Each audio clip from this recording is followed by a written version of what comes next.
Hai bạn, hai chào chào.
when I was washing the blood off my hands that I even knew they were dead.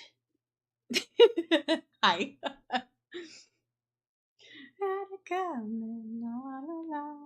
Are you gonna immediately get up, Ryder? Okay, thank you, son.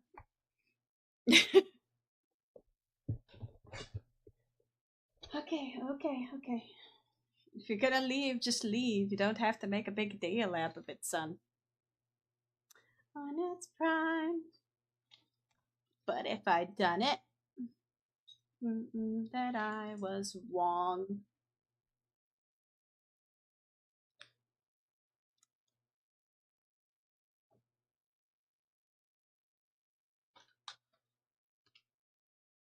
For himself.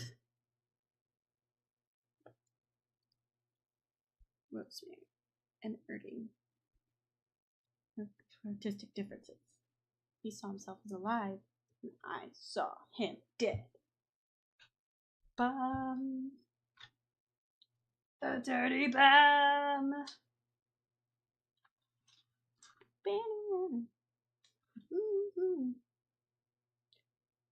All alone. And that they used us. That they abused us. They really were wrong. We had it coming.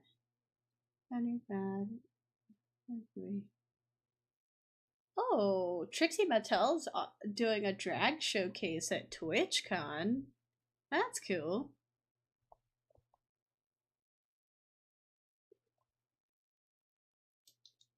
Not that they would probably ever let people stream drag stuff, but it's cool. Bitch, what do you mean my encoding's overloaded? I'm just existing. I'm not even doing nothing right now. The fuck? Oh, that was awesome. My brother? Also, we're on a musical binge here. I've been in a mood. Settle in, perfect and real. He said, "I never knew how wonderful that smile could make someone feel." And he noticed. You get bored, you scribble stars on the cuffs of your jeans. And he wished that you'd still fill out the quizzes that they put in those teen magazines. But he kept it all inside his head. What he saw, he left unsaid. And though he wanted to, couldn't talk to you, couldn't find a way.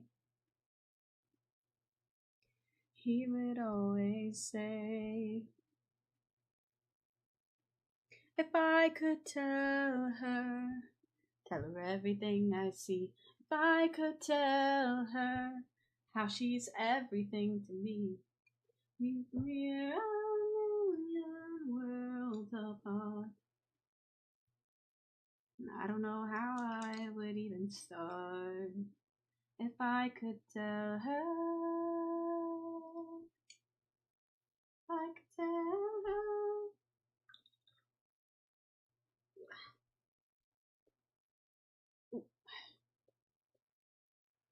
My Karen's says so many things. I'm trying to remember the best ones.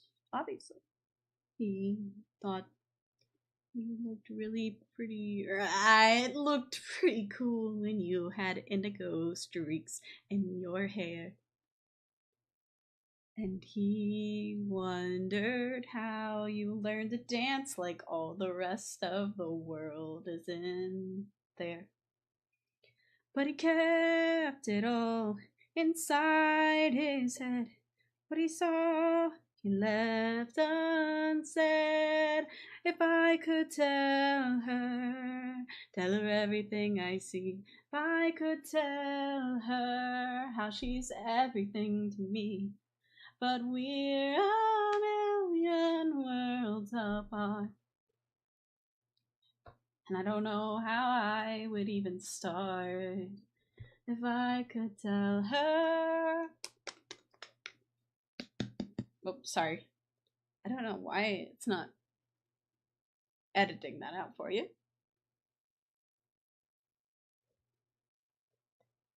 Oh my god. Ooh. Okay. Ooh. Looking good in there. Oh wait, you're pretty clean actually. Ugh. I hate that.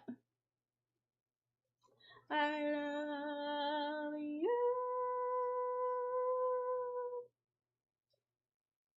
But we're a million worlds apart.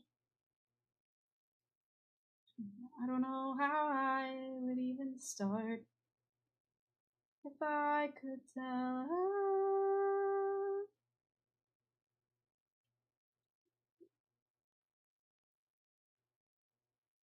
I just really don't want to get my fingers up in there, y'all. I really don't. It's just nasty. Ooh, ugh. I mean, I know it's just paint, but still,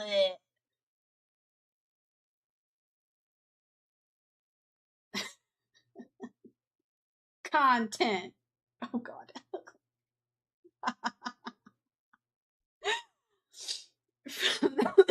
Oh god. It's electrifying. I already listened to this, but I didn't listen to it on stream, so we'll listen to it again.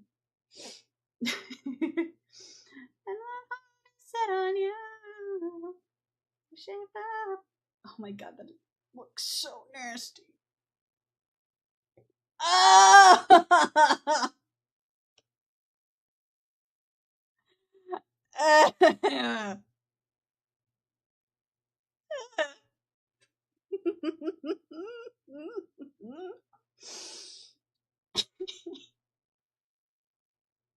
Okay. I'm having a sensory nightmare over this. It's fine.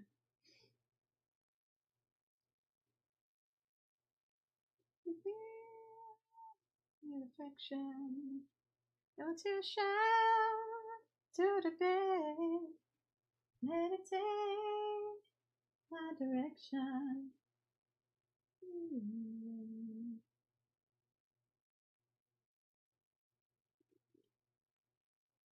I need a man who can keep me satisfied.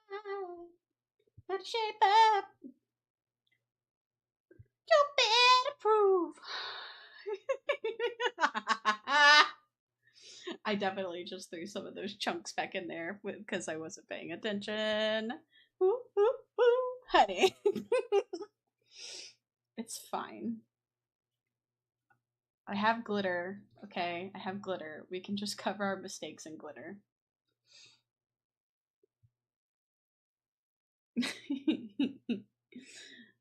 Oh my goodness.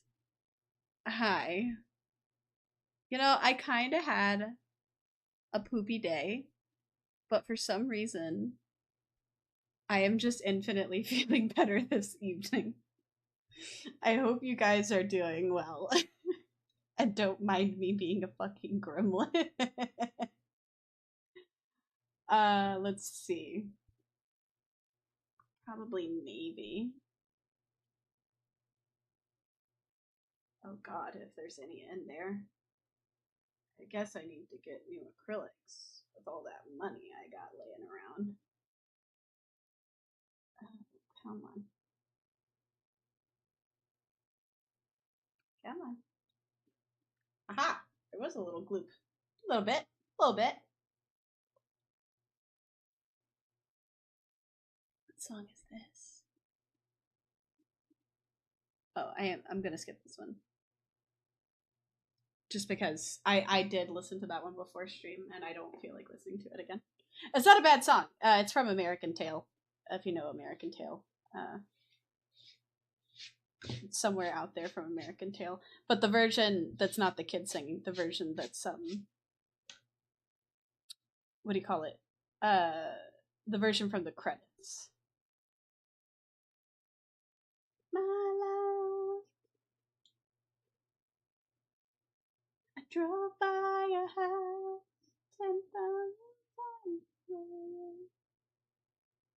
Okay, sorry, I was trying to keep the. I don't know if any of you guys have vertigo. Mama Zealot could talk about it more when she's actually on stream. But I know Mama Zealot has vertigo, so I'm not trying to trigger anybody with my camera going wiggle wobble. Nobody else, nobody. You open my heart, open my heart. You make me believe love can be out. Look if I am it apart. You're my truth. Okay, that was there. Ha! Is it a little bit?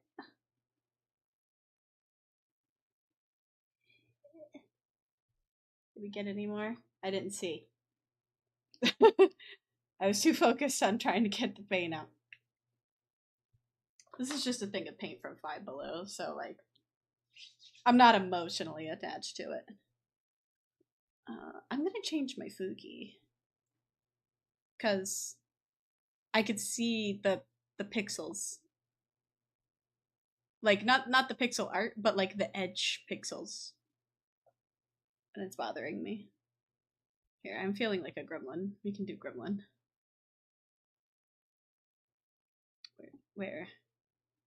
I need to make gremlin smaller so she can be on screen.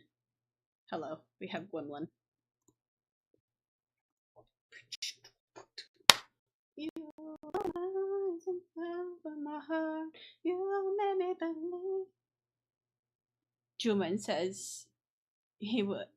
He says hi and he's gonna be shipping me biscuits soon. Yay, Juman biscuits! I love him. Sweet boy. Sweet boy. Okay, let's see how this turns out.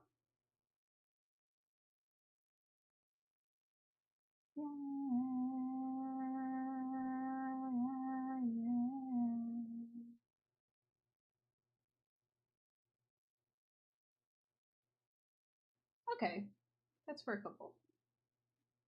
It's workable. Okay.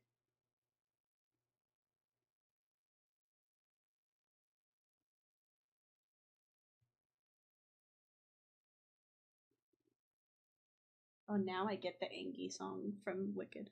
She's overwhelming here, it chills. But of course I'll rise above it. I know that's how you'd want me to respond. Yes. There's been some confusion, for you see my roommate is usually exceedingly peculiar and altogether impossible to describe. Blonde. It's true.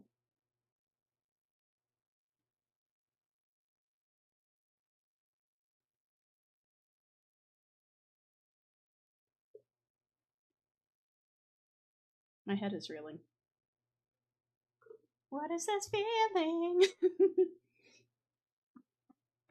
Does it have a name? Yes. Okay, we might need some black. We will see. Loading for your face. Your clothing. Yeah, we're gonna need some black in here. It's a very pretty blue though. Makes my very flesh begin to crawl with simple letter loading. There's a strange exhilaration and such total detection. So pure, so strong. Though I do admit it came on fast, still I do believe that it can last. And I will be loving you. Oh, long. How did you think that? I can't think I could. She's a terror, she's a tartar. But Galinda, you're a martyr. Well, These things are meant to try us.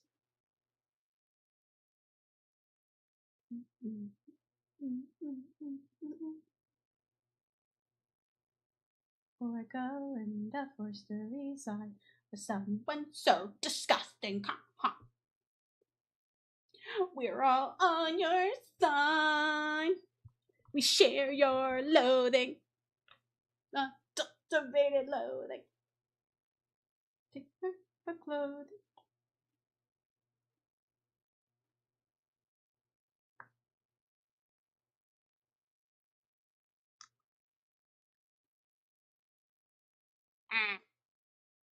I got a little bit out.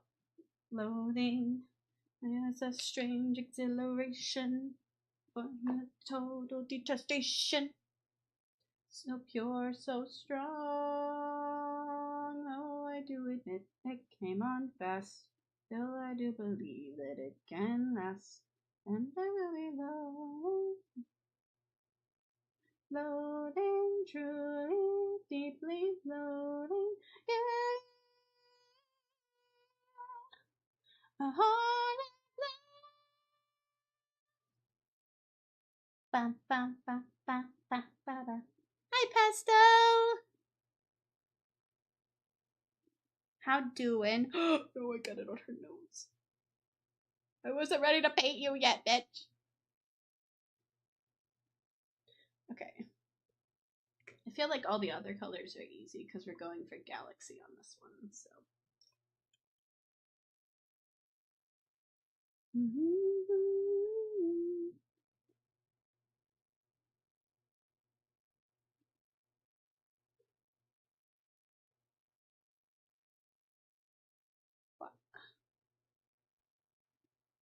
Boy, I'm vibing with the musical vibes. Thank you. I'm in a mood and I want to sing, so that's it. That's the tweet. And the out city. One short day, the out city. One short day, one day. Emerald City.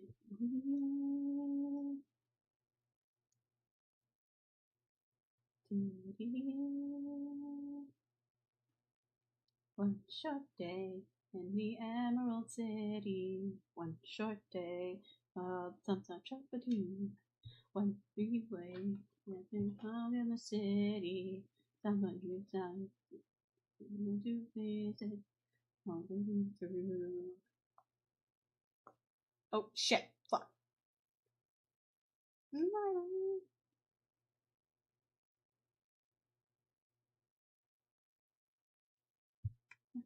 And it's all green. And where we belong, I wanna be in this whole life. Someday, way.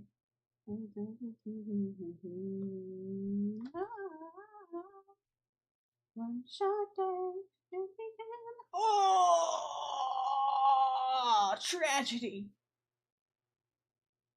tragic. Ah.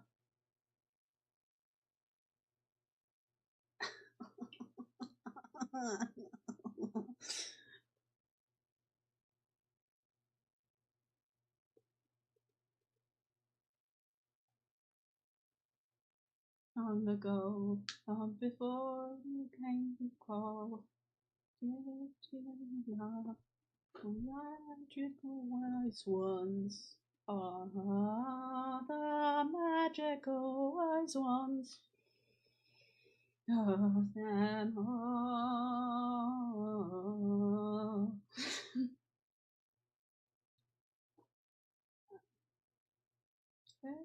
Forever, that I can receive.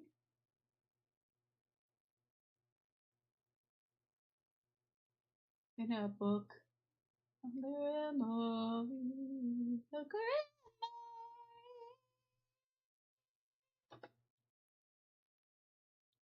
memory. we just passed away. One of things no one could. A prophecy. In Oz's darkest hour, though we cannot say when, there will come one red hour to read the Grammary again.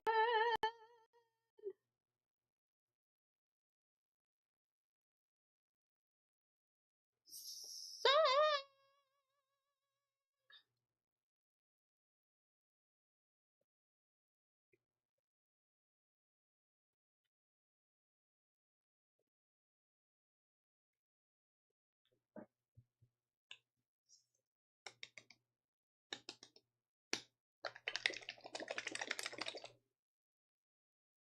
one more to go. Fetch the Grammary.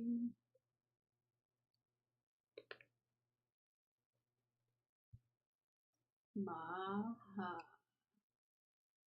Oh, Maha. A wizard. Prophecy fulfilled. I know weakness to be.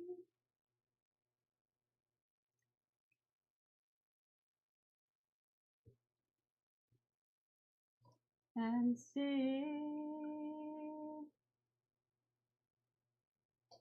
the major itinerary is making all this merrier. It's the sage who sailing swooping in the apostates.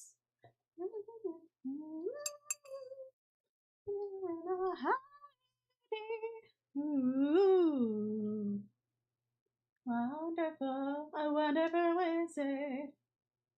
Your day in the Emerald City. Sage who sagely swooped in to save our posteriors. In the city, and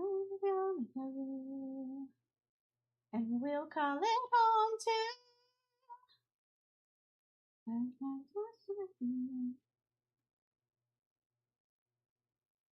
Two friends, two good friends, two best friends.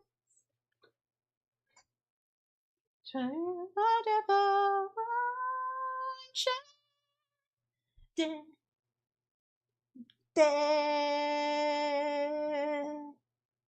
I love how in some of the songs they took out the dialogue, but in that one they kept it. Okay. I already listened to this. Spoofy. I have not listened to Toy Story, that is true.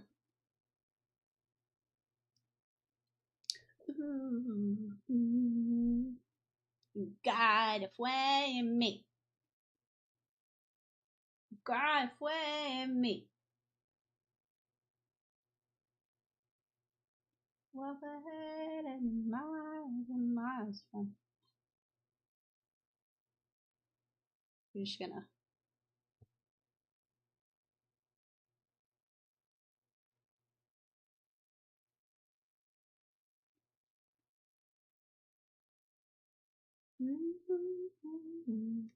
Oh! I don't know why the clumsiness is like at max right now, fellas.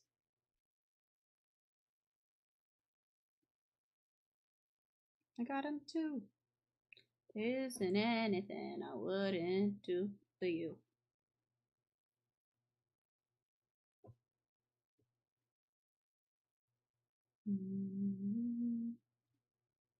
And in me. Some folks might be a little bit smarter than I am.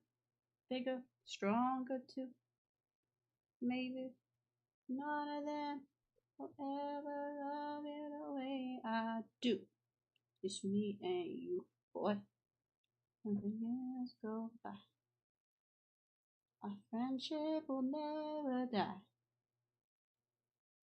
You're gonna see it's our destiny. Got a friend in me. You got a friend in me. You got a friend in me.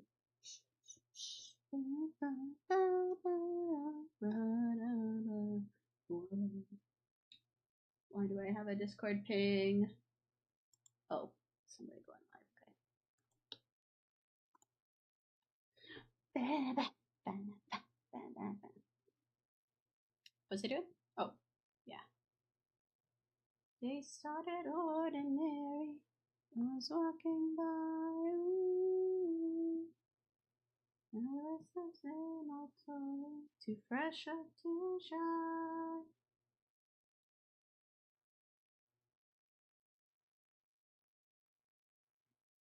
Goes on for miles.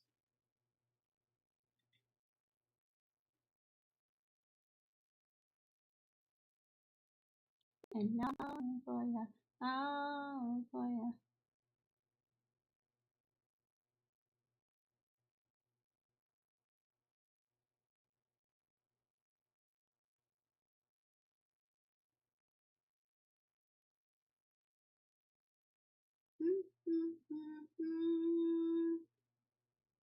We're going steady. He's the cat's meow. He says I'm a Betty, and we paint the town.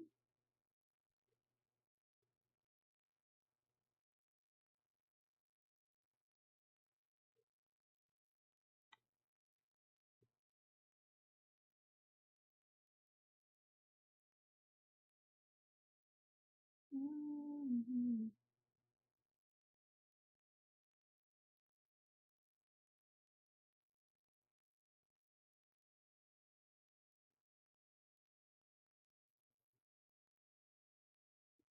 Like I've known more in another world. Open to your arms, and I'm so secure. Only I'll stumble, and I know for sure.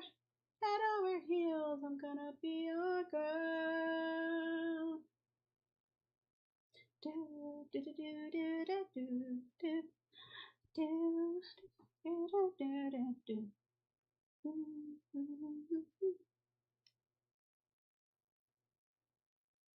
Say I'm gonna adjust a little so you guys can kind of see what I'm doing a little better.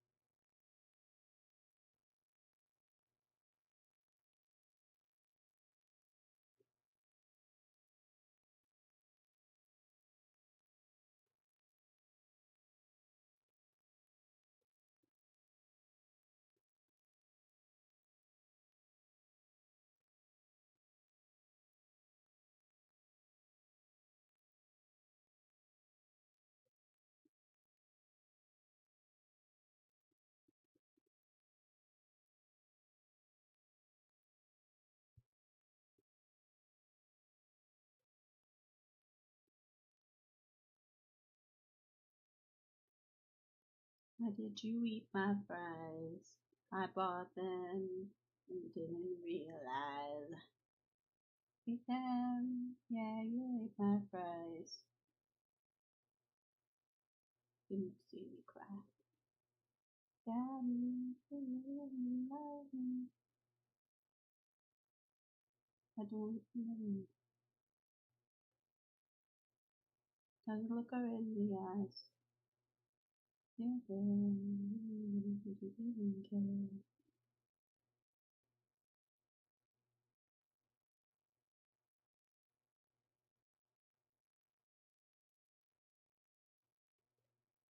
Entirely different vibe.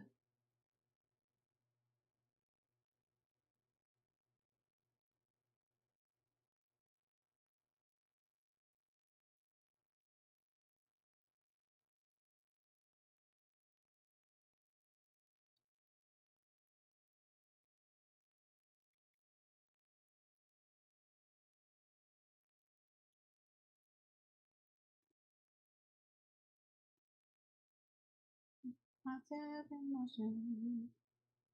No understand all emotion.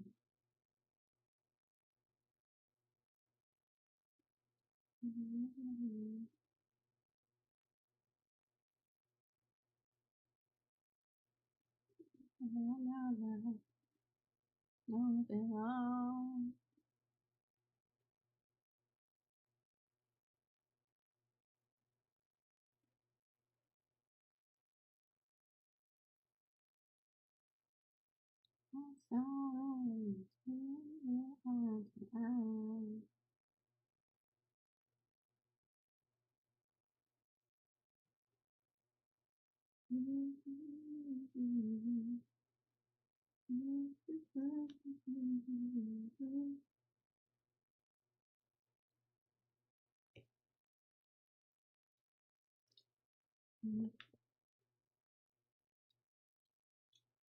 Sorry, y'all. Trying to bring it down a little because I realized y'all were still pretty far out.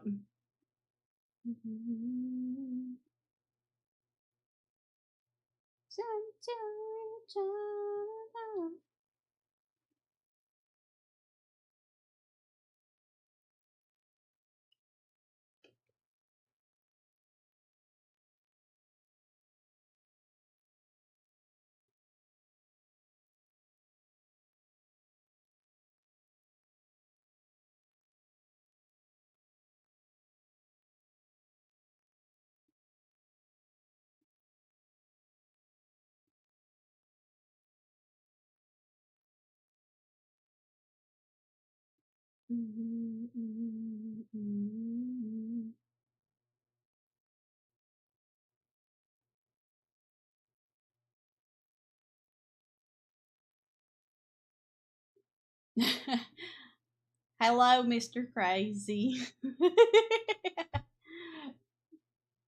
Sweet Home Alabama, where the sky is blue. Not from Alabama, but I do have family in Alabama. Hope you're doing well tonight. I have not yet been graced by the presence of Zealot. He is on his way home, in theory. Presumably.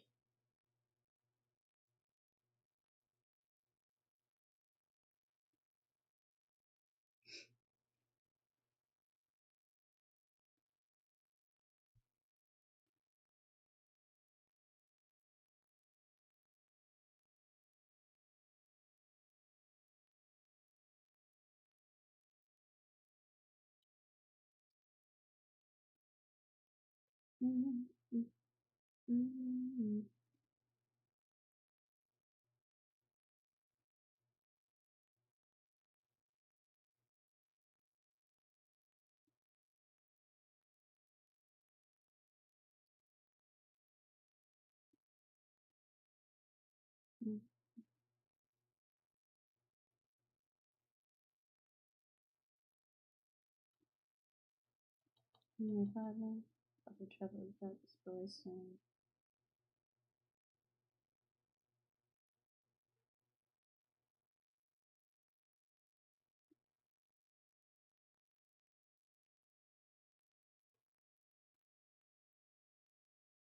Temptation, don't be patient. Don't feel so dirty. I'm a clown bitch. I'm a clown bitch. I'm a clown bitch. I'm a clown bitch.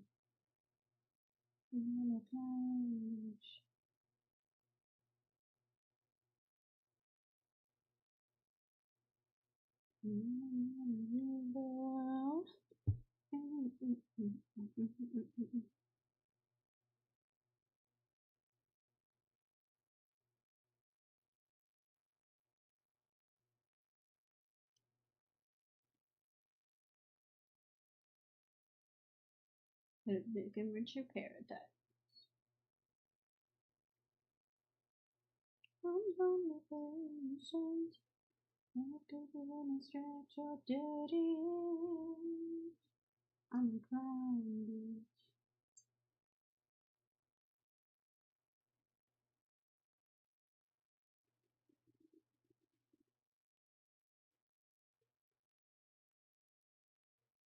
So, fun fact that you guys might not know, this is actually a technique, technically, using one brush. It's called a dirty brush technique. It is not necessarily just laziness.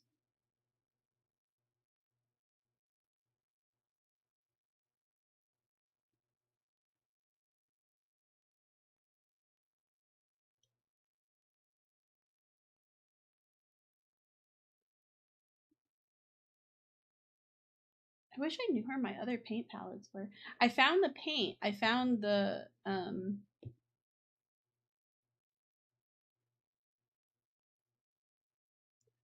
paint, and I found the glitter and the brushes that I was using the last time that I painted. And yet for some reason I could not find the paint palettes that I used last time.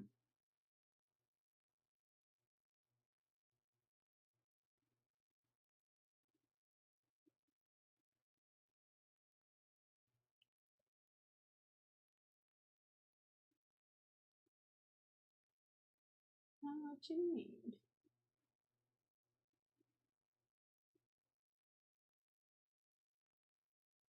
No, paint, let them eat pie. Cotton candy.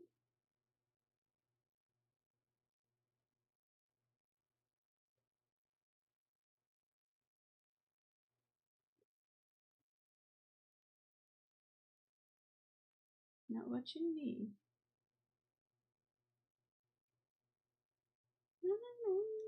Apple pie. You can leave the jar. The sunlight in the sky.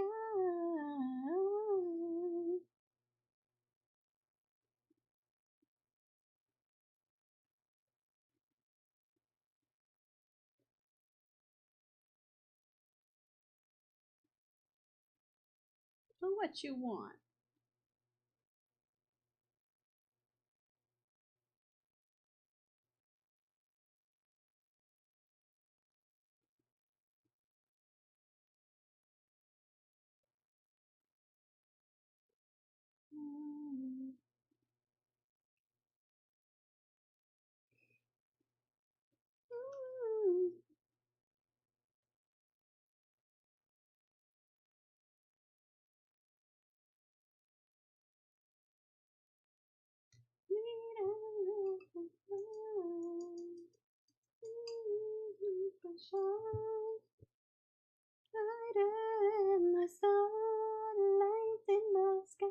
Oh, didn't realize loop right there.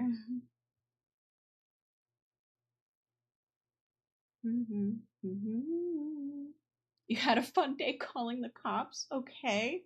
Was it actually fun or was it just interesting?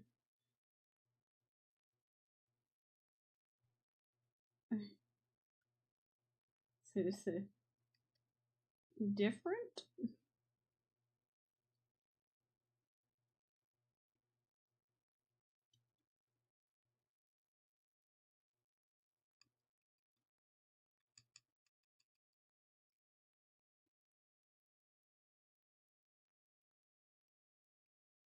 Right. There we go. Always by your side. Tried my boo. Because some vegan people tried to block my way to entering my farm? Oh, okay. Yeah, that's rude. It's like, bestie, that's private property. What are you doing?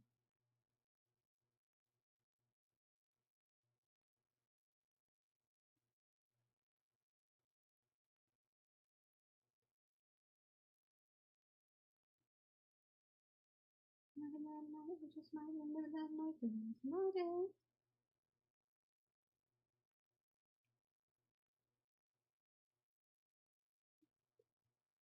Alexander, I'll never forget the first time I saw your face. I've never been the same. Pale legit eyes and a hunger pain brain. Yeah, that's crazy. The fuck?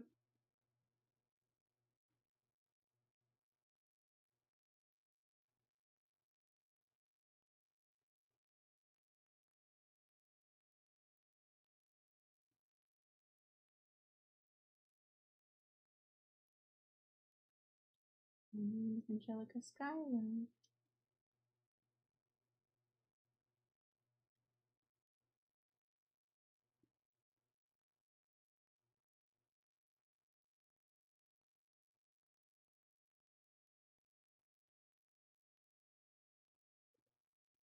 Ben Franklin with the key and a kite. You see it, right? Kick them out.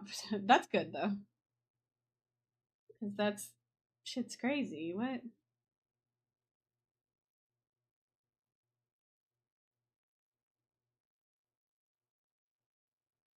Handsome boy, does he know it? Peach fuzz, he can't even grow it. Hopeless and around, so just.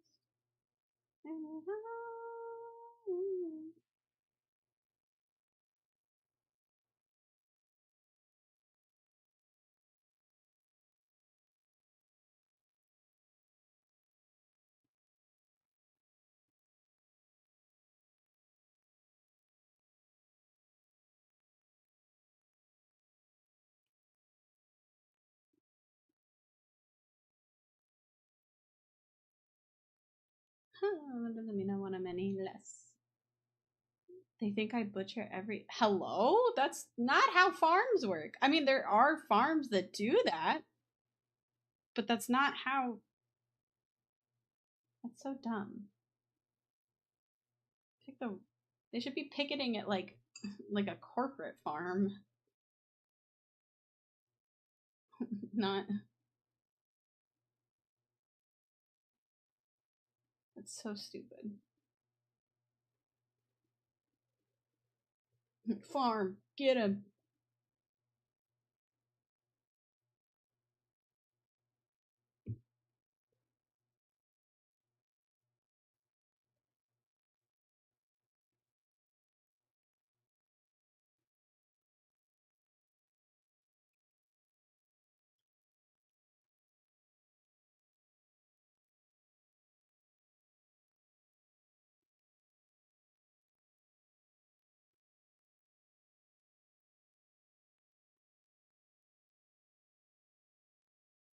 Yeah.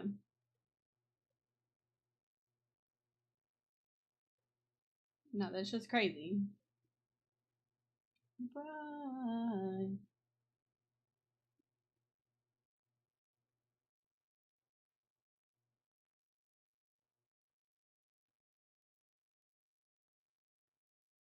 Know that you provide. May you always be satisfied. And I know you'll be happy as his bride.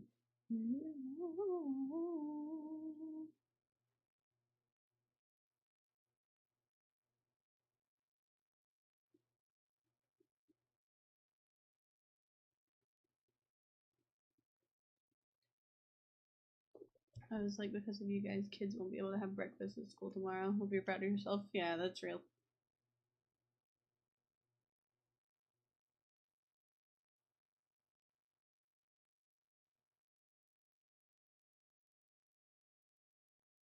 Hello. Oh, yeah. Sorry if you guys heard the Teams notification.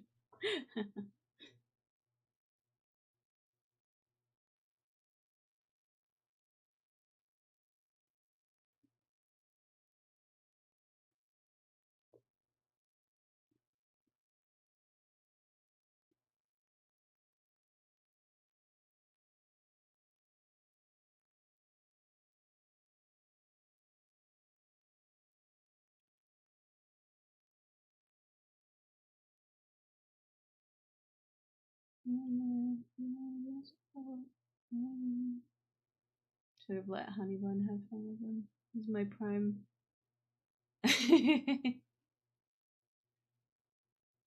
No, you handled it the right way.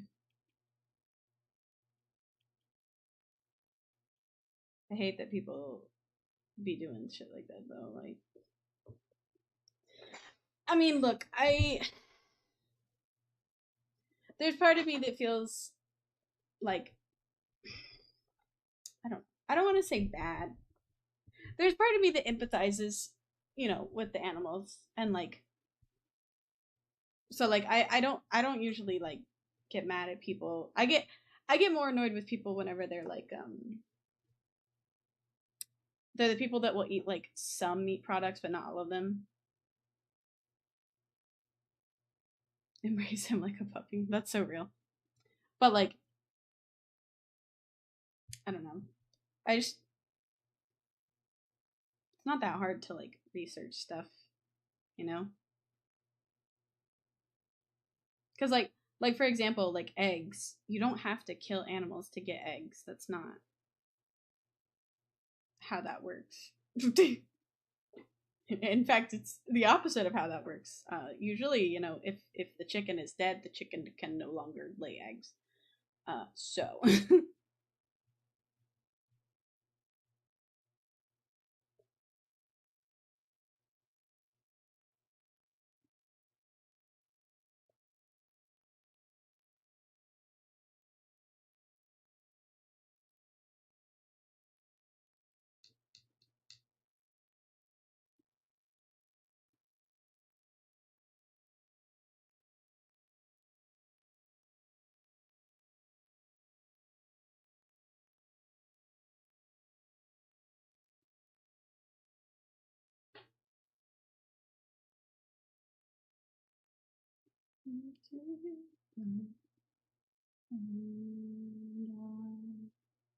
back to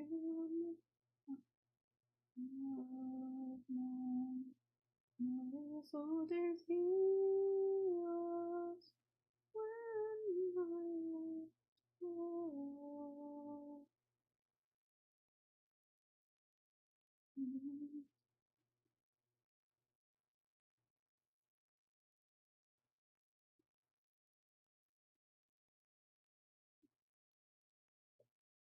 lost your eyes and sell yourself to you. How can I hurt you? I'm just a man who's trying to go home. Even after all these years away from what I know, I'm just a man who's fighting for his life. And you feel I would trade the world to save my son and wife. I'm just a man. And when does a comet become a meteor? When does a candle become a blaze? When does a man become a monster? Does a ripple become a tidal wave? When does a reason become a flame? Man become a monster?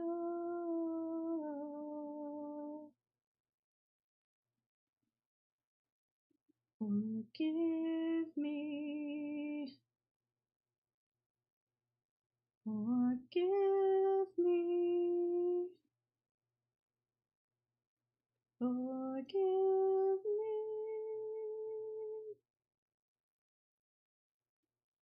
I'm just a man.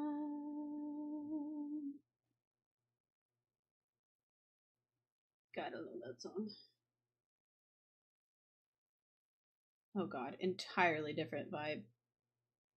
Also same genre though. Still a musical. Whenever I see someone less fortunate than I, and let's face it, who isn't less fortunate than I? Tender heart tends to start to bleed. And someone needs a makeover. I simply have to take over. I know exactly what they need. Even in your case, the toughest case I've yet to face. Don't worry, I'm determined to succeed. Follow my lead. And yes, indeed, you will be popular. I'm gonna be popular. Went to the right place, picked a voice, not a waste to flirt and flounce. Don't choose your way. Everything that really counts to be popular. I know about popular. Right chords, you'll be good at sports. Know the thing you've got to know. So let's start, cause we've got an awfully long way to go. Don't be offended by my frank analysis. Think of it as personality dialysis. You'll become a palaces or an advisor. There's nobody wiser. Not when it comes to I know about popular. It's just for me to be who you'll be instead of treating who you were. Well, are nothing that can stop you from becoming popular. Lar, la, la, la, la. They're gonna make you popular. We're not the depressing creatures and the prepossessing features. I'm involved in what we have to think of celebrating heads of state, especially great communicators. They have brains or knowledge. Don't make me laugh. Going to Germany next week to watch the TI Championship. Had to call the big boys and cover my farm. Oh, cool!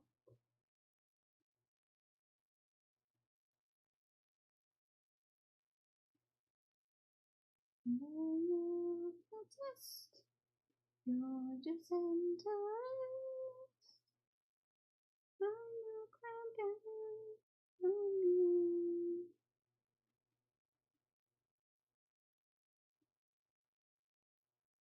New popularity. La, la,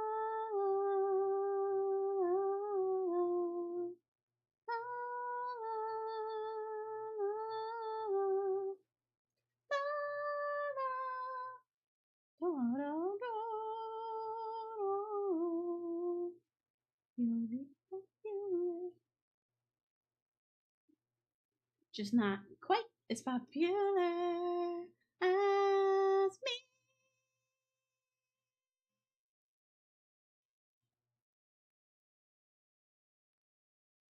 Oh, he was a cowboy. Nice. That's awesome.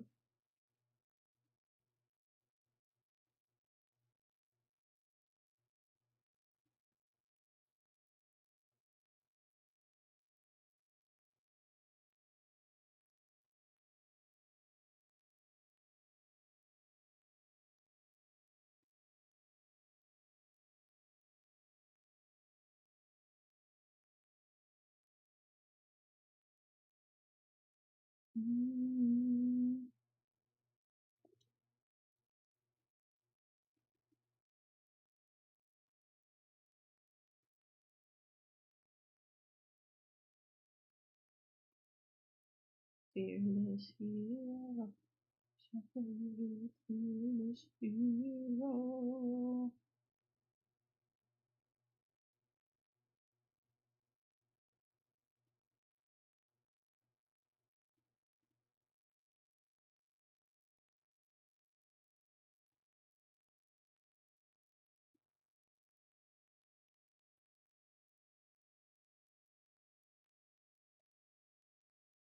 Oh, I'll skip the rest of that. Now to join the fight. And all our children tell our stories. I'll tell the story of tonight. Story of tonight. Tonight. Have you ever felt like nobody was there? Have you ever felt forgotten in the middle of nowhere? Have you ever felt like you could disappear? Like you could fall and no one would know? Well, let that lonely feeling wash away. Maybe there's a reason. I don't have my headphones on, so sorry if I'm lost. Feel strong enough to stand. You can reach out your hand, and oh, something they will never take away, no matter what they tell you. Raise a glass to the four of us.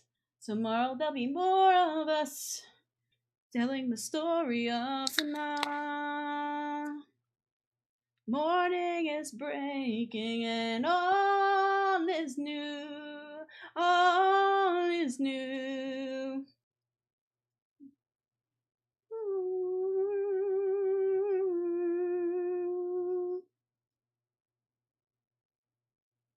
And you need someone to carry you. When you're broken on the ground, you will be found.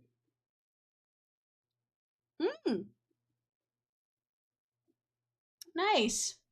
Oh my gosh, yeah, I wouldn't show you guys because privacy, but my neighbors, they have a patio right next to where our door. We have a door for a deck on the second floor, but there is not a deck, so it's got like a now it's got like a little rail so that you don't open the door and try to walk out. But their back patio is absolutely covered in tomatoes right now.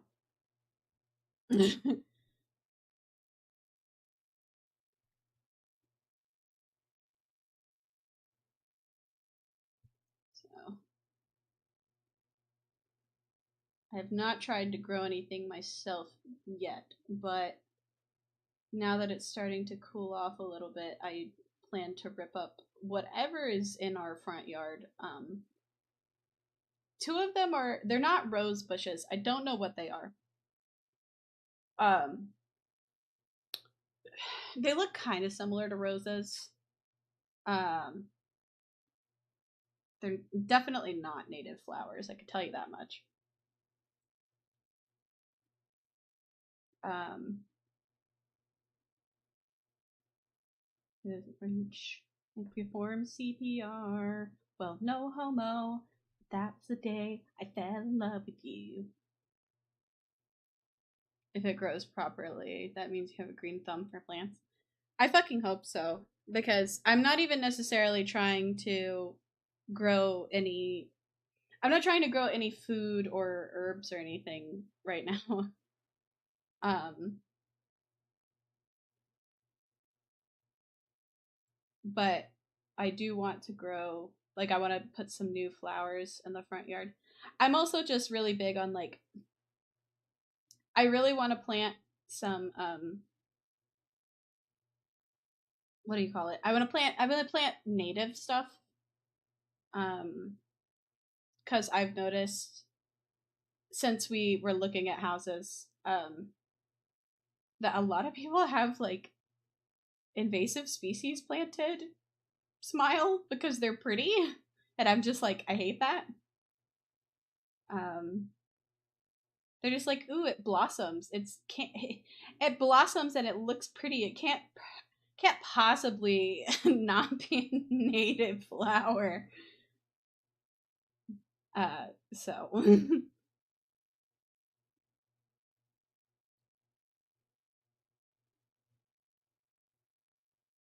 I think you're really hot.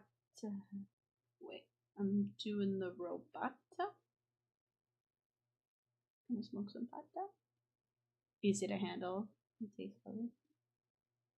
Oh, green onion. Yeah, I could. Unfortunately, Zealot wouldn't eat it, but I could always make stuff for me with it. I don't eat a lot of green onion. I do put green onion like uh uh shit. When I make potato soup.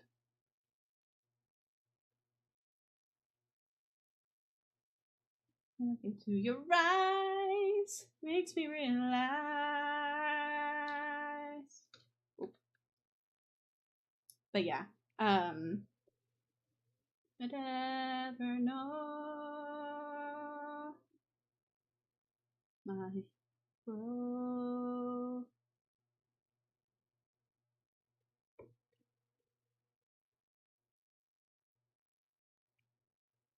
I'm gonna send a picture to this to my friend that I'm making it for. Um, but yeah, there. I want to, but we have a lot of weeds that have been coming up in the front area, and so it's mostly gravel. So I've been waiting for it to cool off to pull the gravel up and just go to town. It was really funny because Zealot asked me why I hadn't done it already, and I was just like, "Bestie, one, it's been hot. Two, I don't have gardening gloves." And he was like, "We don't have gardening gloves?" I was like, "No, we don't fucking have gardening gloves." Hi, Sap. Um, so that was a fun conversation of being like, "But babe, I I don't I don't have gloves for that." I save so much money on groceries. Like, but you know they need food and regular health checks and vaccines. Yeah. No, even if it, especially if it's animals, it's a lot of money to maintain.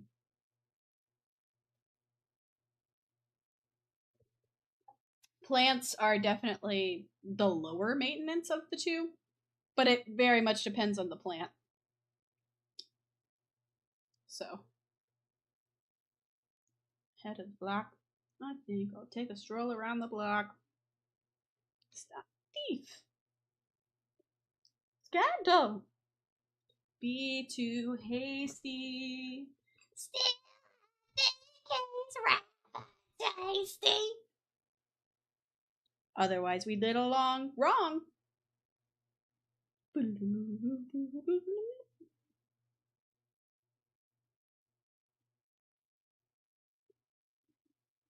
Now for the part that I'm scared about. Grow some black roses if you want challenge. Oh god. I don't know if I want a challenge. I just don't want weeds in my yard.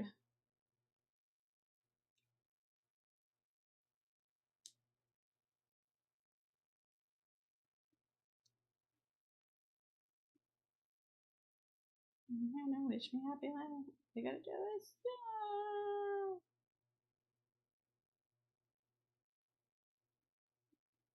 Bum.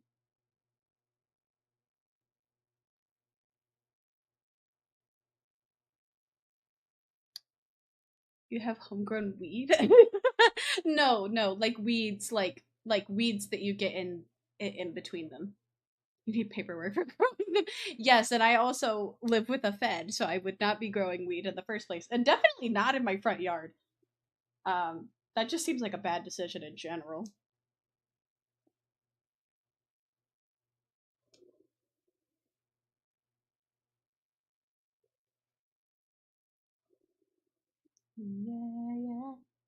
Yeah. Like, wait, is there a different kind of weed? Yeah, like the you don't know what I mean when I say like a weed, like a lot of people consider dandelions a weed, like the weeds that will grow in like the crack of like the sidewalk kind of thing. You know what I'm talking about? I've only ever called those weeds. I don't know what else you would call them. Sap, sap. You know I take everything fucking literally.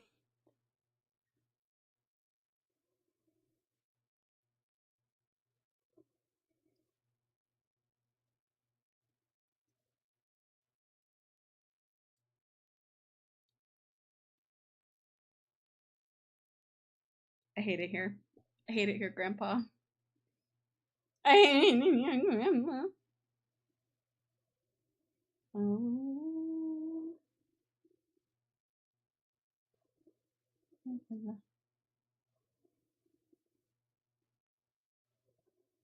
Now if you open her up and take a look, know the beginning and the end of every chapter. Ooh.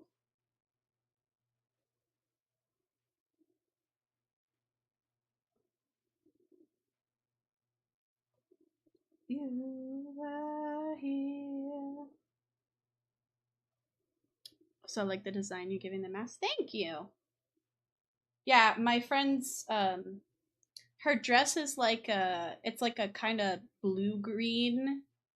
It's like blue, green, and gray. So I kind of went with those sort of colors. I added the pink and the purple, but that was just because like trying to give the galaxy effect. Undeniably.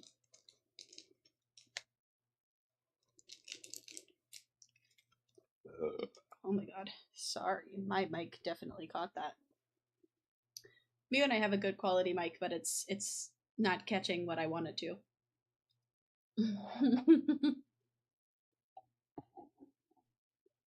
Okay.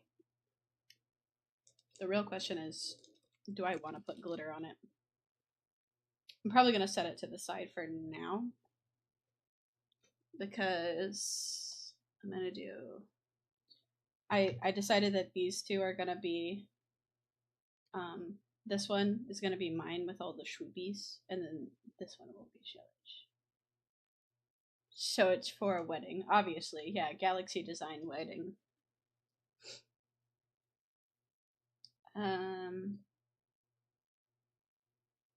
will need to rinse off my palette.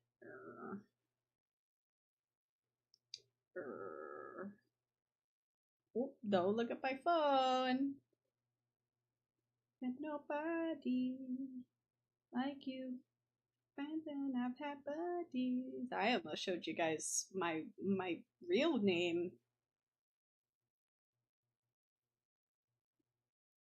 Teehee. You. Oh. Okay. I might take a quick BRB. Well, I say quick. It'll be as quick as I can make it. I was about to warn. No, you're fine. Yeah, well, I mean, most of the time when I open my phone, it's fine. Because like most stuff doesn't have my name on it. But I got a message from work on Teams, and so like they ping my name and message. It's a whole thing. Yeah. I'm gonna pop on a BRB real quick and go bathroom and rinse. I feel so bad because I don't want to waste all that gold that I put on there. Okay, wait. You might be doing some last minute gold. Lock back in. I can scoot it over a little.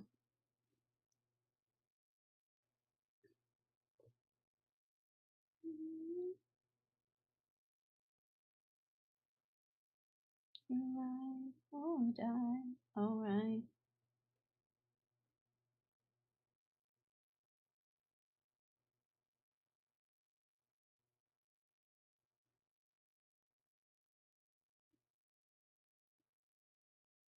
I don't want to waste all that gold.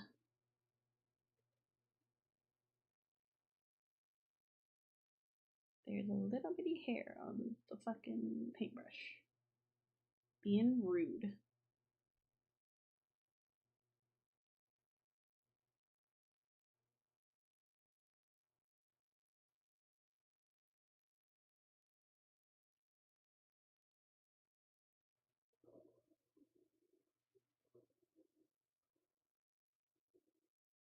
Ooh, got a little thick at the bottom there.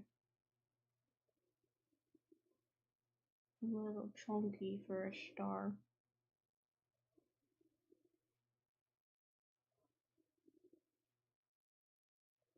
Oh my god. I don't remember the last time I heard this fucking song. Oh my god. This is a song from the fucking Tinkerbell movie, isn't it? Yeah, holy shit. I lost you till I found you. I think this was also done by the McLean sisters. I have not heard anything about the McLean sisters since then.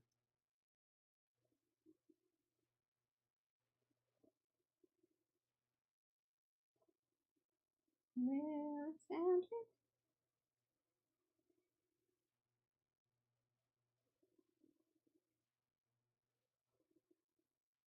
Can you guys tell that I've done nail art before? With how tiny I'm painting these.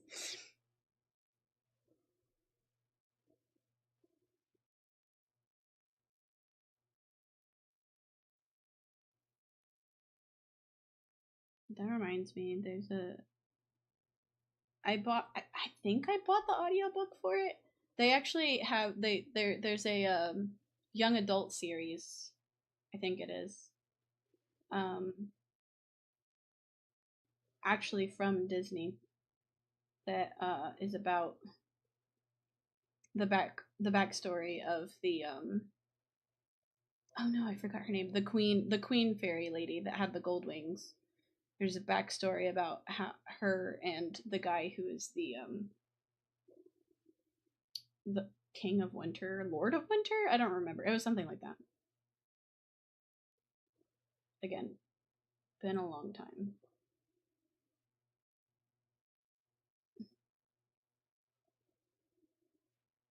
I do still want to read it though. I'm reading. I actually I could talk about this because I did it recently. I joined a little book club. I joined a little book club. We're doing little monthly books. Right now we are reading a book called A Good Girl's Guide to Murder. It's actually been really good so far. Um,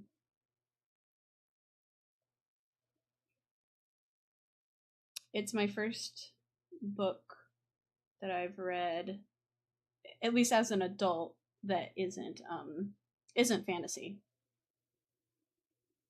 I think it is still. I think it's still fiction. I have to look, but I think it's also a movie on Netflix. Uh, but a good book so far. I only just started it, so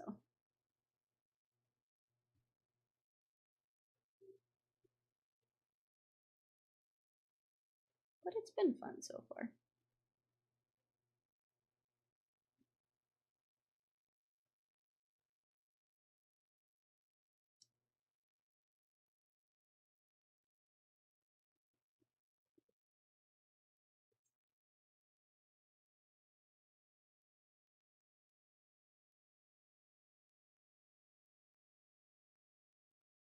But yeah, I also started reading the Good Omens audiobook for a little bit. Um, I didn't get very far in it, and I definitely didn't get past anything that I had seen in the show. Um, but I think it might have come out after the show, honestly.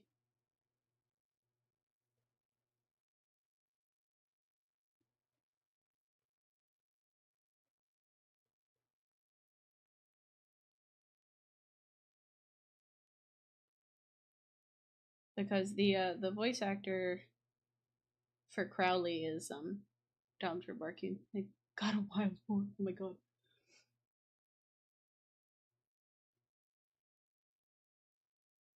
Um, but the voice acting, as far as I heard, at least in the Good Omens audiobook that I was listening to, is the same actor. I think it's David Tennant.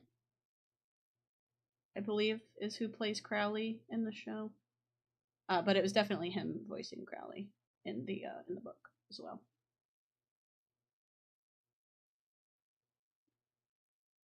Yeah, me waiting for Good Omens.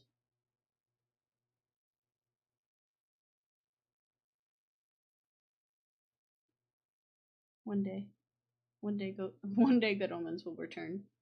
One day, damn it.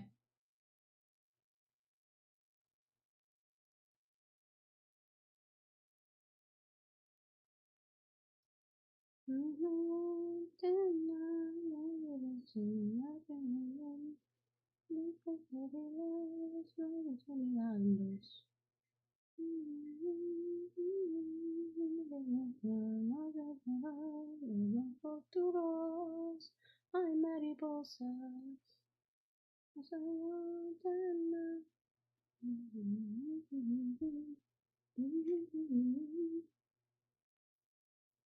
But yeah, he scares the shit out of me because the first time I saw him was saw him act was Jessica Jones season 1 and Jesus. Oh yeah, no, he's I mean, I haven't seen the Jessica Jones series. Uh, but he's definitely capable.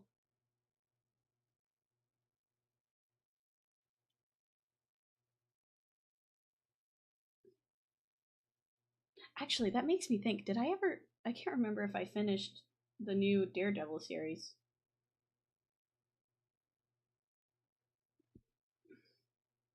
Oh, we're gonna skip this song because I don't know the words to it anyway. Uh, I've heard good things about the Jessica Jones series, though.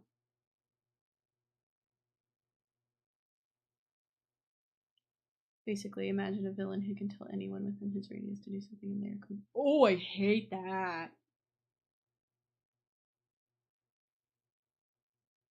Oh, I hate that. No, thank you, sir. Actually, I enjoy having my bodily autonomy. Thank you.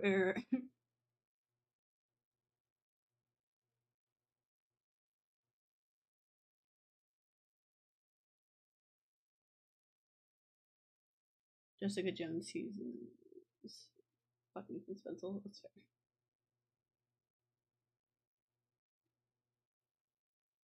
I didn't know about Daredevil until the series had ended. Uh, so when they did the reboot, I was excited to kind of be on the same page as everyone else. Season 1 is where we first see Luke Cage. Oh, okay.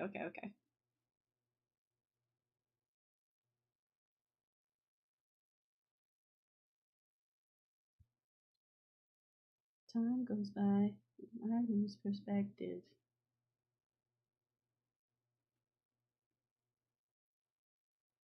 But he could. I'm not looking up for these parts of me, and I thought were buried for good.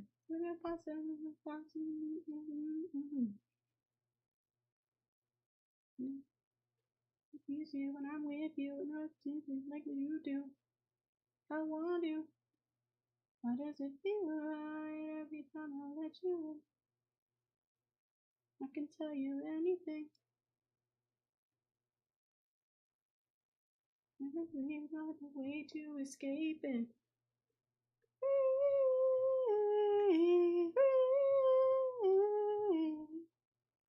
You can't fix it if you never face it. Oh, that's still big. You go back and watch those Marvel Netflix series. You gotta watch them. Yeah, that was it too. Was like I was told. I can't remember if Daredevil was where I needed to start. I think somebody told me that I needed to do Captain Carter first. I don't remember. I know they're all like intertwined. Daredevil is first. Okay.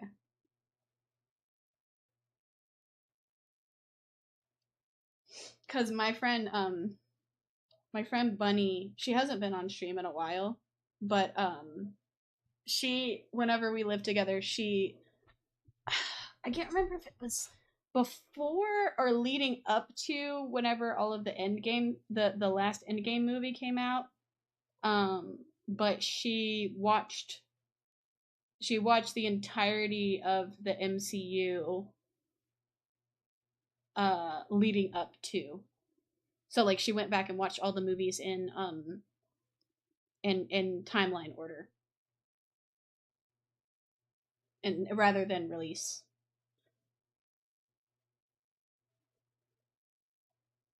It was particularly funny whenever she was like, God, like some of the old like Iron Man movies and like some of the old Hulk movies. I was like, oh my god, I forgot how cringy this shit was. I'm gonna show you. Dun dun dun. The tricks don't miss. How we dun dun dun. Dun dun dun.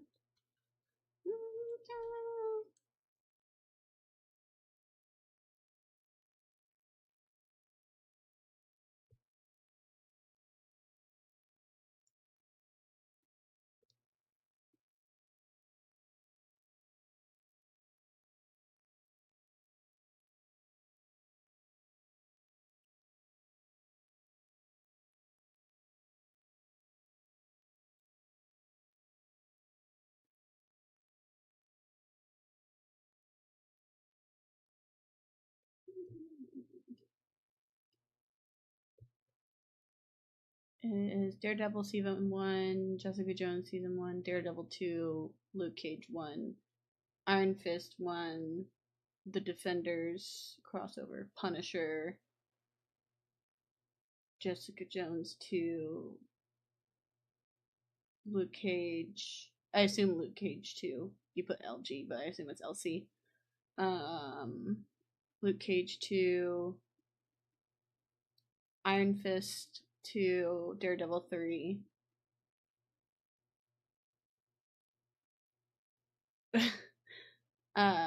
Daredevil 3, P2, Jessica Jones 3. Okay, I don't know what P2 was supposed to be.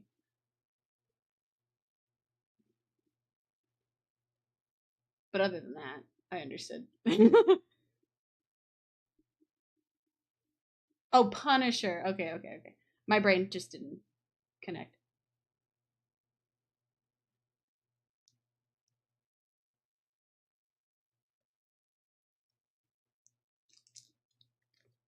All right, chat. Time has come to dump glitter all over my space. I need scissors to do that though. But yeah, it was really funny whenever Bunny was watching through the entirety of the MCU because I would just be walking through and see like an old like Hulk or Thor movie, and I would just be like, wow, I remember glitter bomb that mask. Yeah, pretty much.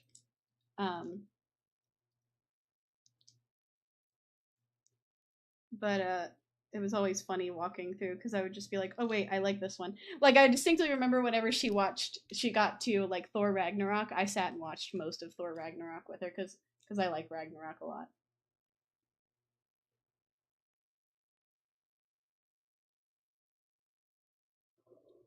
And turn around and find I am lost in the woods.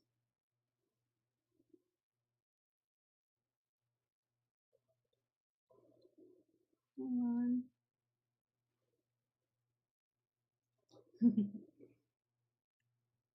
I don't know what path you are on. Lost in the woods.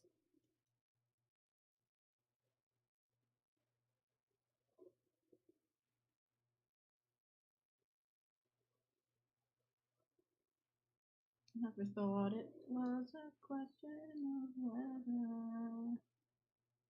Also, even though I don't play Marvel Rivals, the fucking Jarvis thing has definitely become a fucking like vocal stem whenever I get mad.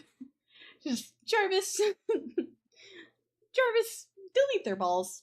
Thank you. Forget Thor got the first 2 movies because I didn't hear much. I know.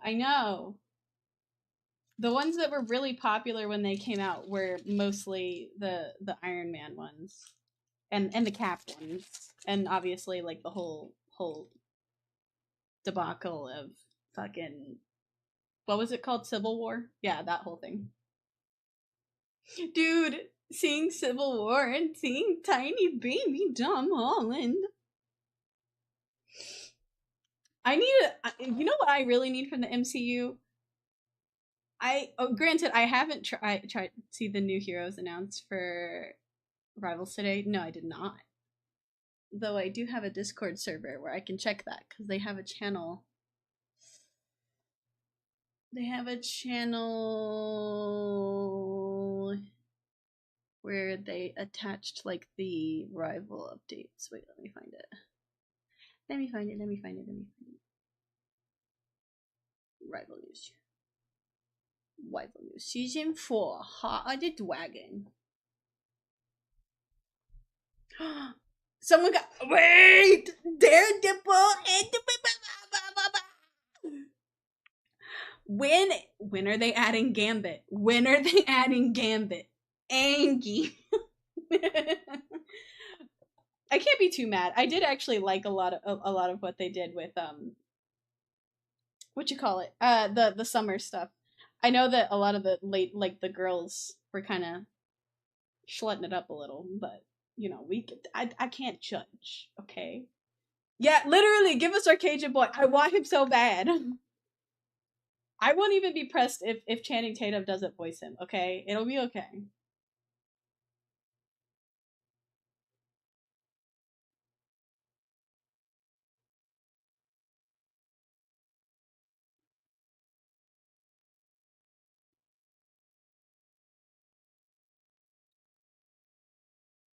Give us Hulk rival. Hulk. Oh god, I want her to crush me between her thighs. Oh, She Hulk. I completely missed the word she. That's real.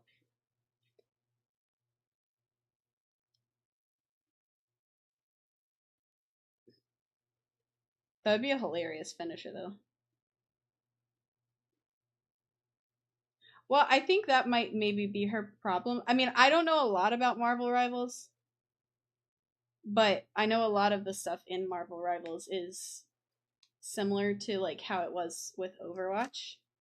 So like I wonder if it's like a distance versus melee problem, but I don't know.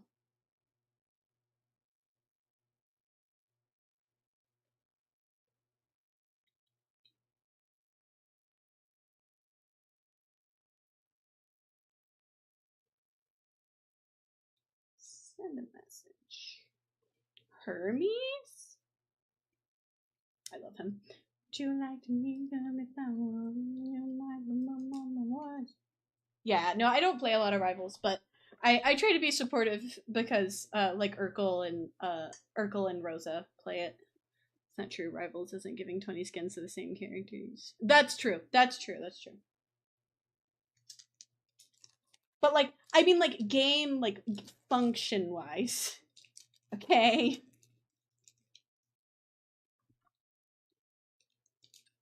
That'll grind you to the bone. So all the things to haunt you, and you take her on alone.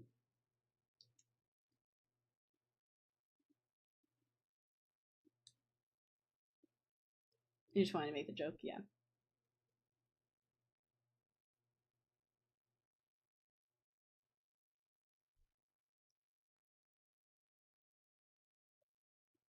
And the irony is that the only reason I know so much about Overwatch is because of I can't even fully blame my boyfriend at the time because prior to dating him, I liked the characters. That was kind of like my coping mechanism prior to actually playing video games is that I watched a lot of let's plays and stuff. Um so but I definitely read like fan fiction and stuff of the characters prior to meeting him. But most of the reason that I even have knowledge of it is because him and his friends played it a lot. But I know after stuff went down with Blizzard that a lot of people jumped off. Haven't touched Overwatch, but back in the day I read fanfic. Yeah, no. I mean, I tried to play it. I learned very quickly that I am not an FPS person at all. Shocker, I know. I knew all the lore back in the day. Yeah, that was me. Well, and it was funny too because I did the same thing with Homestuck. I tried. It's funny because obviously Homestuck's not a video game, but my problem was that Homestuck, I hated the formatting.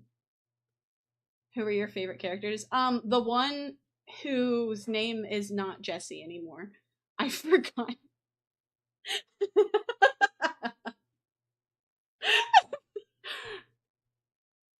I forgot Cassidy. Thank you. I was like, God. I was like, I've definitely heard the new name, and I forgot. A lot of it was him. Uh,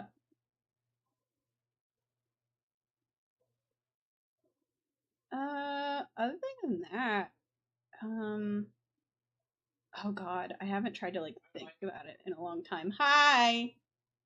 Okay, dishwasher. Yeah. You could have just said the cowboy. Just the fact that it was first name and call him by that is that I feel like that says enough.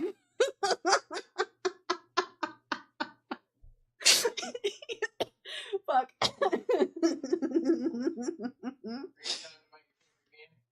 No.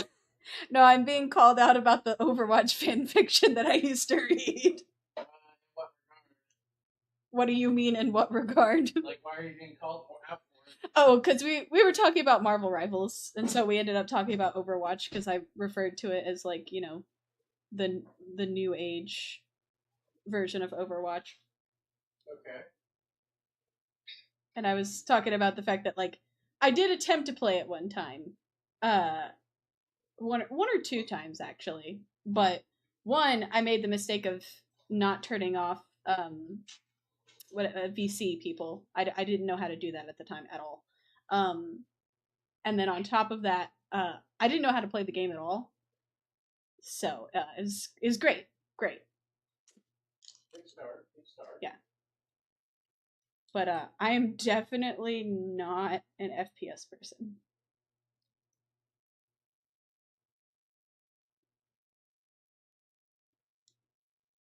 But yes, Sap was having fun calling me out, being like, "Who is your favorite character?" And I was like, "Cassidy," but I definitely did not say Cassidy. Wasn't his name originally like? Yes, that was his original name. And then they changed. Just point, shoot, and listen to the sweet tears of the healers. See, that was my problem. Is that I'm not good at the pointing and shooting part. It's high. It's high, good. That's what Sam says.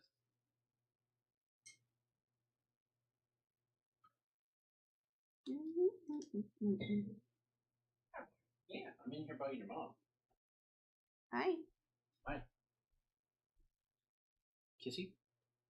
Yeah, 1 second. I'm handling cocaine. Give me a fucking second. Nah, that'd be play more like LSD with the way it is. You know. I don't. Why do you even you're not the person. You're not the person in my life that knows about forensics. Why do you know about the texture of LSD, sir? Huh? I don't like that. I don't like that lack of an answer. Because at least Bunny can say like, I learned in a class how to cook meth so that we could prevent cooking meth. No, I had a class in my college. It was a part of orientation in which the police on campus had a paraphernalia, like a little display board of things that had caught on campus, and they were like, Wait, this was your school in DC? No, or the in one college. Oh, not grad they're school. both college, but okay. Okay, so people on my side call one college, the other one graduate school. Yeah, well, some of us can't afford to get to that second one, so we just refer to them both as college, okay? That's fine.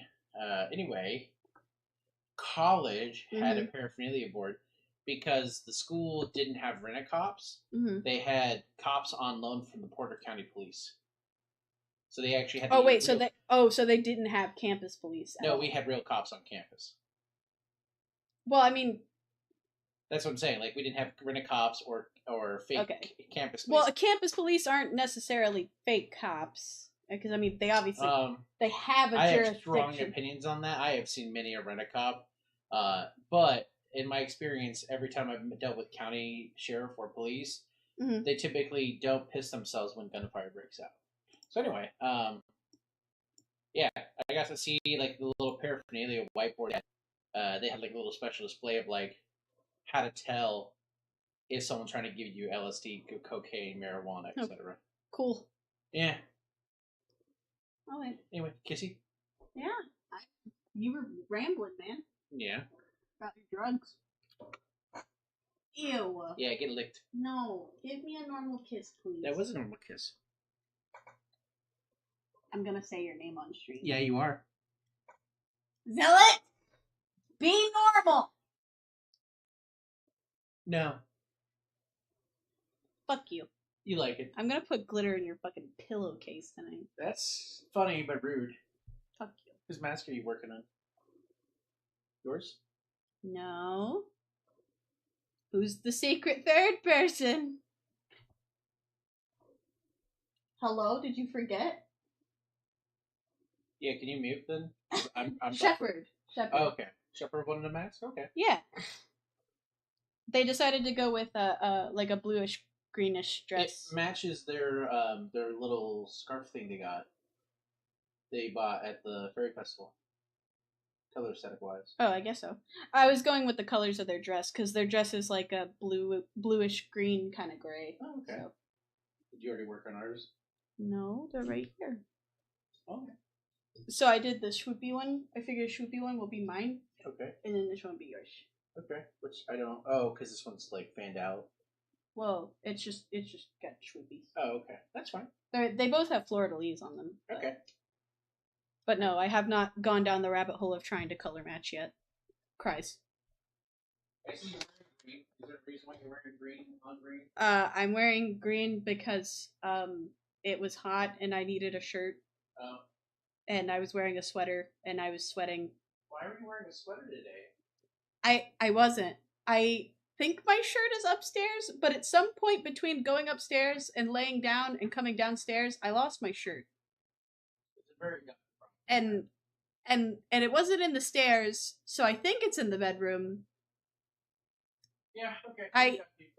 Yeah, I don't know what you want from me. I know you want. Okay, chat. We're gonna go on a BRB while Zealot goes and gets set up, and I'm gonna go rinse this paint off. Just Control-C, Control-V. Oh wait, you meant painting. Yeah. That's why I've been putting it off, is because I'm color matching the clothes, and the problem is that his shirt is a different shade of green than my. Actually, I'll just show you. I would just explain. Move that for a second. How many versions of this song?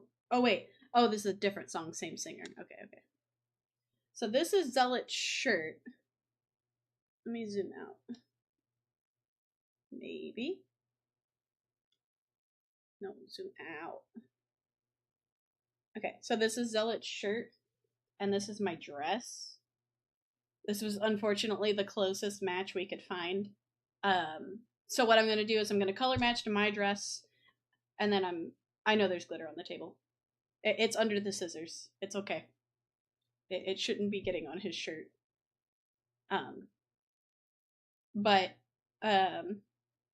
Yeah, I'm gonna match to this, and I'm gonna match to that, and basically do like for lack of a better term, like kind of how Van Gogh did painting, with where you can see all the individual colors. So, but yeah, I'm gonna go wash this paint off. I'm gesturing with my mouse like you can see it. I'm gonna go wash this paint off the palette so we can go through the pain of color matching together.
My, that you got me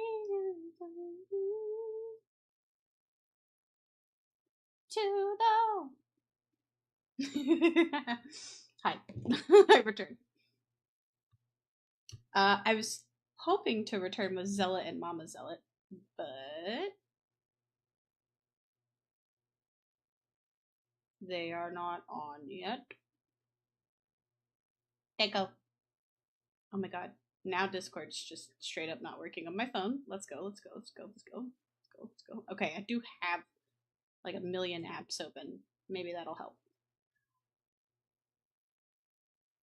Positions. Have you ever tried this one? Nose. Have you ever tried this one?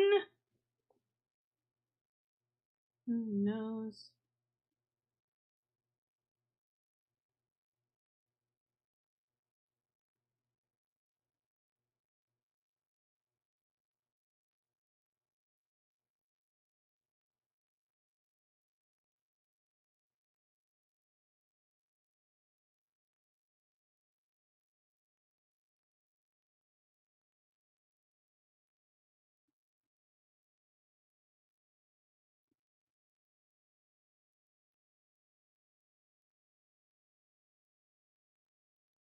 Don't look at my texts.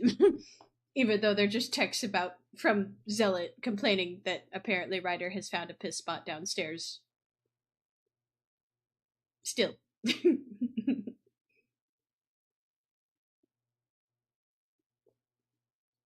Okay. I love it when my cat is fixed but still sprays for some reason.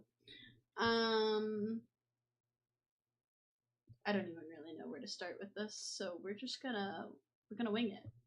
Oh my god! Oh wait, you're muted. Hello! You're no longer muted on Hello. stream. I'm still guarding on my side, so I'm just live, but I haven't toggled over yet. That's fine. I only toggled over because like I had been sitting here for a minute and I was like, okay, I don't know where they are. It's because I was like initially the boy came down, so I was playing with the boy or trying to. He didn't want to play. I checked the bedroom, Wow. was like, oh, I can't find the shirt. And then I walked into the main room and realized there was a large pee stain on the carpet, and I went, wow, boy, that's more than one time. I hate it here. Okay. And much more brown than anything he's ever done before, so kind of worried about that. Like his pee is usually fairly clear. This is not. So either I've been missing it a lot, or he had a bad piss recently. It might have been recent because I was in the when I went to the bathroom earlier today. He went to the bathroom with me, so The letterbox up in your side is clearish. I mean, I didn't check. Okay. I mean, I can. Yeah, I I'll just check didn't down think here about it. after. Like I said, I'll check down here after stream. I mean, the sad part is I've not seen him piss over there, and I have not seen that stain. So either he's done it while I've been down here, or while you've been down here, or he's done it while we're not home. Which yeah. that last part would be weird because he's not been doing it while we're not home usually. Yeah, no, it's usually like a weird attention-based thing. So and because it's kind of brown, it worried me. Well, I mean, that's understandable. Well, actually, my first thought, it could have been maybe from the tuna juice I gave him yesterday. It should just be like tuna water, but it could have been from that maybe. It looks like a piss stain. It's brown. No, on the wall. no, baby. I'm saying it could be from that. Oh, I get that that he peed irregularly yesterday. Yeah, like that could have been why. I mean, I don't know for sure. I remembered that, you know. We'll check his pee pads tonight and see if there's been any brown in the pee pads, like brown liquid, because that can be concerning.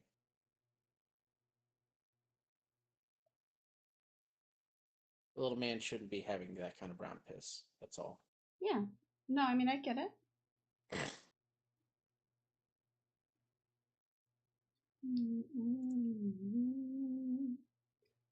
I don't know if chat's ever listened to Billy Joel with me. We're going on a journey, chat.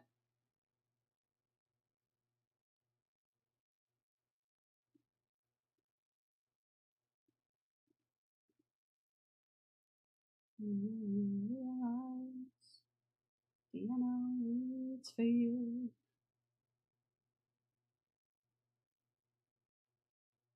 You do it fine. You can't be everything you wanna be. I would clean it tonight, but I know that'll be like something we do before bed. I don't mind doing it tonight. I'd probably want to do it tonight anyway, but still just the clean out the pee. Yeah. Yeah, I mean that's fine, baby. Actually, let's just do this. Yeah, I know. I know it's not a happy subject. Sorry, it's because I saw it the minute I came down, and I'm like, I don't recall seeing that last night. Fear. Yeah.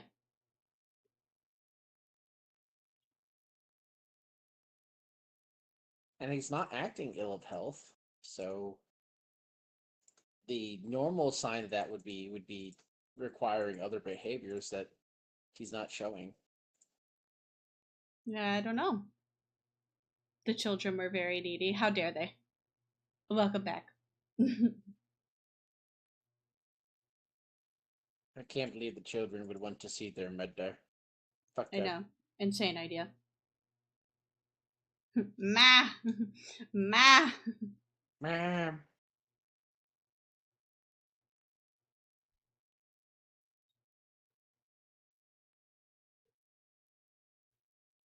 Speak of the devil, and he shall appear. You cannot have my Frosty. No.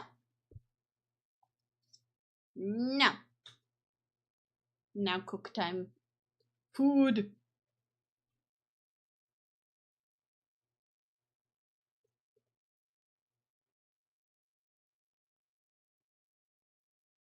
Hi, Ryder.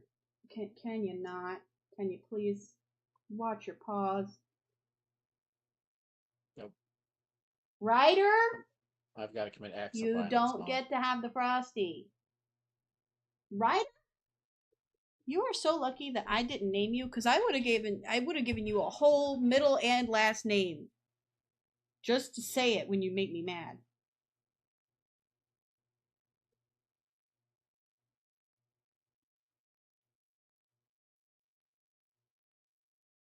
Try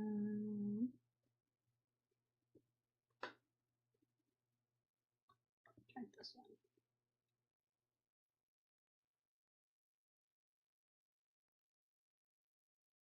Well, no, I feel like it's muted enough, but it needs to be darker.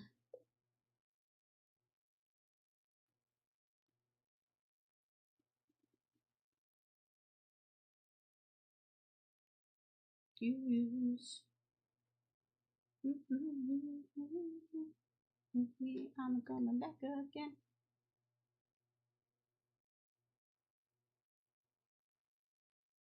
I'll pick spell now.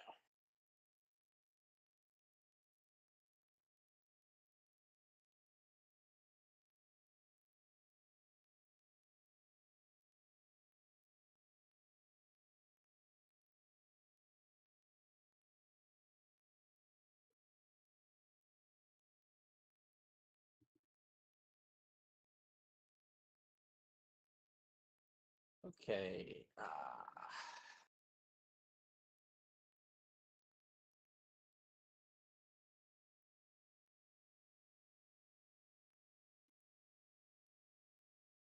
Am I not selected on the quest? Okay. Usually just. Okay. Switch it on the Wimsard 101. Alright, we're live on my side. Uh-oh, it's not capturing Wimsard. Uh-oh. Oh, it's because we did the Google Docky last time. Righty right. Now it should be capturing Wizard. What? I read that Motendo Google Docky from Bishojo. Oh, Okay, yeah, I remember now. Yeah, sorry. You're fine, baby. Again, despite being a VTuber, I am. You keep up with the VTubery things more than I do. It's because I can turn on YouTube at work and just listen to people rant. That is also because your job is not active physically like mine is. Yeah. Hi, Ryder. I see you're back down here, boy. He has Yeah, I saw that returned. millipede over there. Thank you, boy. I saw it. I know it's dead. He's just, making sure you know, Dad. It's in his little stealth corner. Are you gonna bat at it, boy? It's dead, boy. Oh my God, Mm-hmm. he's picking a fight. He's picking a fight. It's dead already, but I'm glad you're for picking a fight with it. You can I mean, bat at hey, it. that's more than what he does when I'm down there. When I'm down there, he doesn't give a fuck. He's just like, nah, mom's got it. And I'm just like, do I? Do I? No, he realized it was dead, so he just turned around. he just had to check for signs of life, Yeah.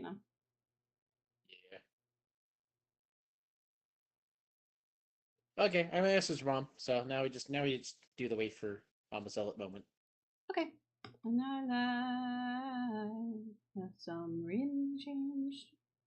Oh, cool! I love the jump into a world and see, trust, obey, strong totalitarian impulses right off the bat. Very comforting.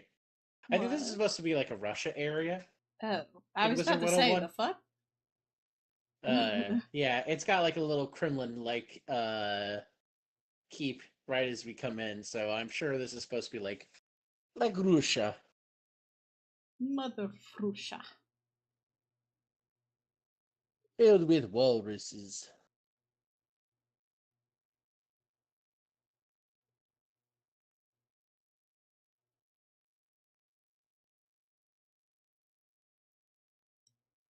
Would you like to see Yeah. my dinner? Yeah.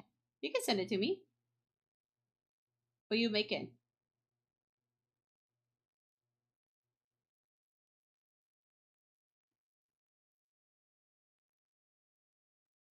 Now I often stop and think about them. In my life, I loved you more. Beef tips with rice and gravy. Oh, that sounds good.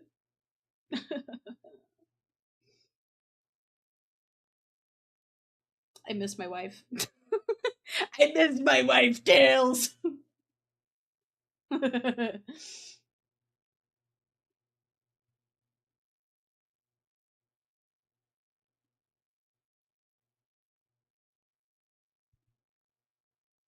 I miss my wife, Tails.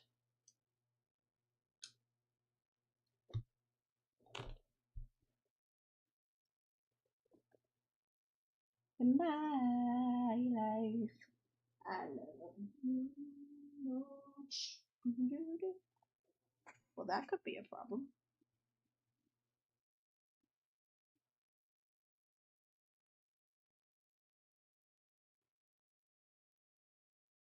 Oh, it's the song that I introduced Zealot to that he likes. Oh, that's cute. You have a little emblem on your name on Discord because you're playing Wizard. Do I? I'll screenshot it. One sec. It's cute. I see like the little controller. Is there a different one? No, there's a different one. Oh. 1 second. I'll screenshot. That's kind of cool. Let me see. I'll just put it in public square. That's fine. Got a little wizard symbol.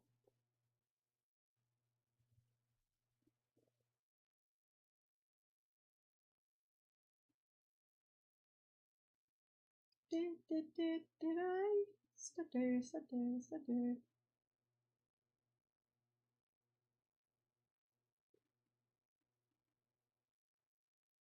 Oh yeah, little game Yeah, a symbol. little game logo. What song did you tag me in on Spotify? Or It was Twitter? just an older Starset song I heard tonight. Hmm.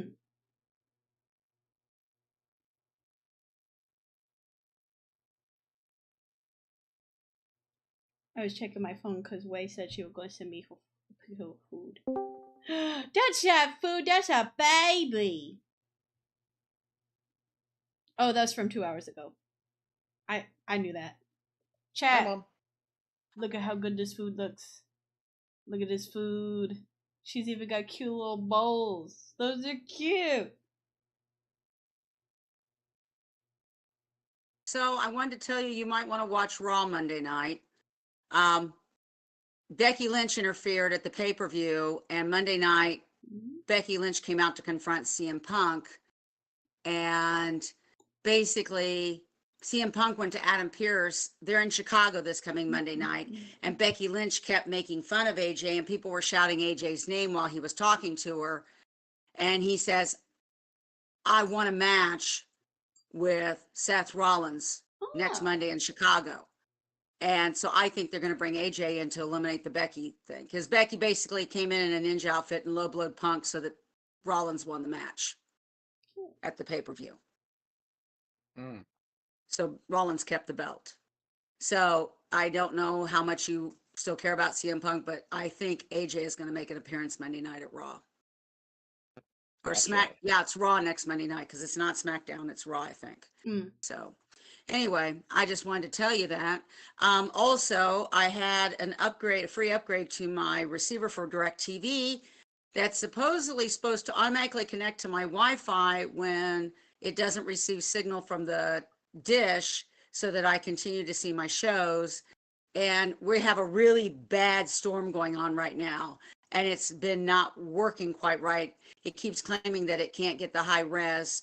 So I'll have to call DirecTV some point later on this week and say, okay, I had a really bad storm. It was connected to the internet, but it didn't automatically switch over to the internet. So it was still acting up. So is it not connected right? Because it says it is. So anyway, I need to probably teleport to you depending on what we're going to do. I mean, I just went to the Polaris world, so I've never been here. So okay, well, I'll teleport to you. I'm sitting outside Darkmoor, and it's a 2-hour dungeon, so I hadn't started it yet because every time I thought about doing it, when I first went and looked, it's a 2-hour dungeon. It's my death school thing I'm supposed to be doing. So, and it is a dungeon, so I mean, you could always go in with me if you want to, but I feared we'd start working on Polaris since we're kind of giving up on the whole stupid. So I basically found out that the spell I'm supposed to get, the spell that they gave me, I have to have Minotaur to do the Centurion or it's a merger between the Minotaur and the Centurion. Yeah, that's why you have to choose a school that you have the spells for already. But that's not the way they stressed it early on. They were acting like this could be another school. So you know, I took it to be like a secondary school that you basically, it's not your primary, but it's more than a secondary. And that's how I was. Unfortunately, I didn't. I could stop doing myth and go back to life. Well, life is my primary. I'd have to do death. But it doesn't, most people are really panning it that it's just not. We're live on my side now that Mama Zelt's here. Hi, everyone. Hello, chat. Hello, stream. Hi, chat. We were already live on my side, but yeah. Yeah. It's because I'm painting, so.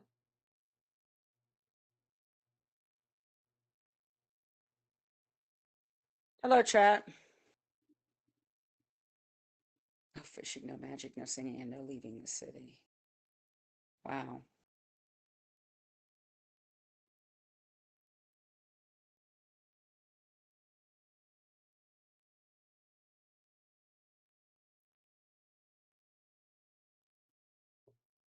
I take it you already headed towards the end of the Midnight Sun? No, I was just seeing what was in the courtyard there. Oh. I got the quest from Fauché. Was there anything? No, I did too. Oh. I did too, but I was just looking around. But, you know. No, I didn't know. I hadn't been here yet, so. I have not either. That's why I'm looking around. We probably should find a Zeke and. Zeke did not have anything. I already found him. Zeke did not have anything? Yep. Wow. Okay. That's strange. And He there was he was up there? no. Because I didn't talk to him. I'm sorry. Let Yeah, me he go was back. in this. He was in the courtyard square, but he didn't have anything. Was there anybody else up there? The monstrology guy. If you want a monstrology spell for dealing with polar bears. No, not really. Snow globe maker.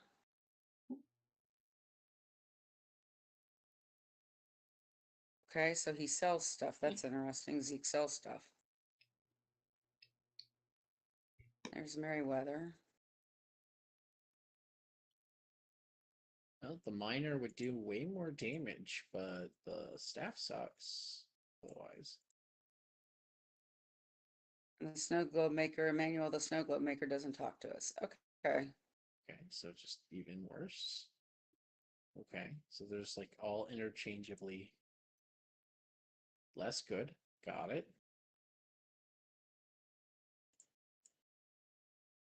That's just shadow damage. Okay.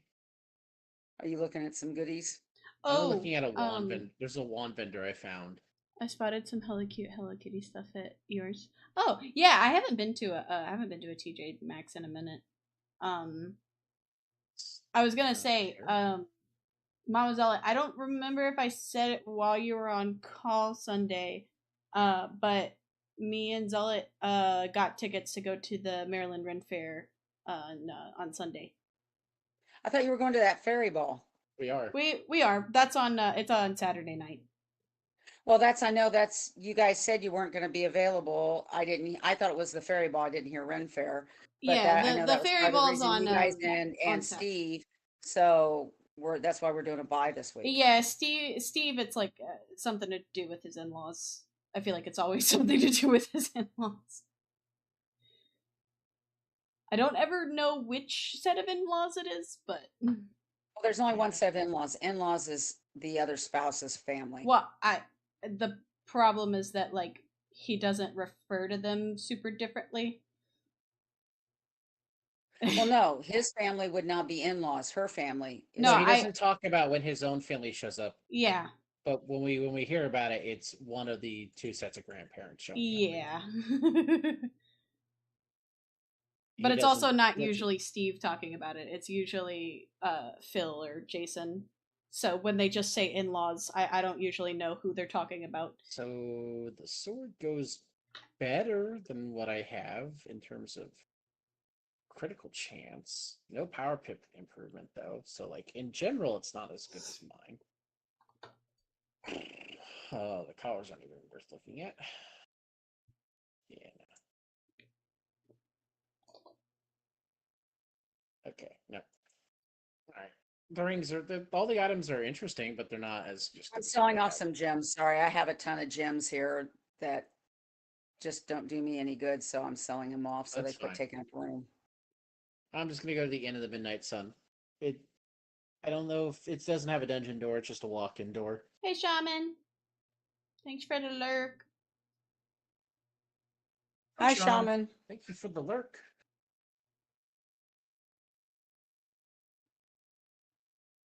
Okay, I sold off a few, so I have some space.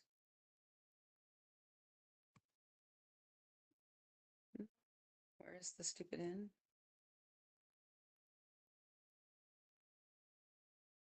Oh, okay. Wow, this is kind of a weird story.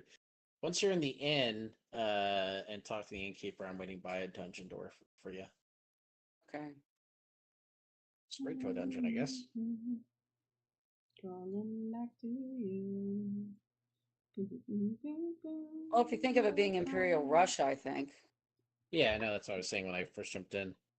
Because it was like, I saw the trust and obey signs. I was like, well, that's very Russian. Clouseau. Oh my gosh, that's the Peter Sellers character in the Pink Panther movies. Not spelled that way, but that's Inspector Clouseau's Pink Panther movies. Okay, well, this may or may not work. I'm going at. Did you? Oh, okay. No, I was waiting for you. You didn't say anything. I hit. Okay. I think. Okay. Go get off. Sorry. I backed off and then it wouldn't let me. I'm on it. Okay. What the hell? I hit the.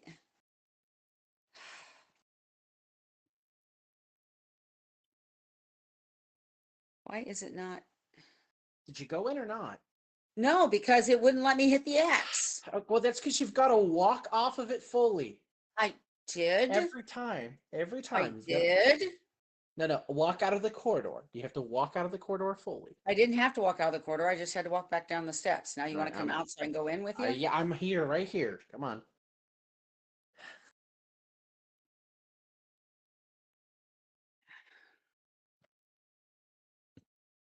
I watched Thunderbolts Sunday night, the Bucky Avengers movie. Is it a Bucky Avengers movie? I'm sorry? Well, they say Thunderbolts asterisk the New Avengers is the way the title of the movie box is. Okay, but where And- did Bucky Okay. come into that? Bucky is a member. He's on the cover from where at the end of the Hulk movie, he is a congressman. I'm going into the fight.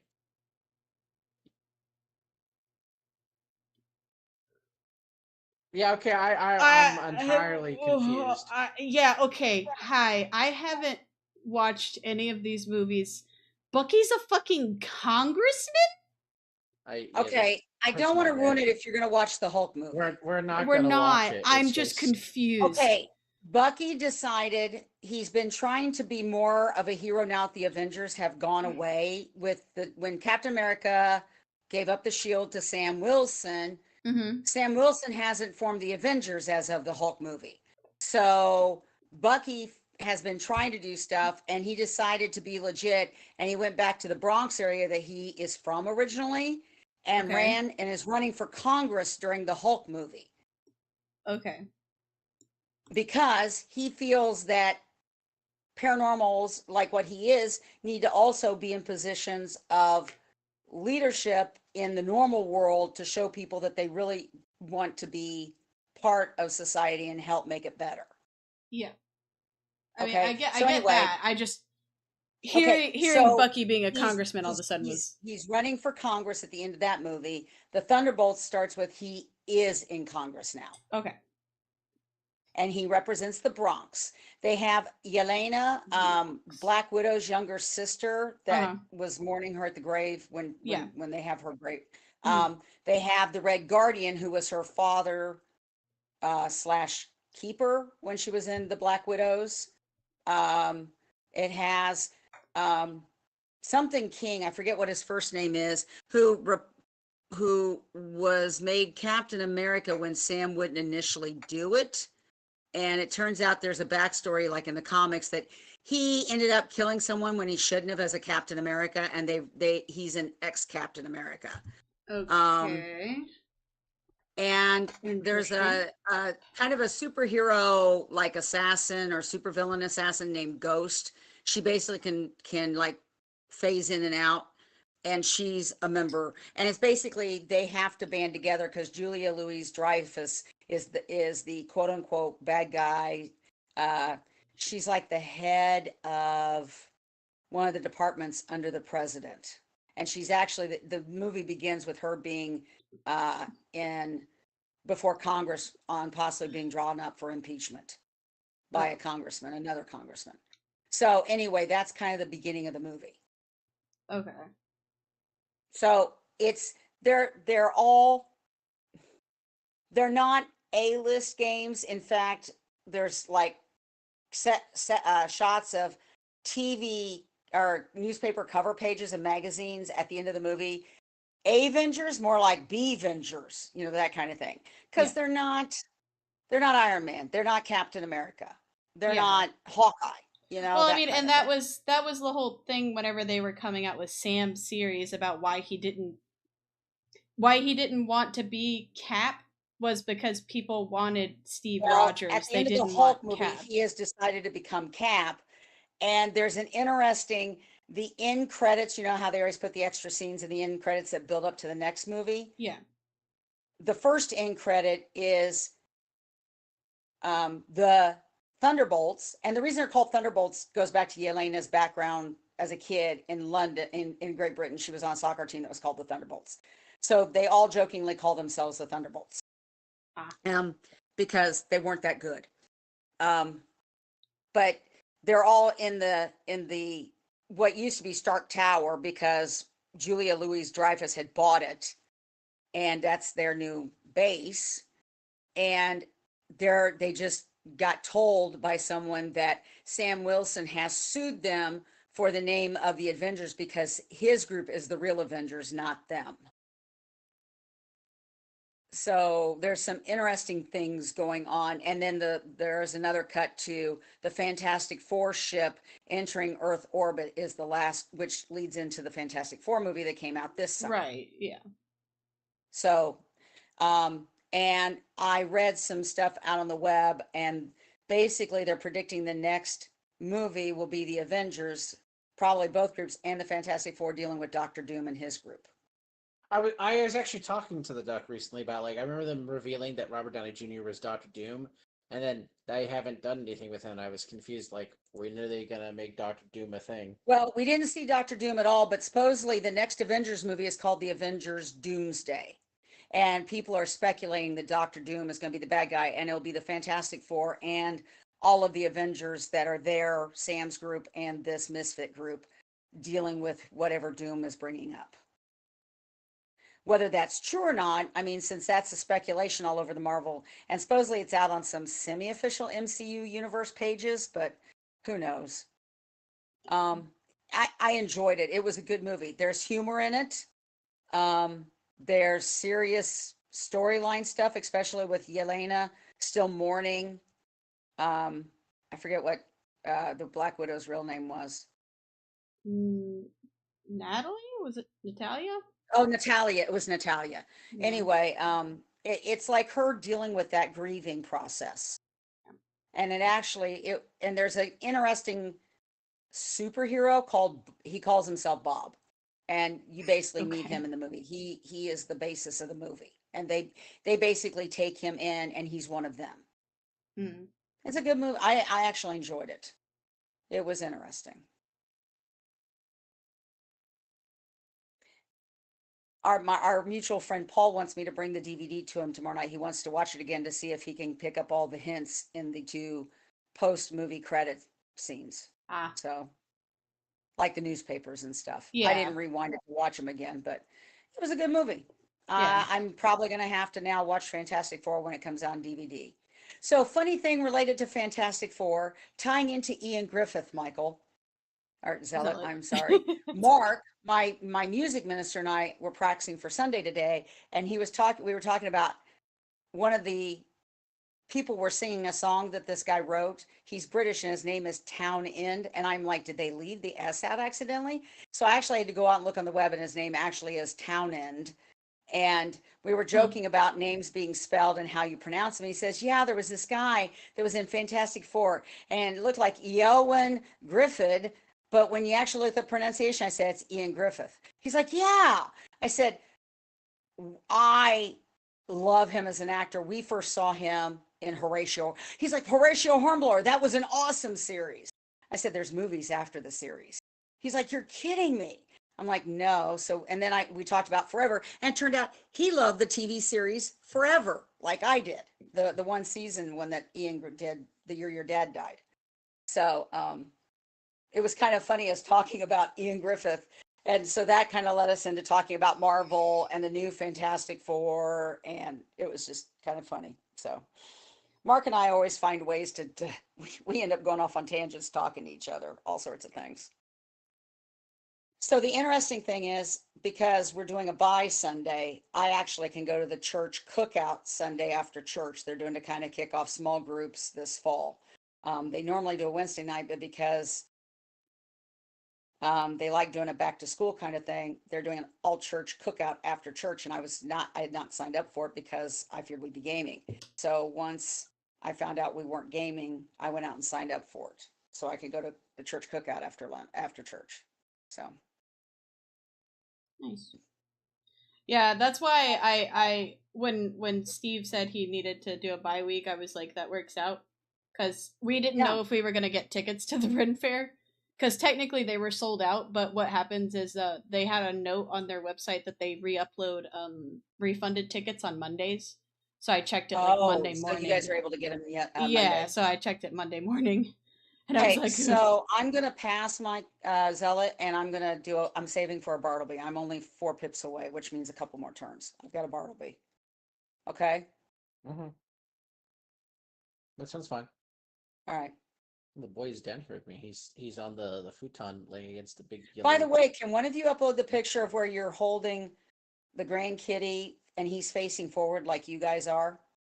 I saw it somewhere, but I can't find where I saw it. I think it's on the Ducks banner.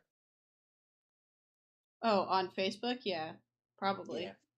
No, I thought her cover picture was the one where you guys are holding him and he's snuggling. It's like snuggled in, so he's not facing the camera. Yeah, most of the photos were like that. But there was one that was really good of him looking at the camera with you. Yeah, I can see if I have it saved on my phone. If you have it saved on your phone, would you text it to me? Because I was trying to show somebody how cute it was. Yeah. Because I told you, Zealot, that I had people asking me about it at church Sunday? Yeah. Yeah. I'm like, I they're was already very engaged. I was They're like, very what? amused. I And was well, very amused. they said it looks like professional engagement pictures. I said, no, they just took my grandcat to the park and were walking him in Yeah, a we stroller. said it was family portrait. Yeah. Well, there were people who may not have realized you were engaged, and so they thought it was the engagement. I'm doing the Bartleby. So I wanted to show them the picture of, because I thought it was so cute the way Ryder's just looking at the camera like you guys are. Not happy looking, but looking at the camera. Yeah. No, I get it. I'm gonna send you two because I can't tell. Okay. Oh wait, no, That's fine. okay, it blew it up when I tried to send it to you. Okay, I sent you the one where he's looking. Yeah, I was actually texting my friend Aeon today, and they were like, "So do you want to try to redo those photos?" Because they actually didn't come out as well as they wanted to because we did it in the we ended up doing it in the shade, and they were using a like a sun filter. Oh, okay. I thought they turned out nice. I liked them. Yeah. I thought they were good. Yeah. So fun fact that I guess I haven't mentioned to you. So I've started dabbling in photography, and so I have some friends that also like to do photography, and we're trying to get to a point where like we meet up kind of like once a month to do like a shoot of some kind to get practice. Wow, that can be so- an expense. I mean, I have a really nice Canon I bought when I was Supreme Historian because I was taking all these pictures all year long, and my poor little PowerShot Canon just couldn't handle it. Yeah. I actually have that camera at the library now, so I could do. It's got a bigger SD card and does great pictures and does them quicker than like my little SD camera did at the library. So yeah, but it can get it definitely can get pricey. The especially if you camera start getting I'm into buying all the different lenses. Like my camera can take all these different lenses and has all these settings that I just tend to leave it on auto.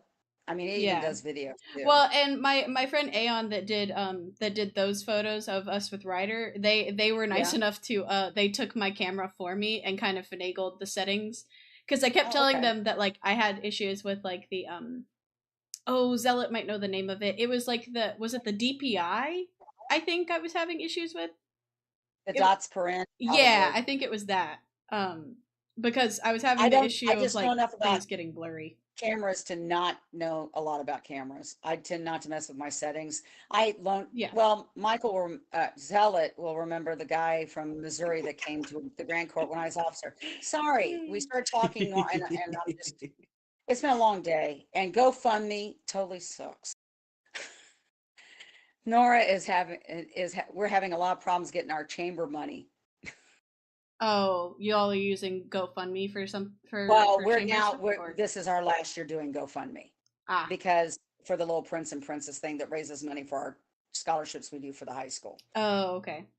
Because the person who sets up the fundraisers cannot withdraw the money from the fundraisers. They have to they can withdraw it to themselves. And even though she has a signature on the bank account, they won't let her deposit directly into a bank account that's not her bank account. All right, So so there's nothing else in here. We can leave. Huh? There's nothing else in here, so we can leave. So she would send me the invites, and then I would go out and download the money as a treasurer into the chamber bank account. I got to do 4 of the 12. It wouldn't let me do any more past 4. Huh. And so we've talked about, and we're just going to do some sort of PayPal link. and that people, donate the money to PayPal from now on, because we can set up a nonprofit PayPal account and Yeah. not deal with this. And then the money can pull right from it into our bank account without doing all this hassle. Yeah, I mean that makes sense. But yeah, but my camera that I have is just a little $100 camera that I got off of Amazon.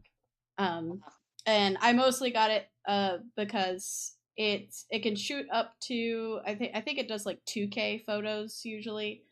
And then the main reason that I got it is because it can double as a webcam. So I could just plug it into my USB and it makes a really nice webcam. And then I use it for stuff like I'm doing now. I'm streaming me painting. Because that was a lot of Is my it a issues. Canon? No, God, it's I don't even. Does it have a brand on it? It might not. It's some. Because I was able to buy the Canon I have that's really fancy No. and does all sorts of different things for like Yeah, $150, but that my was friend 9 years Shepherd ago. got a she got a Nikon for a really good price. Somebody was selling it. I don't know where I'm supposed to go. I'm gonna follow the But arrow. I'm assuming. but Prospector you Zeke talk to- now has its quest. Sell it. No, I'm talking to Eloise. I assume Zeke has one too. Oh, Eloise has one. Yeah. But I was being told earlier by our friend Shepherd. She was like, "Well, if there's one thing that you will have a multitude of at your wedding, you will have lots of photographers." And I'm like, "I will take any and all free photography that you will give me." like I have no qualms with that. Oh, the Polar Roses. So we have Polar Roses and Vanilla Ice. Nice. Vanilla Ice. That's just wow. Their puns just kill me sometimes. Does that even count as a pun at that point? Well, considering that you're scooping up with a Vanilla Ice scoop of Vanilla Ice because it's tasty, but you can't scoop it up by hand. Did you go talk to Red Rosa Red yet? Rosa? Yeah, go talk to Red Rosa. Okay, I haven't done that yet. I didn't know if you had or not. Sorry. Yeah, no, I did. That's what I went to immediately. I followed the arrow, like a normal quest. Following the arrow took me to Zeke, and I saw Zeke, so I That's stopped. not at all where it took me. Your arrow's confused. Well, I mean, it's not her fault if her arrow's drunk. No, it could be just I came out of the doorway a different way than you did. Who knows?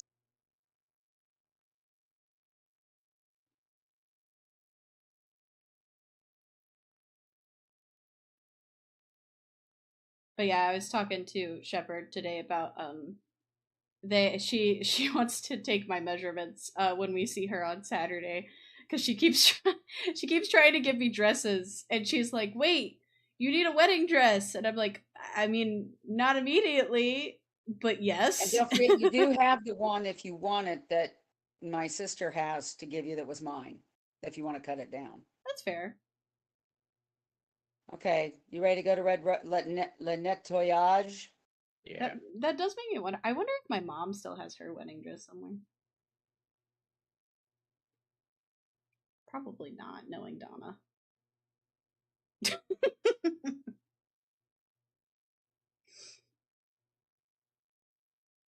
Oh, that is the right way. Okay.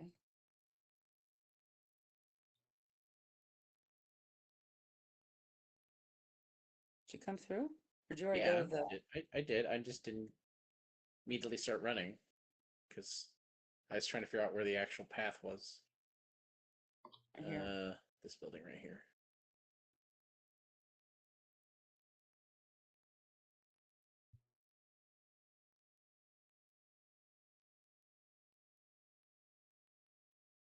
Say it ain't so. Oh, actually, I might be reading a book that you know. It's really popular right now, apparently. It's Good Girl's Guide to Murder by Holly Jackson. I've heard of it. I haven't read it. That's fair. The only reason I know it's popular is because apparently it got turned into like a Netflix movie. Oh, anything that's made... Okay, so the funny thing is when COVID hit, all these miniseries hit Netflix, like the um, oh, What's Your Mary Below series, the Bridgertons. Those books are, some of them are 20 years old, that series. Mm-hmm. I was buying those books for the longest time and nobody was reading them. All of a sudden, the show hits Netflix, and all of a sudden, these people are like, "We want to read this new off," and I'm like, "They're not new books. They're right over They're there. not new. Yeah. They're not new."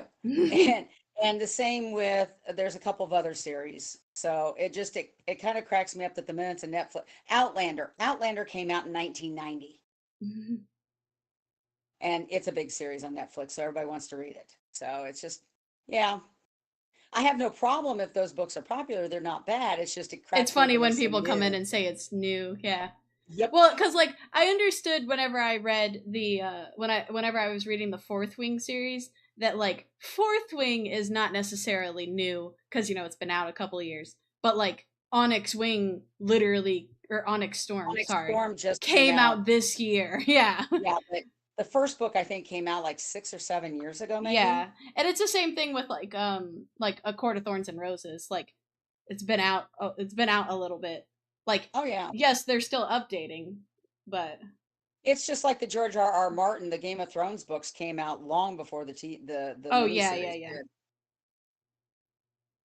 Yeah, but I ironically So from that Discord server that we mentioned before that Zealot had with some people that worked at his agency, yeah, I had reached out to a couple of them because we had kind of bonded over like I was like, oh yeah, I'm getting into reading and I do art and stuff, and and I think it was mostly ladies that were in the group, but so we without necessarily intending to kind of created a hodgepodge group of like our friends and like friends of friends that also read, so we kind of have like a little book club started. that's cool.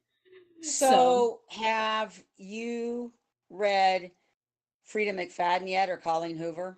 I have not. Okay. Those are two of the hot names. Frida McFadden is a good, I'm not saying she's a bad author, Mm-hmm. but she obviously has had a very warped and twisted life. And actually, is she the one that I read? There was a book I read, and the person admitted they used to be a divorce attorney, Oh goodness. and they were so they because they couldn't do anything about the bad people that they were dealing with at times, or maybe it was a prosecuting attorney. They quit being an attorney to write novels because then they could deal with the bad guys the way they wanted to deal with them. I mean, Understandable. Yeah. And dark but fair, you know? so Frida McFadden's books all have very dark endings, and very rarely are they happy endings. They might be proper endings, but she definitely had the thing that got everybody started was The Housemaid. Mm. Um, and I don't want to go to any details because I don't want to give away the novels, but she's got it, and they've been republishing her older stuff even. I've got a minor if you don't. Go for it. Um, but Colleen Hoover is one of those that writes the love story types that there's it. Um, remember when oh God, the stupid book where it's basically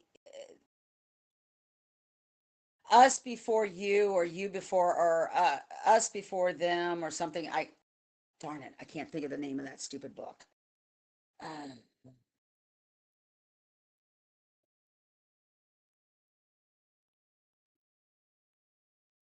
I mean, it's okay if you don't know the name.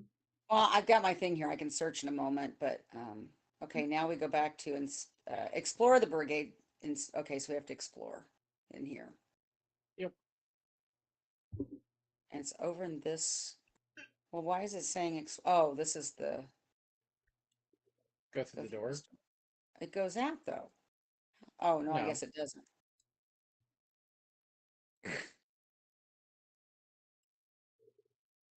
So I'll do it once we start this combat.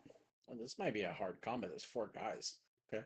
Well, we Oh can well, always they're come still in. pretty weak. They're still pretty weak of the Okay, good. inspector generals.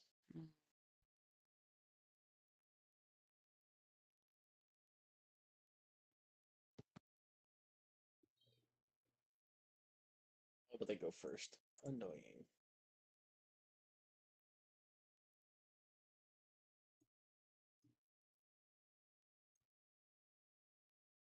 Me Before You was a movie in 2016, and Mhm. it's based off the book Me Before You by Jojo Moyes. And then it was Me Before You, and then there's Us Before Him or Them or something like that. Uh, And um it's a romantic, and it's kind of a romantic twist kind of thing, but it's just, yeah. Anyway, those were Colleen, and then Colleen Hoover was a couple years ago. Same with Frida McFadden, and Frida McFadden just keeps releasing these new books, and it's like people just glom onto them, and they're all kind of in a warped, dark way. hmm. So, I mean, there's a lot um, of people that are into that for whatever reason. yeah, um, you might try Ruth Ware. The first book she did was a big, big hot mystery. It's called The Woman in Cabin 10. Hmm. And it's basically it's a boat, so that it's a lock, kind of the locked room, but they're on a boat.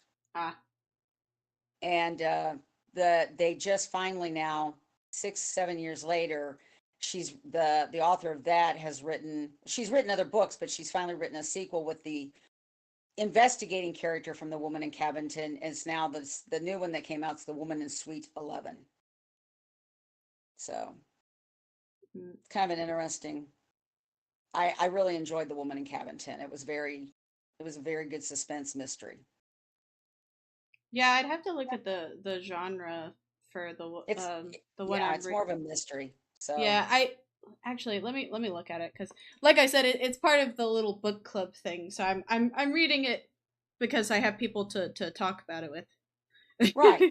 And But well, I there supposedly is a book readers Facebook group that my friend Busy belonged to, and every once in a while she say, "Hey, I have to read a book, and this is the genre that they're wanting us to read. Do you have a recommendation that you really enjoyed?"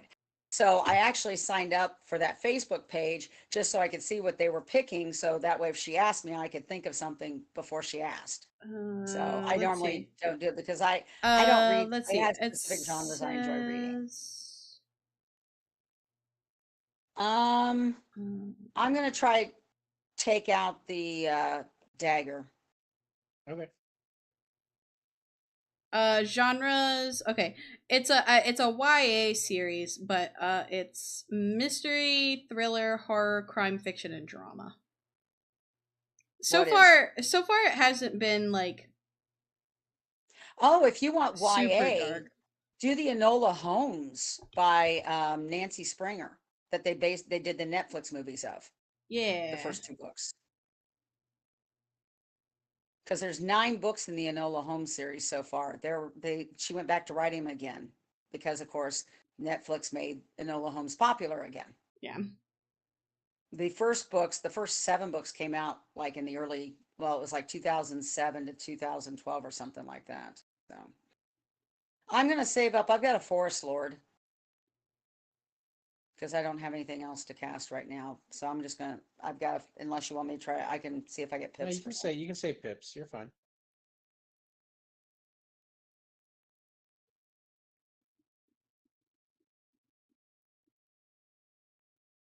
Right now, I'm getting ready to read. Martha Grimes is one of my favorite British mystery authors that I started reading in college. She's cool because all of her Richard Jury is a Scotland Yard inspector novels. The Mm-hmm. titles are actual pubs in England. Oh, that's And cool. there's usually scenes that Like happen in in that pub, or that yeah. pub appears in the actual pub where it's located, appears in the novel at some point.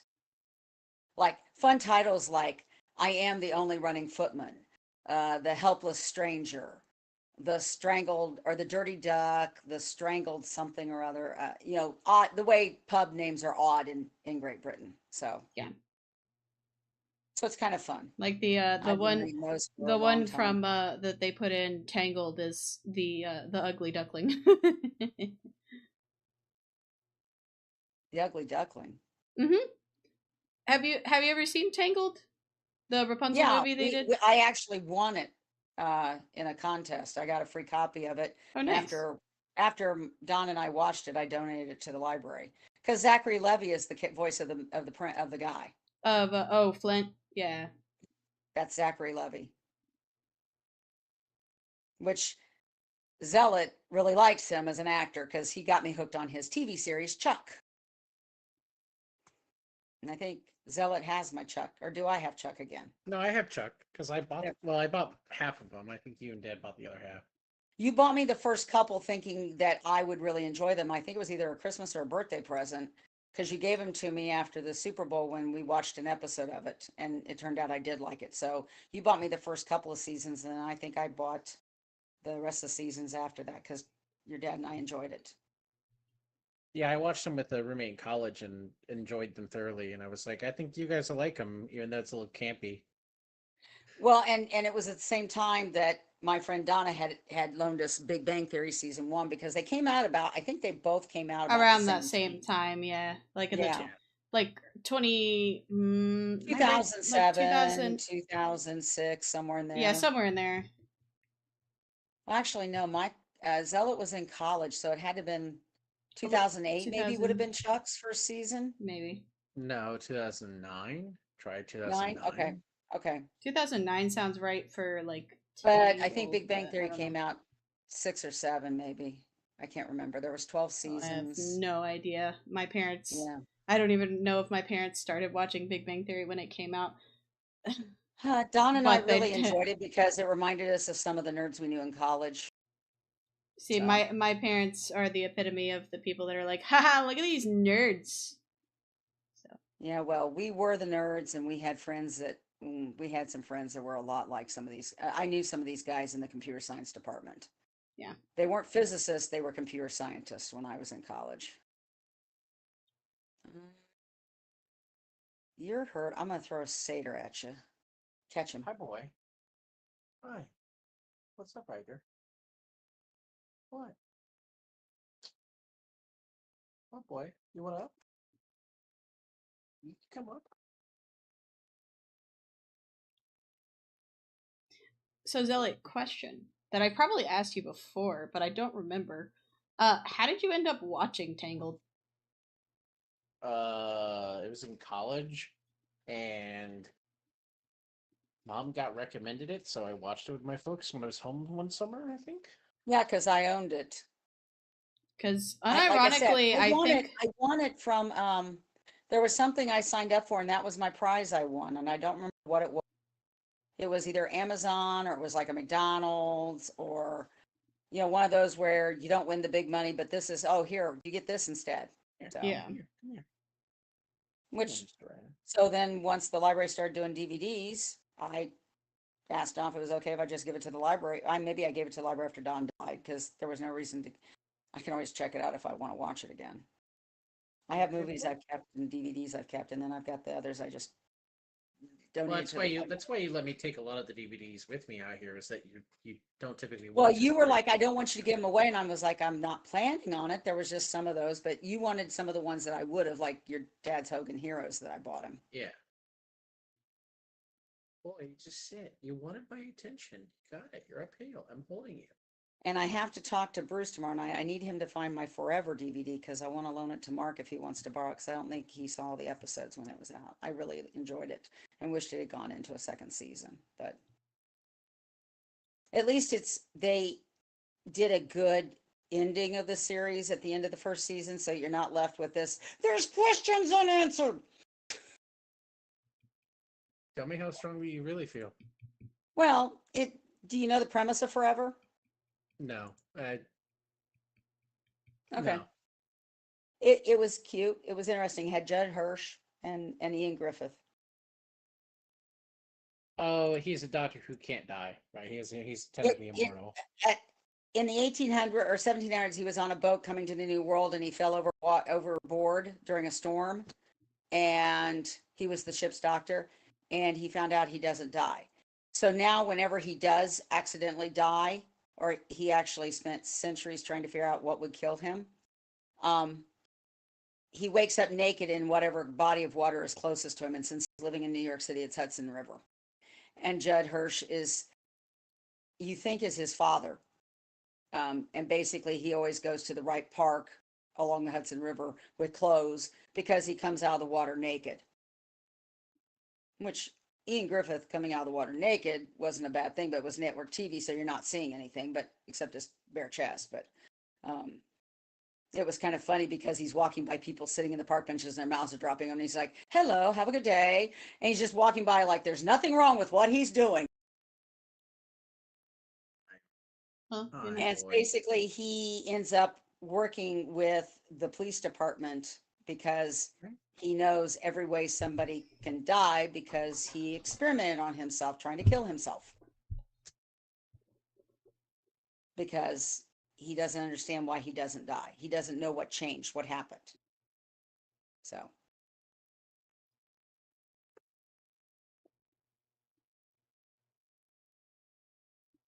It was a cute little, like 7, 8 episode series that came out in 2015.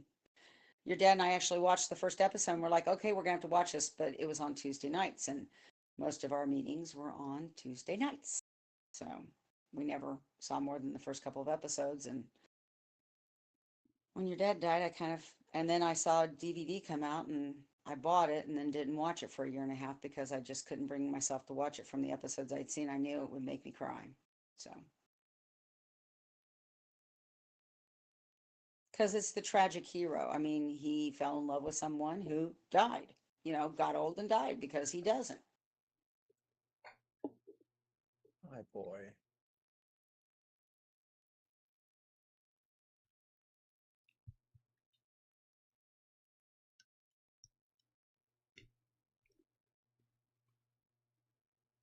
At least he's not cheating. I guess because he's a low end guy. Yeah, we just started the area.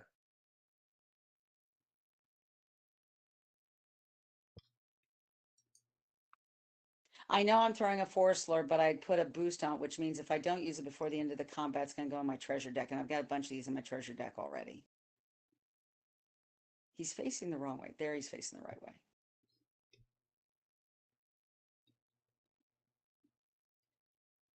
Oh, they did finally get my top level character, my dad's character fixed. So I was able to get to the point. I'm actually continuing with the weaving with that character to the point where I just go, okay, that's it. I'm done. Okay.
Ryder, you are way too comfortable just trying to fall asleep on my arms.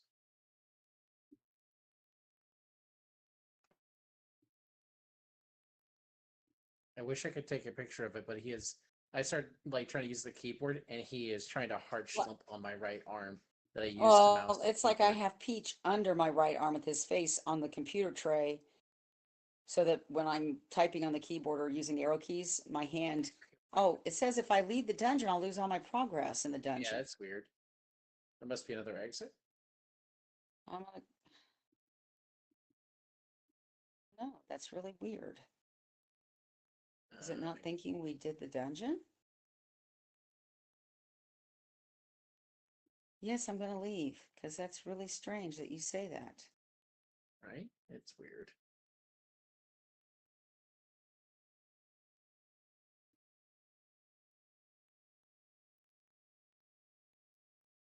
Ah, crud, I got drawn into a combat. Not even out yet. I didn't walk out because I saw that message. Well, I finally did. I didn't, it showed you walking out on my screen. So I I thought you left. So I left and was trying to get to I Red just Rosa. explored to make sure there wasn't actually something to Well, I was did. I glare walked in around, University. but when we walked up the door and it did that message to my screen, you left. So, but I said no and then walked around the room again one more time just to make sure. And I didn't see you at all while I was in there walking around. That was weird.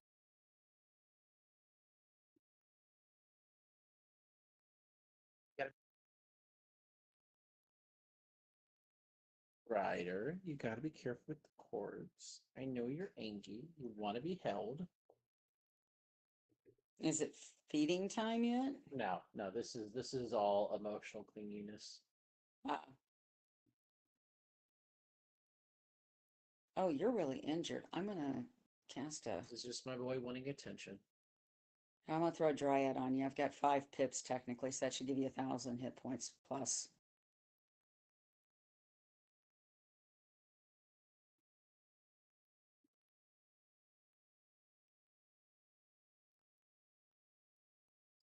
There you go. You were down a lot.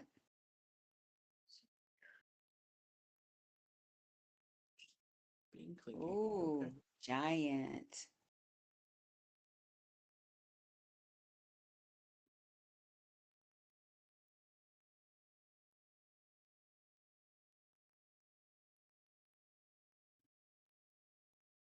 So did I tell you I won Alhambra last Thursday Yeah, night? you mentioned him, Mom. Okay. I'm sorry. I'm just happy with myself that I actually like won that game. That's a game I don't know that I've ever won. If I have, it's been once, a long time ago.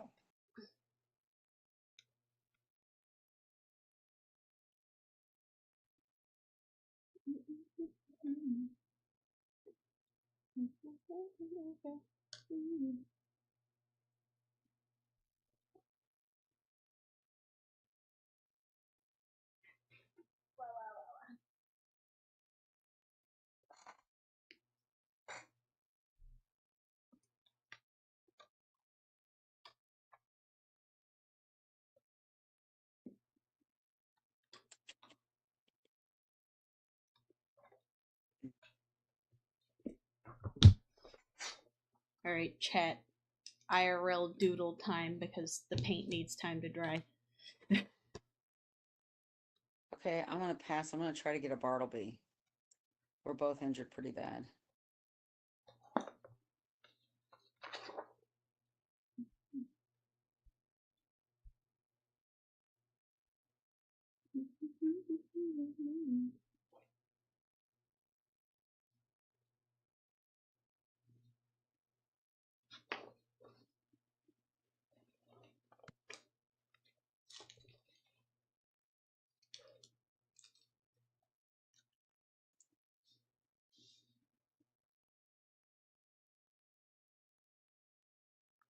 Oh, I also don't know if I told you.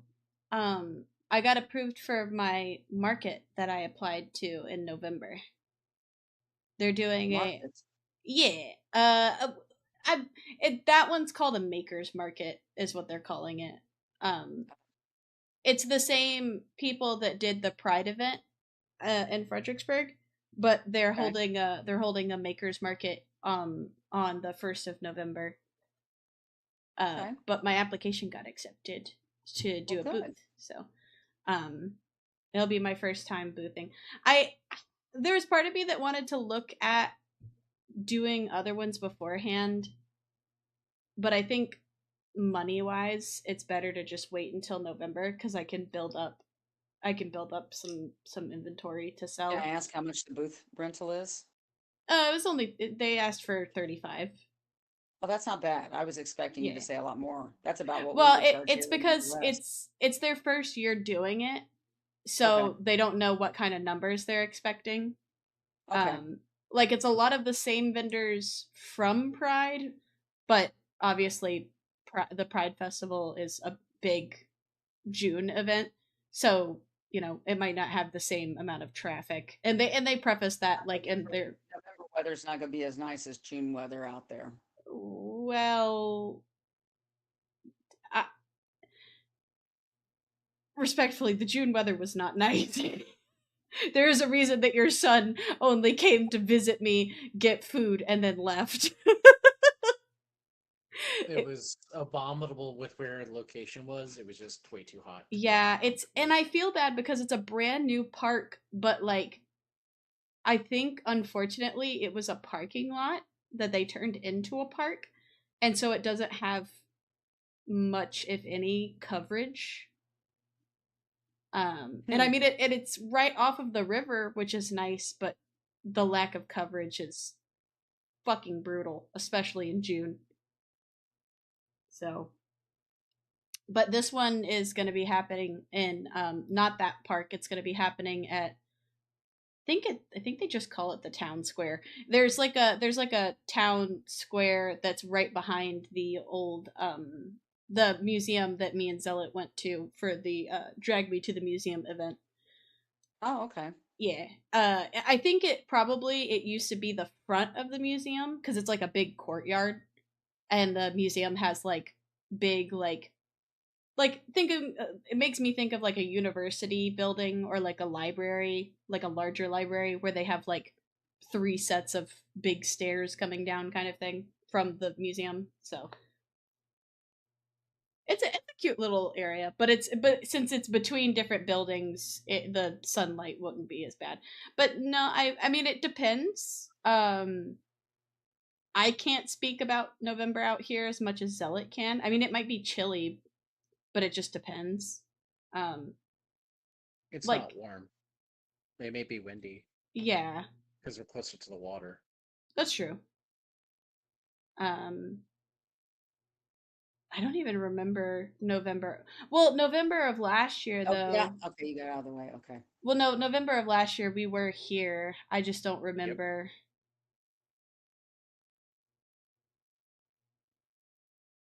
I don't remember what the weather was like if I'm being honest.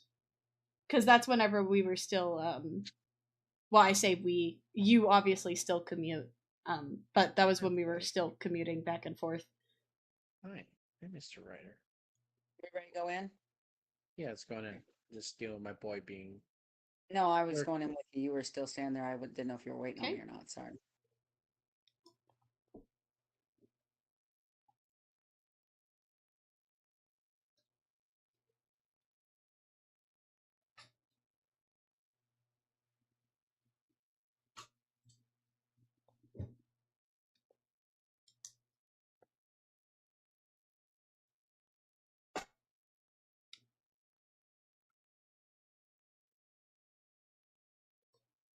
Okay.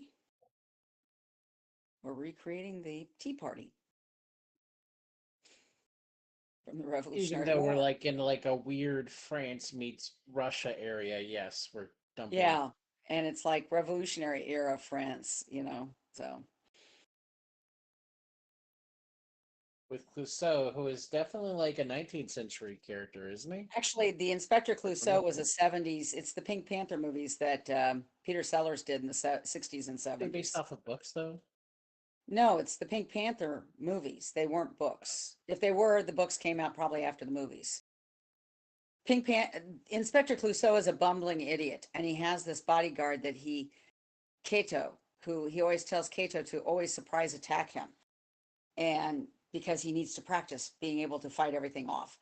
And he's considered this prized inspector, but in fact, his boss ends up being the bad guy in the last Pink Panther movie because he's so frustrated with Clouseau and how stupid he is, um, that he becomes the bad guy to get rid of Clouseau.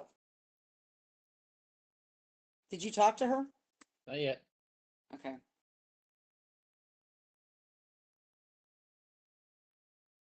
Oh, these are the mom things from Azteca that we dealt with. Oh, I got drawn into a combat. Wow. Yeah, it's almost like it's just in the middle of the ship. Yeah. And they are myth. Okay. Well, I'm going to do a life. It's going to be a spider attack on the first one. And it'll give me a life boost to damage. Am I buzzing?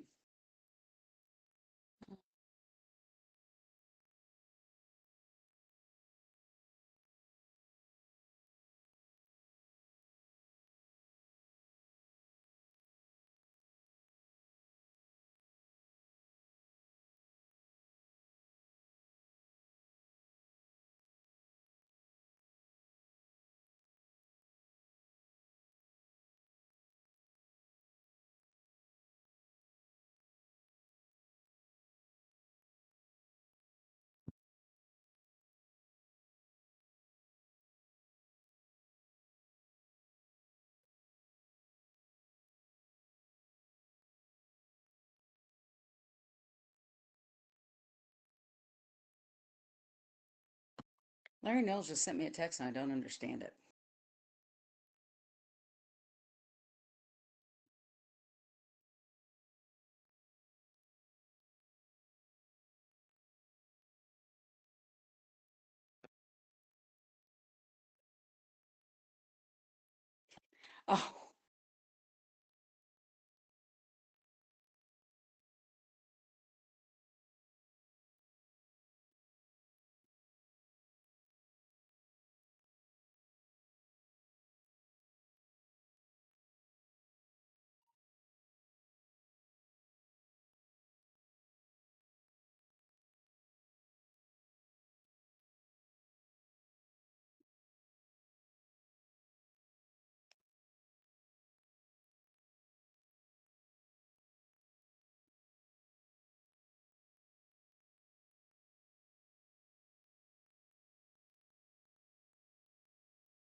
Oh, oh, he's in Alaska for Grand Court. Okay, now I understand.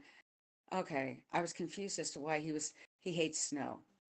He says I hate that S word, and I said, "What S word? What did I do?"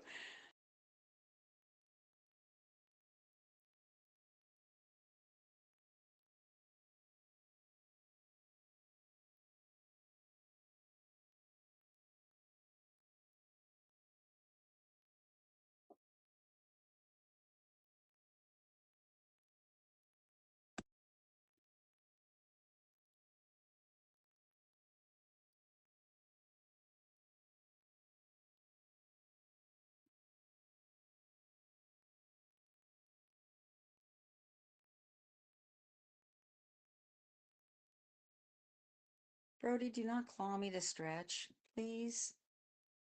Peach, quit wallering around.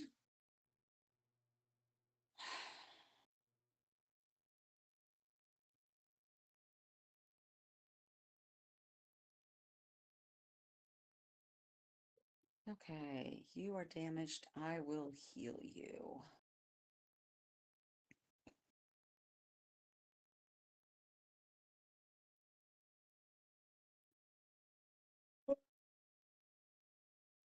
I got up at 6 this morning. I had labs this morning for my doctor's appointment in 2 weeks.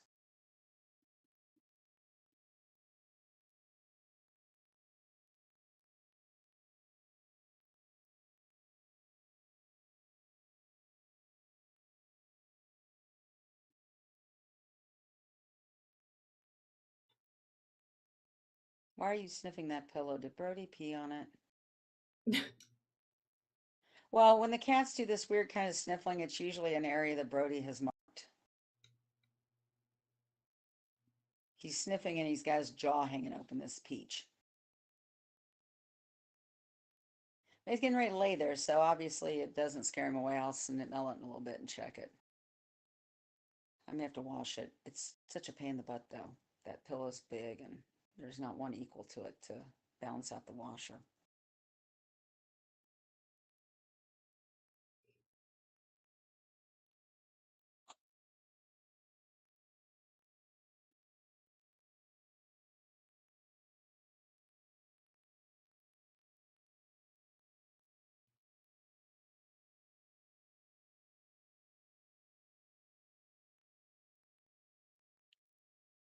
So how's work going for both of you? It's been okay. Yeah. I've just been figuring out my hours since my kiddo started going to school. So Getting them arranged around so you can work with her after the child after school? yeah.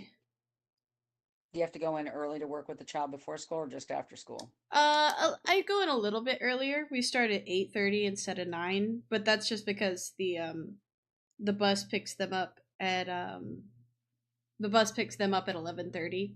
So To go to school? yeah. Oh, half day? Mhm. Yeah, Oh, okay. they go from 11:30 and then get home around 4. And then you work with the child again after school? Yeah. Oh, cool.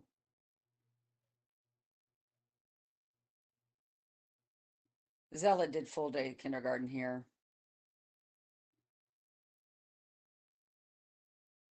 Oh, he says it snowed just in the mountains, 70 degrees in the lower level. And Wow. And of course, he had to go in the part that had snow. Well, no, he flew into Alaska, so he probably saw the snow. He said Preety, even though it's the S word, because he does not like snow. He leaves Illinois during the winter. I've laughed every year since Don died. His trips have coincided not with the snow, but the snow is when he's home in between trips. It's almost like Don's getting even with him. Because Don loves snow as much as he hates it.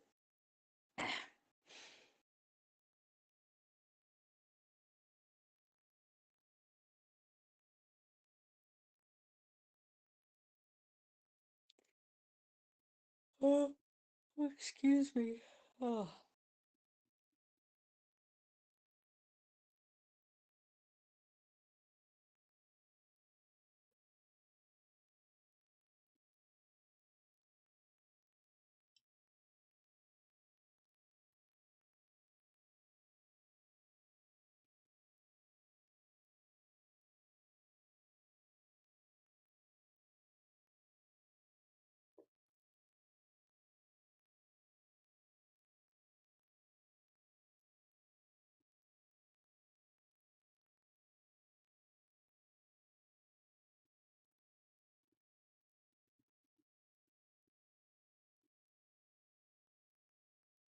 Ow, can you not always have your claws out? Please, Brody boy?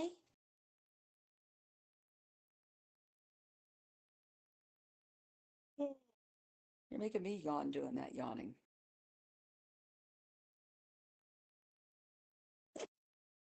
Did I just heal you? I don't remember. Wow. It's like I heal you and they smack you again. At least you blocked the critical that time.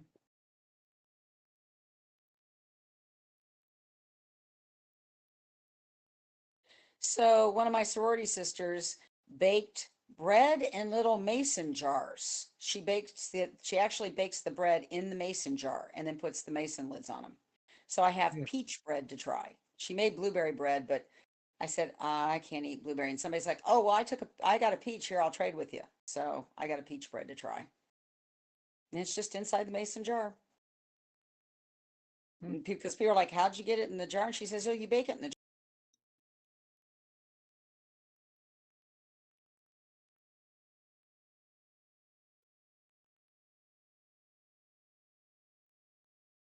jar." Oh, I gotta clear out the stupid little question mark. There we go.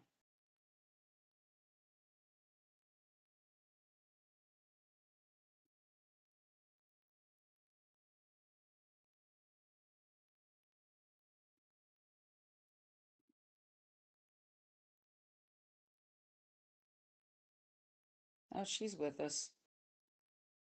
What's she give us? Oh, plus 10 for piercing.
Wow.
Oh, it did bring him back. Darn it.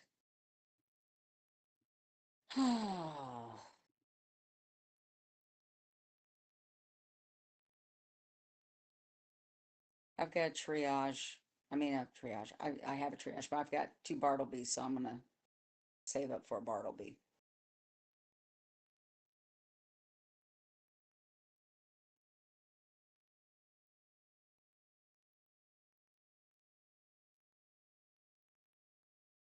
Nice. Thank you. Hopefully that. Oh, he's going to do it again. Well, he can only save 1. Oh, no, he's doing a centaur. Okay. That's fine. I thought he was going to heal all of them. Meaner, I blocked your critical.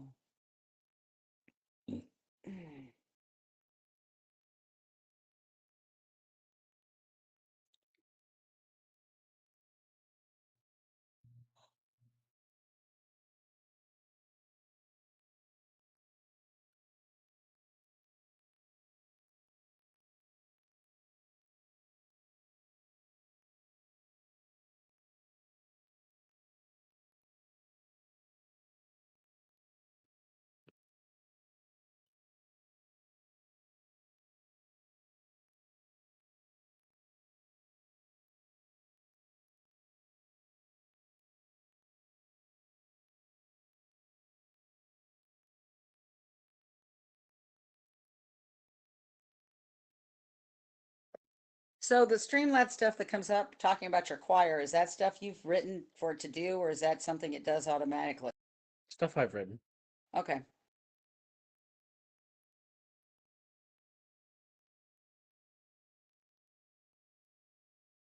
Yeah, I don't know if she can see the one that mine does.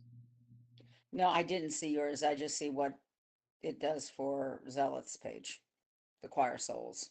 Yeah.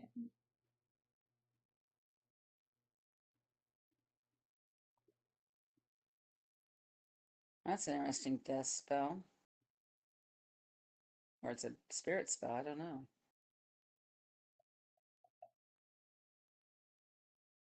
Okay, I've got 1 more pip.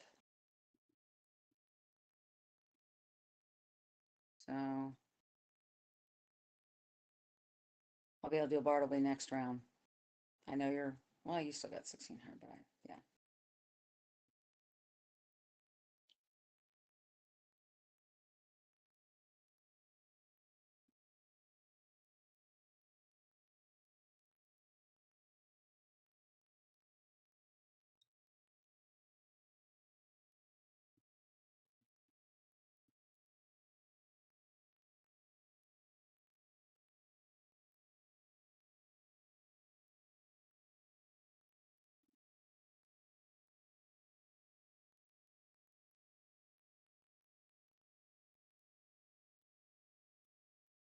Bartleby.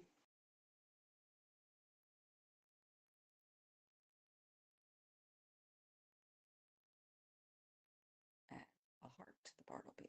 There we go.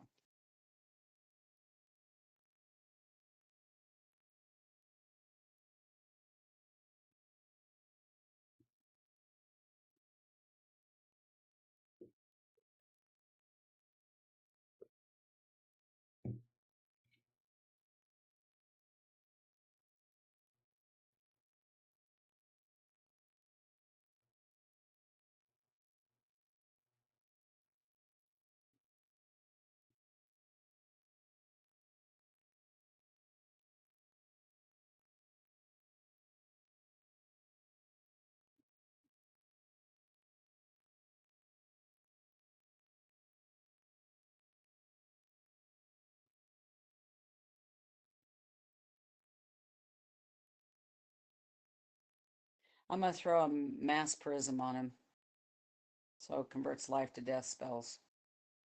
I've got a centaur in my deck.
Oh, wow.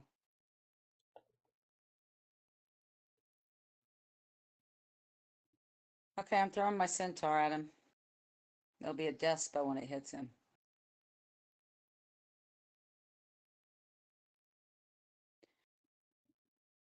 After we finish this dungeon, what time is it? After 11, my time.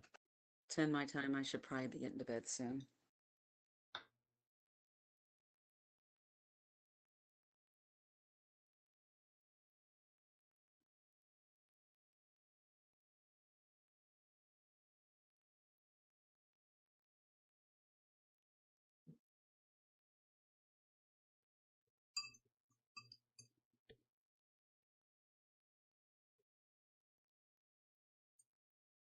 There we go. Oh, it took 2 of the traps off me and made them into blades. Maybe that's my new, oh, that might be my one of my new myth.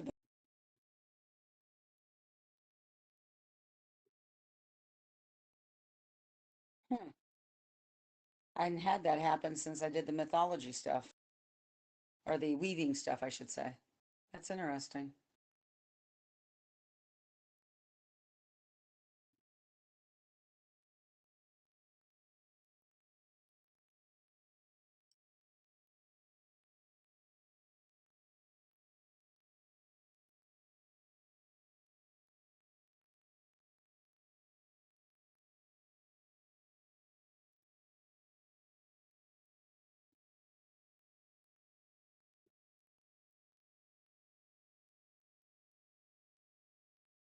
What's wrong, Peachy?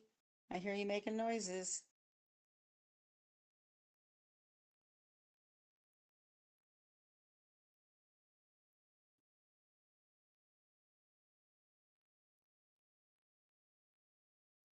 Do you have a spell that does both balance and fire to him, or are those 2 separate spells? That's the one nice thing I got from some of the spell weaving. Oh, okay. What is it that gives you fire on top, fire and balance together? Yeah, it's a fire and balance spell together. Cool. I do have blades and traps that are fire, that are myth and life now. Like this memory trap.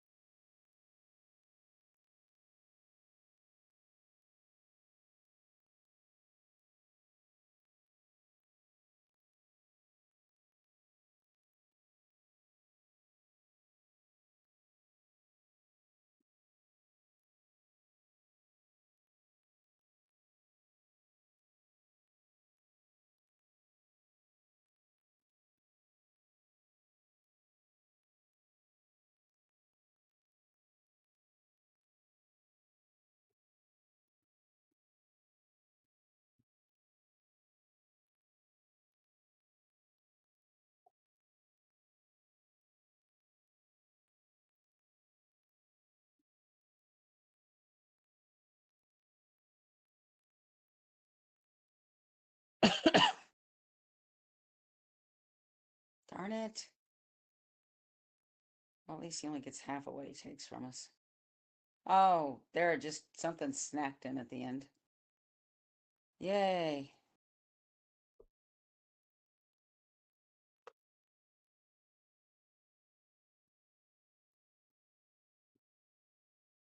So let's go let him one to the left.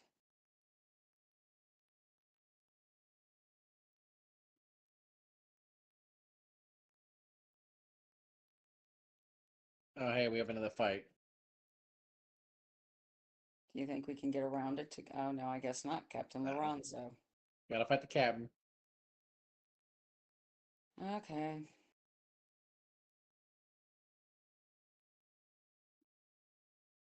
I had to get past the dialogue. They are myth and balance. So I won't need my prism. And I better save for a healing spell for you. You want to bring in somebody? No? Okay, all right. I feel like Didn't we know. have this. I know, I was just worried about the healing. So.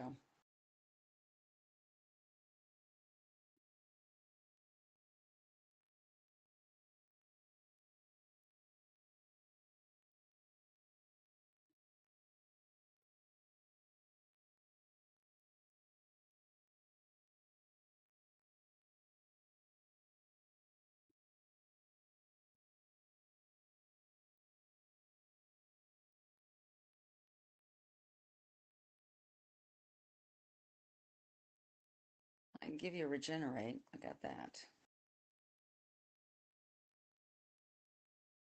Oh, it's Samoa Joe and Powerhouse Hops.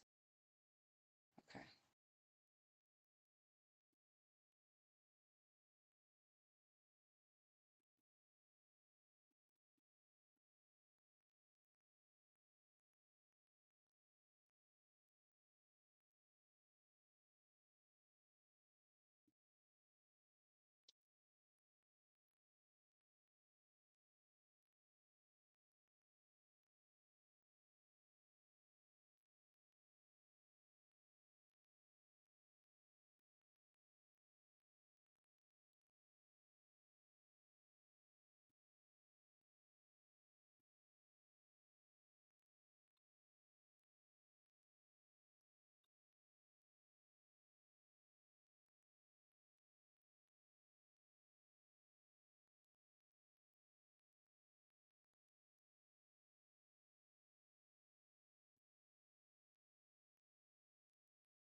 Wait, is that my healing on you or is that an attack?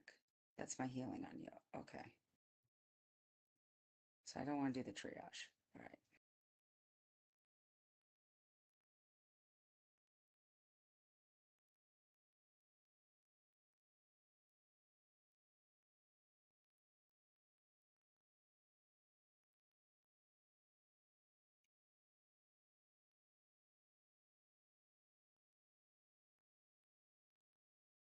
I swear that looks like Eddie Kingston behind the announcers tonight, but they never mention him.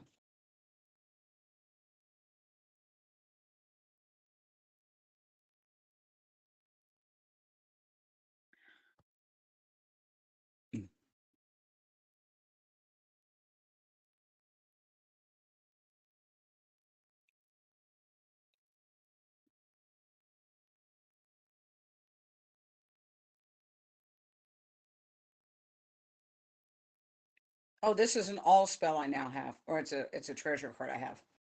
It's a life all spell.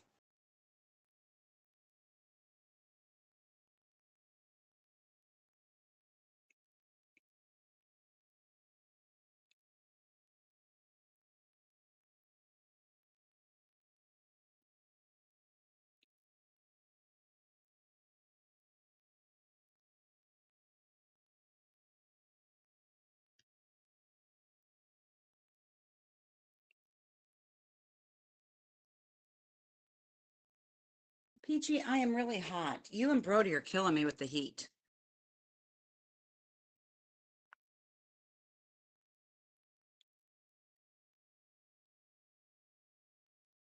Yay, he fizzled.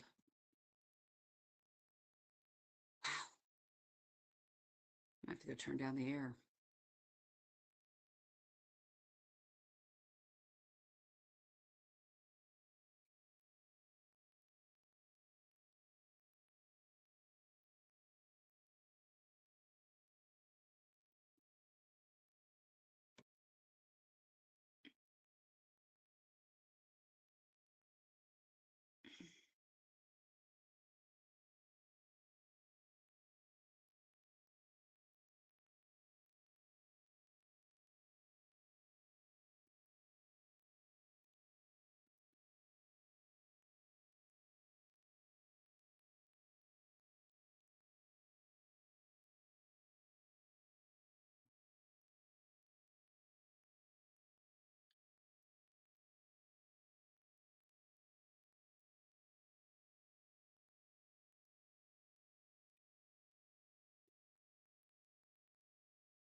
I'm gonna hit the spiral again. Maybe I can kill it. Okay. Because it'll also get rid of the myth boost and do a life boost instead.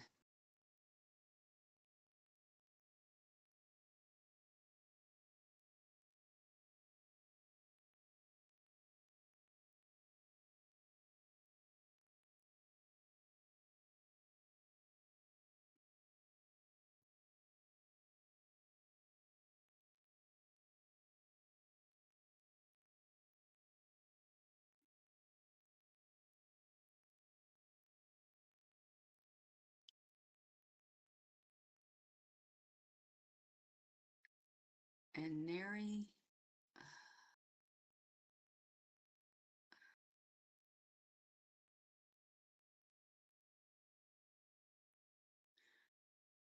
Okay, I'm gonna pass. I've got a Bartleby.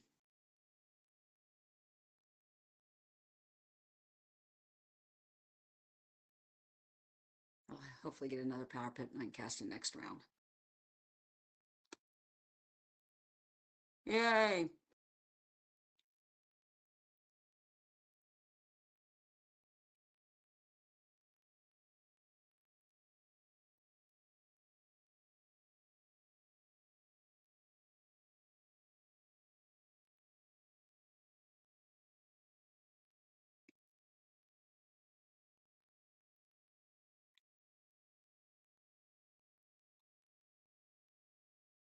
Were you gonna cast?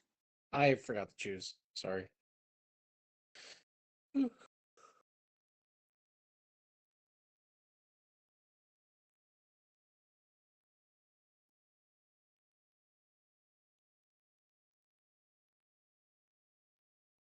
Hey, my spirit armor that I get with Bartleby is now 450 instead of 400.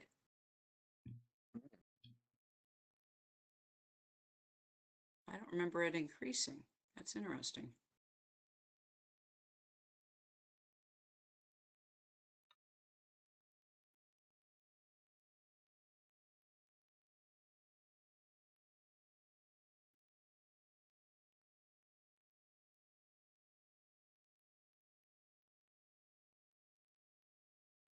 You want to cast? No, I'm just gonna sit here and stand. Obviously.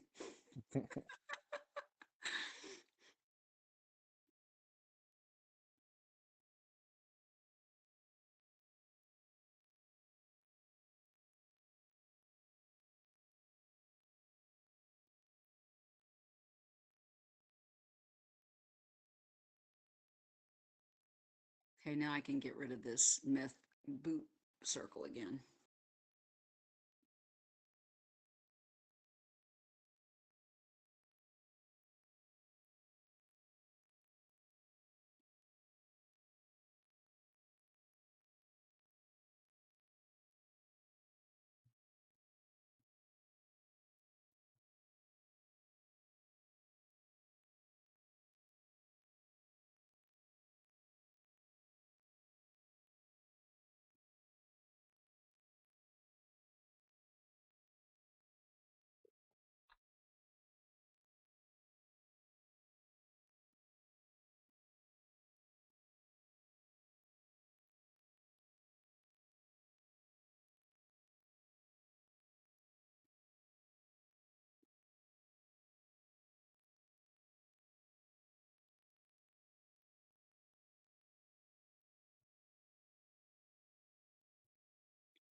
Nice.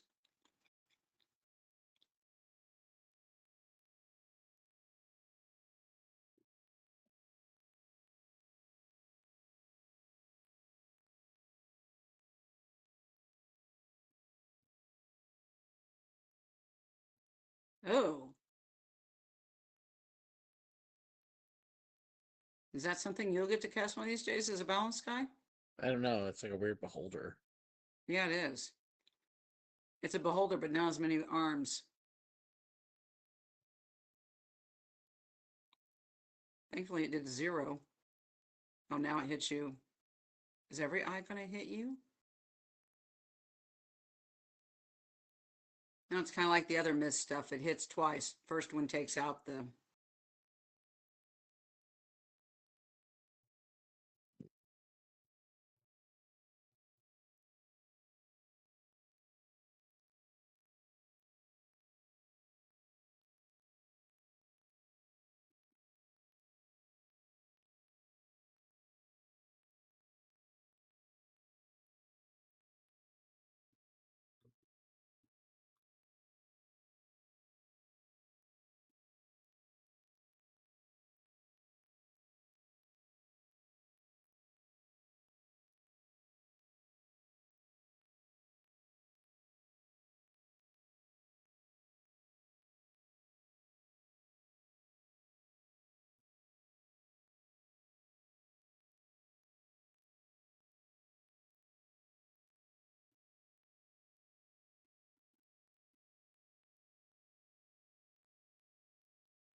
Okay, I've got another heal I can do on you again.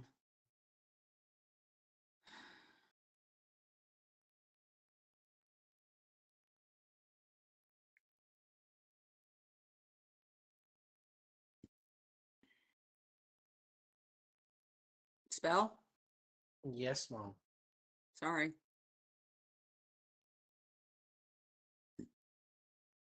I'm trying to do damage, but the options are limited because I just don't have a lot of pips going on. So Understand.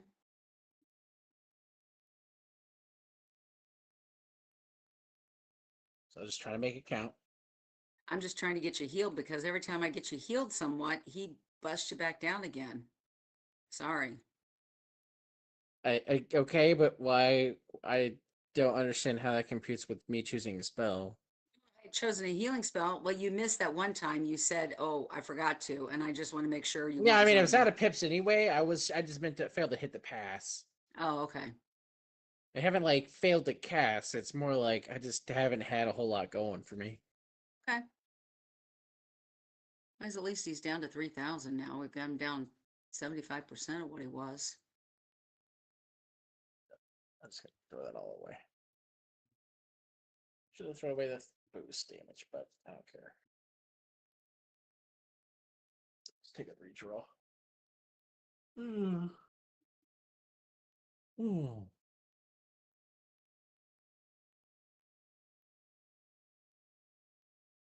Well, since you're doing multi-round attacks, you kind of are hitting, even if you're not casting a spell with the multi-round stuff. So he finally hit me instead of you for once.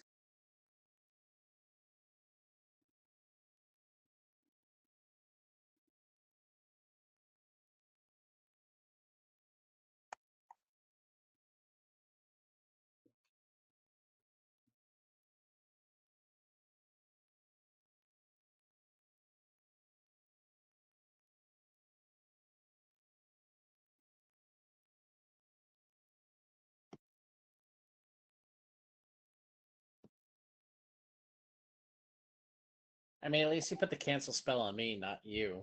There's a thing on me right now that would cancel next balance death, life, or myth spell I cast, and I don't cast any of those. So It's good.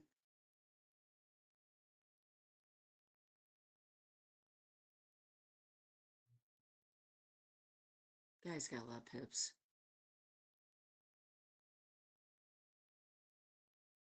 Okay. I'm doing a centaur.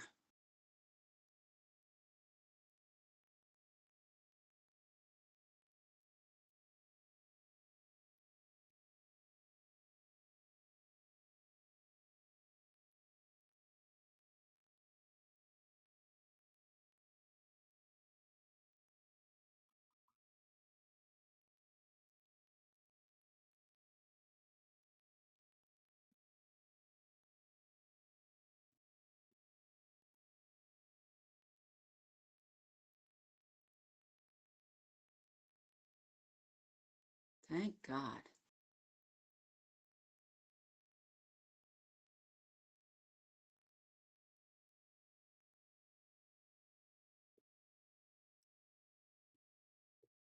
Forgot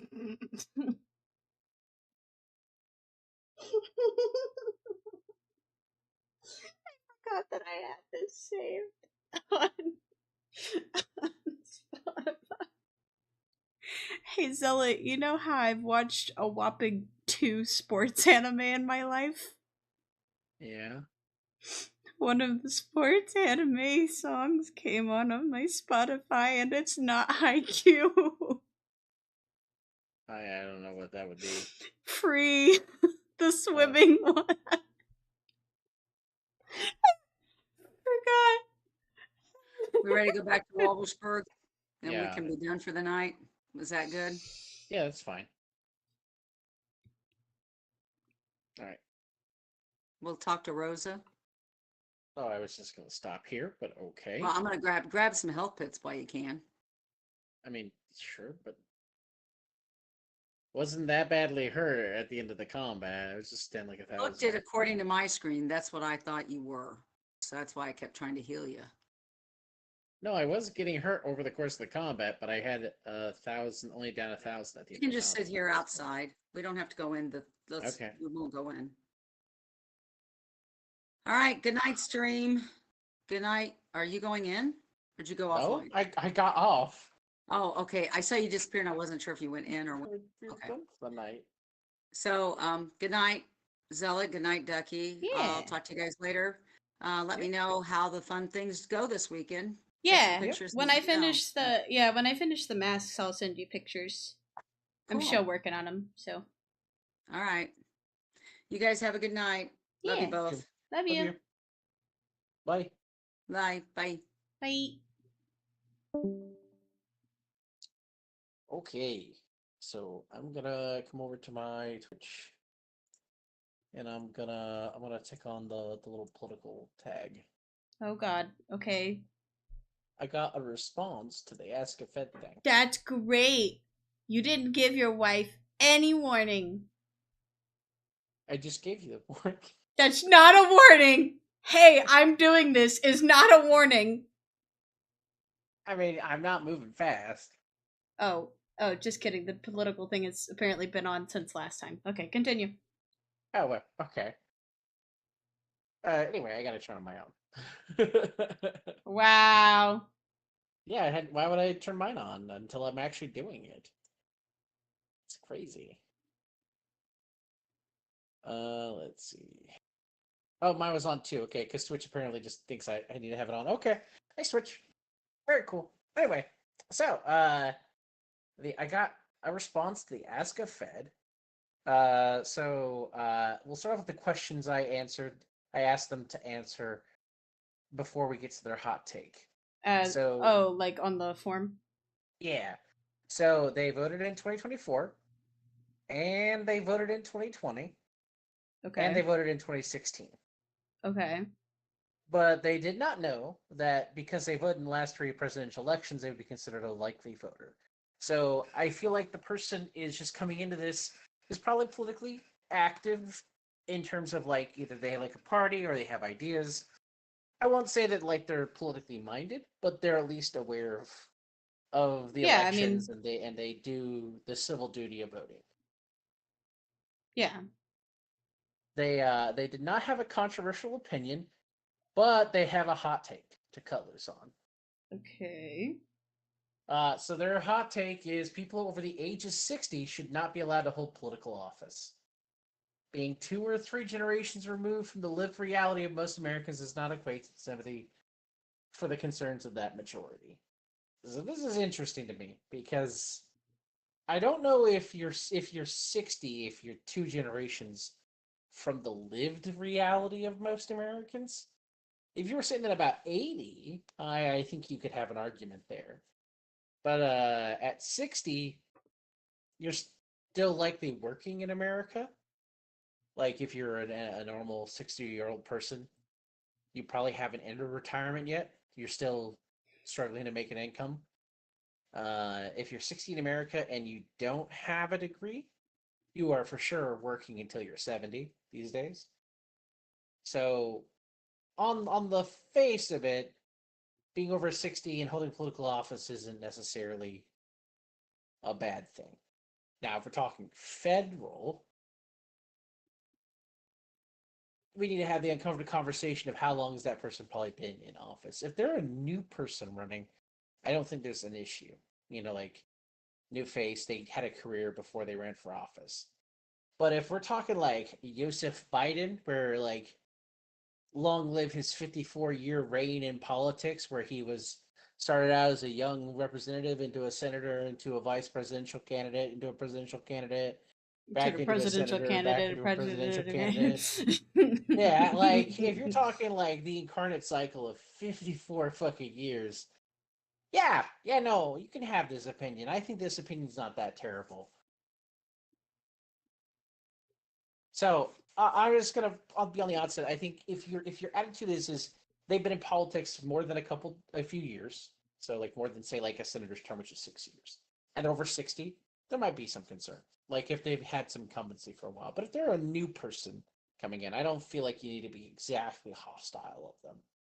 I feel like this is the same issue. Like I don't want the voting age to be below 18, and there's a part of me that like we don't let people drink until they're 21. If your body physically cannot mentally and physically handle alcohol until you're 21, why are we giving you the right to like afflict yourself with the voting? I feel this way about people volunteering for the military though. Like if we either need to make things at 18 or things at 21. I don't care which way we go. We just need to be like 18 is an adult in our society. We're okay across the board with them being 18. Or 21 is an adult in our society and everything should be given at 21. I think that creates a similar hostility to the system where like if you're 18 and you don't have everything and you see that 60-year-old in office, yeah, I think you're gonna reasonably hate them. I don't think you should, but I know why you do. And when I worked Afghanistan during the Biden years, it was really hard at times just being like, man, I really don't want any of these old farts in power, sending all these young people to die. And then young people died. And I was just like, wow, I really just don't want these old farts to be existing in the government at all. But I feel that way almost constantly. I don't think that's reserved for a political person.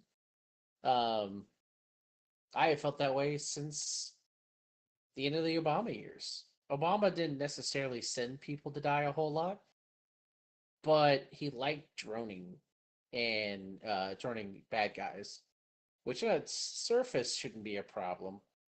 But inevitably, if you drone bad guys in a region, we're eventually going to send Americans to that region. Hence the problem.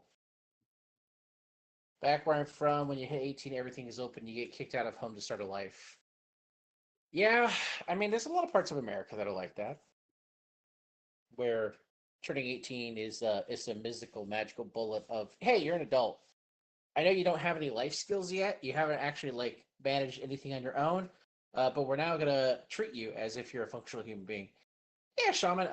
So I talked to my therapist, and basically at the end of my Wednesday streams from now on, I'm going to do an Ask a Fed segment, where the Duck and I turn on the politics thing, and we just kind of react in real time to hot takes or questions that people have of the Fed.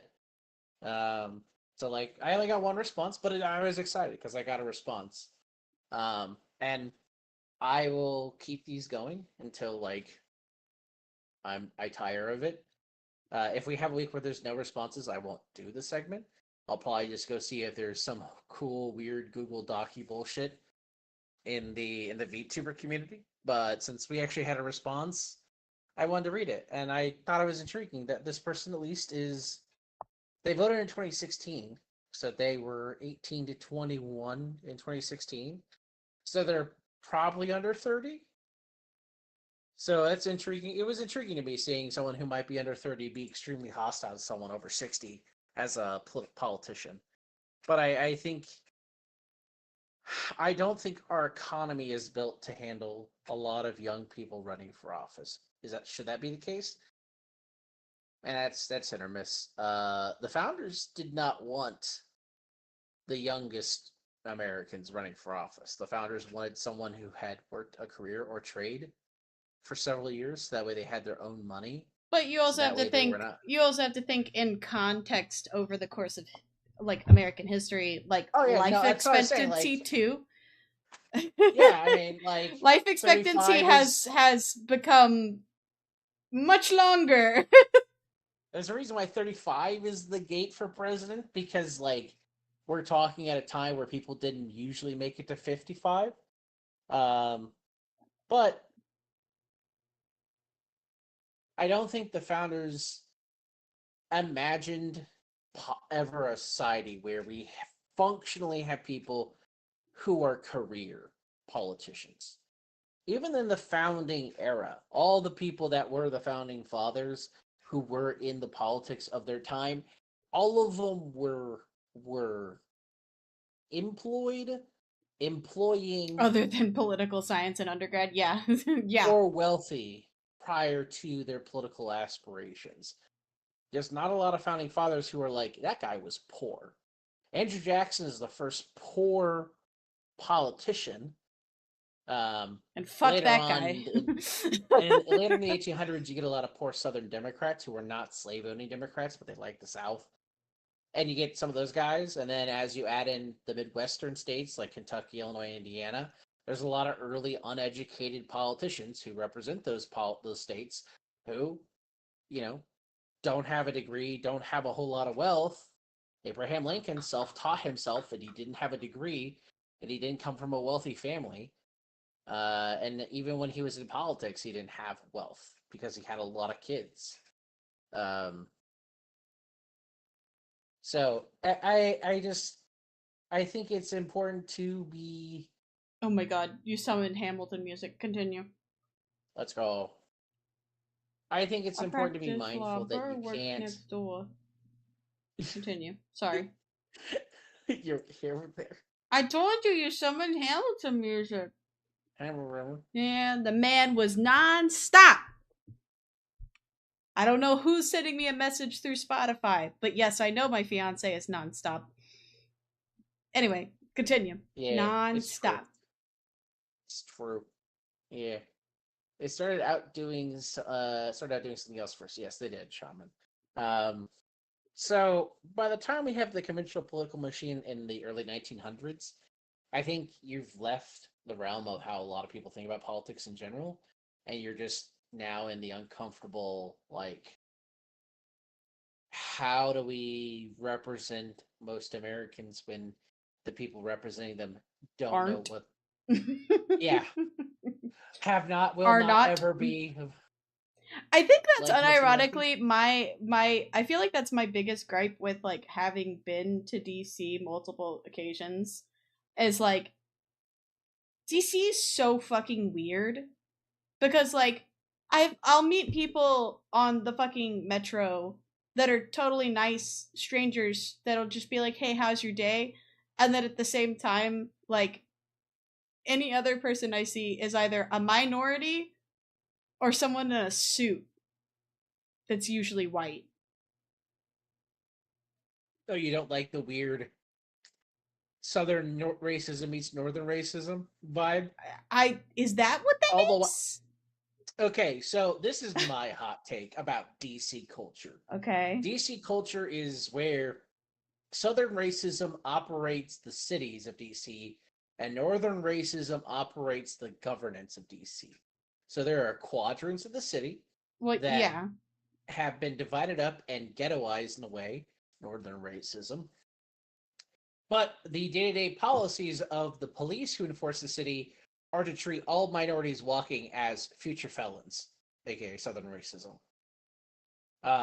So much so that Tim Scott, who is a senator currently, has been harassed on more than one occasion as he walks Capitol Hill because he is a black man walking, even in a suit, even in nice clothing. He has been accosted on more than one occasion by DC police because their attitude is black man walking without a woman, kill him.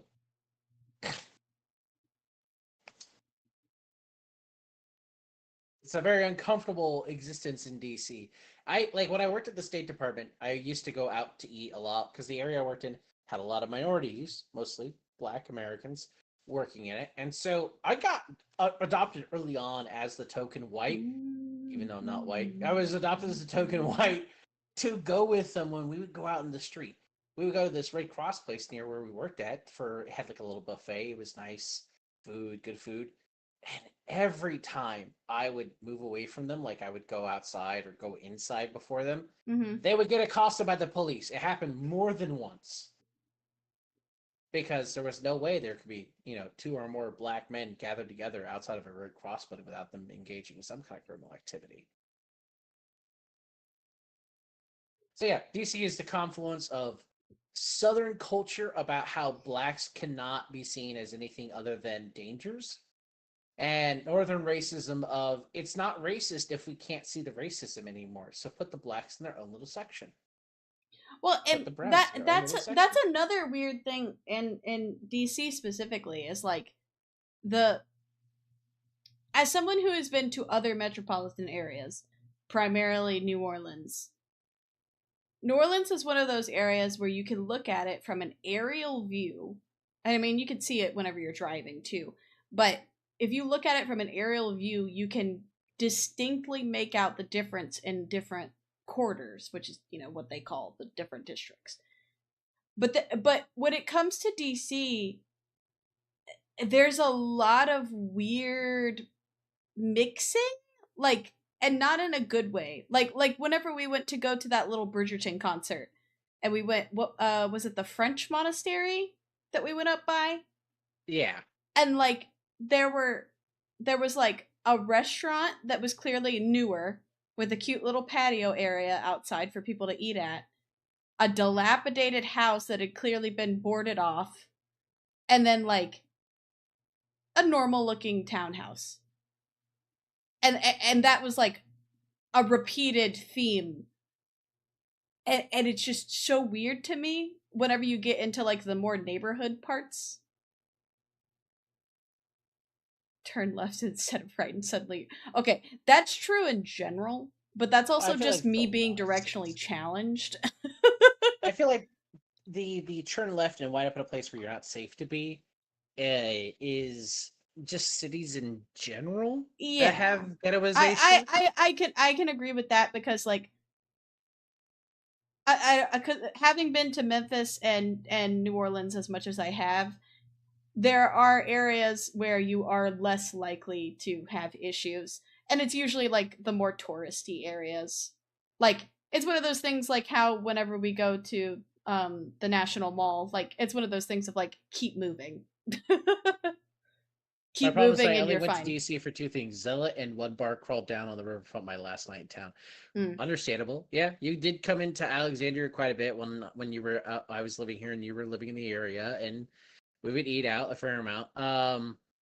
See, I don't want to go to DC. I did bar crawls at Stoney's on P Street in the Gate Quarter. And that was the only place I ever recommended the Ducky go to when we lived close enough to go to DC. Because you get close enough to everything in DC going down that area while still being relatively in touristy areas to stay safe, while also still being close enough to actual city culture to see if you like the people. Yeah, it was like a mixture of the two, because there were clearly a lot of people when I went to Stoney's whenever when I took Katie to go to the clinic over there was I mean, I wasn't intentionally eavesdropping. I probably should have brought headphones in hindsight, but there were people that were talking about the drunk Shakespeare stuff. And so like there were clearly people who performed in it that were going to Stonies beforehand and hanging out with people, whatever. And it was clear that like some of them lived in the city, but not all of them, kind of thing. And it was interesting, like seeing that because it was also Stonies is also like around the corner from like a Wegmans or something at the same time. So how I felt about downtown Baltimore. See, I haven't been. I mean, we've been through Baltimore, but I've not been in Baltimore proper.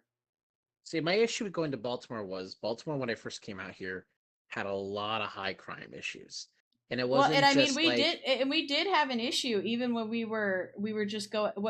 We were getting Wendy's like out like not even yeah, in like Baltimore it was but like you got weirded out, and I was like, okay, well, we'll get out of here as quickly as we can. Because it was like weirdly aggressive behavior, antisocial behavior. It's not even like it was black and brown per se. It was just general antisocial behavior. Yeah, well, and like I said, having the I will admit that I'm biased because the two cities I grew up going to were fucking Memphis and New Orleans, which we both know that are statistically really bad metropolitan cities, okay?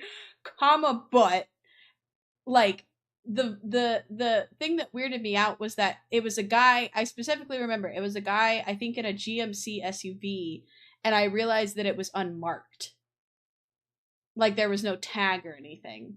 And he kept like you said, being aggressive and like trying to like cut me off or whatever.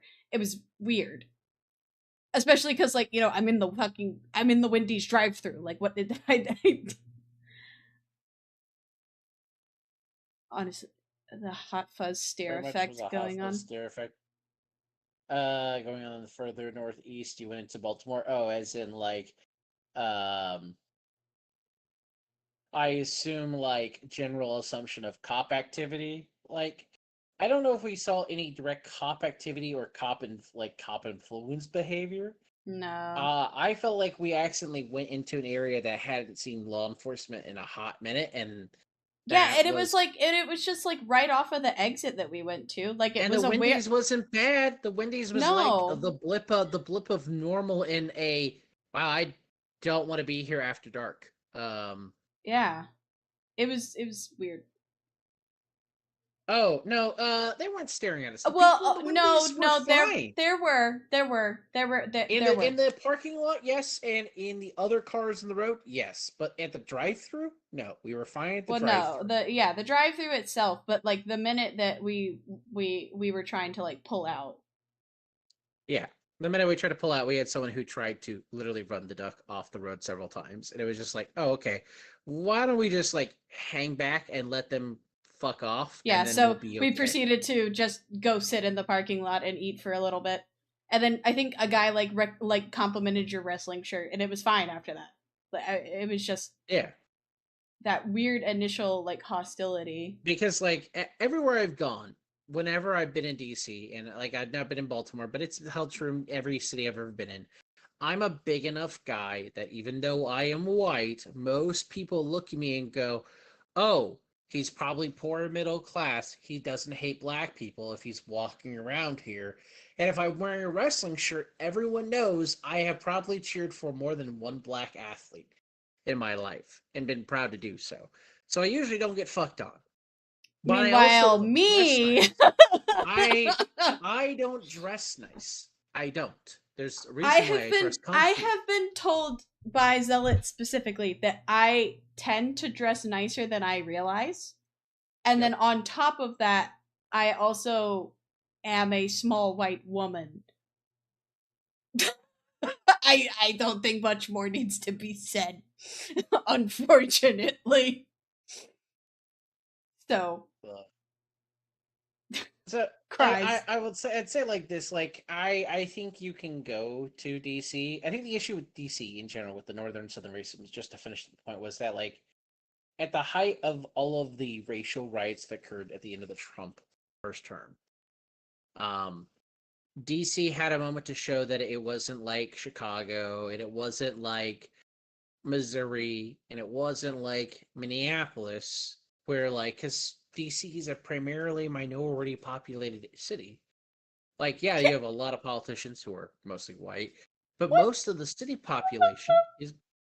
What the fuck? What? Shaman! I'm that dumb! Give off dumb, white, nerdy girl vibes? Oof. No, Oof. like literally. Okay, wait. I'm gonna pull up a picture. In my Rosie cosplay, where I am wearing a full, like, face of white makeup and blackout fucking contact lenses. And I still got solicited. And I was like, I'm literally wearing shark teeth in my mouth. What more do you want from me? But you're not menacing or threatening. Why wouldn't they solicit you? I guess. It's the uncomfortable part. It's the uncomfortable part about, being a woman in a city that does not view women as allowing them to be safe. Look, all I'm saying is that people like that make me want to get on testosterone just to make my voice lower to jump scare them. That's all I'm saying. Okay. Hot take here. Mm-hmm. I don't think that deters the people that are menacing you in the first place. Depends on who it is. Nope. It does. Are you talking like boomers versus just single adult males predatorily moving towards Just you? wear a Bane mask. I mean, if I had one laying around. You think you were harassed? I was harassed in darkness, cloaked in it, shielded by darkness. I have always been harassed. I am harassment. Thanks, Bane. I mean, it's true. People would probably leave me alone, but I saw women get accosted during COVID. The mask didn't help. It made it worse, actually, because all of the single men who were engaging in incel-like behavior in a predatory fashion now went, "Hey, I can't see her mouth. She must like me because she made eye contact." Oh no, I see. That was my thing that I actually kind of loved about COVID was that I'm really bad at making eye contact. So running around shouting, "Fear me." Yeah. Have a good night. Have a good night, Shaman. No, I think in general, I think in general, there's a lot of antisocial behavior that gets fomented by racism in general, institutional. And Northern institutional racism is about putting the black and brown people who are uncomfortable to deal with in a box in that corner and not going near it, because that's the black and brown corner. Southern racism is, I don't like the black and brown people. I'm just going to let them know that. You don't put them in a box. You just tell them upright that you don't like them and you're going to hurt them if they get close to you. Wait, that's Northern question mark? I said Southern. Oh, okay. Northern is put them in a box and don't talk about it. Oh, okay. By ghettoization. Okay. And I feel like the South is more segregation by hostility. I don't want you in my space, and I will let you know by violent threat in some capacity, either by menacing you, saying it, or posturing. Like, if you are black or brown, you know you are not welcome. In Northern racism, there's the veneer of, well, they want you to come here, where there's more of your kind, where you'll feel welcomed. Don't you feel a part of the whole, even though your whole is separate from the actual whole of the city? Smile. But don't you feel a part of it? Don't you want the sense of community? Like, Chicago epitomizes this. There's all these dozens of little quarters that were built to deal with the fact that there were way too many immigrants and not enough, like, English-speaking efforts to make them feel like Americans. So you have all these little quadrants that got developed over time, and people feel fidelity and loyalty to them.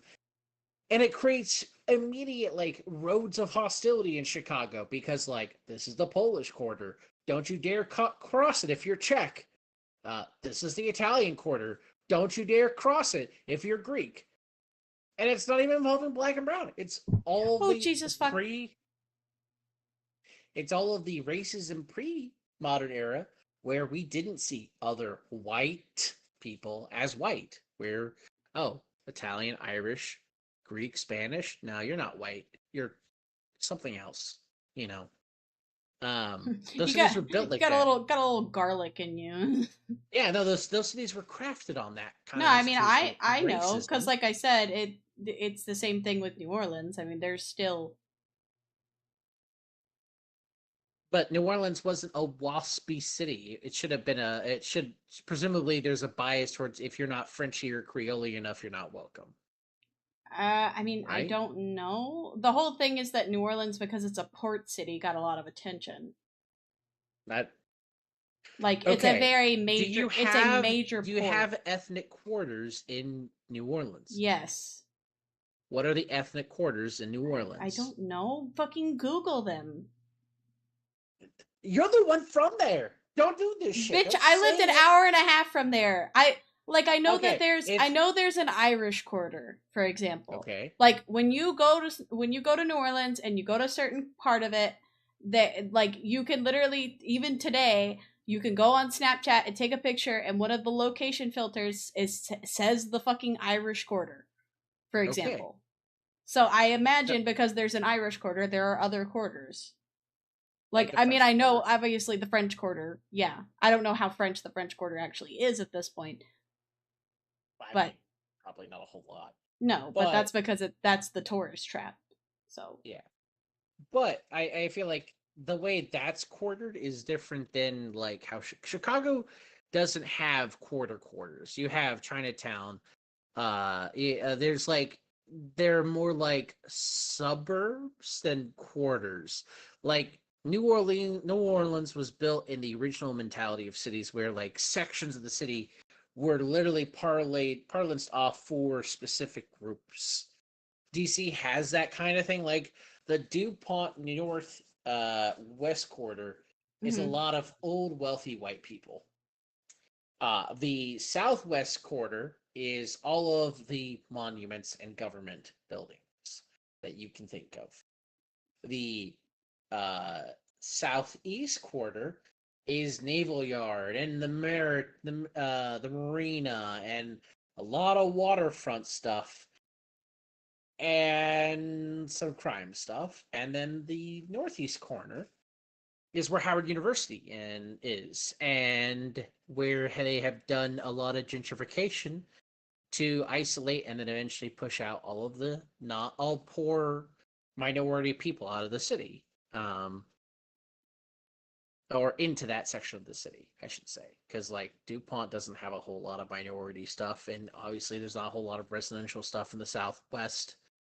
And in the Southeast, there is minority populations, but there's also like some touristy stuff like Naval Yard still over there, and the National Archives. There's some older buildings to remind you of what the city used to look like, but it's really crowded in the Southeast.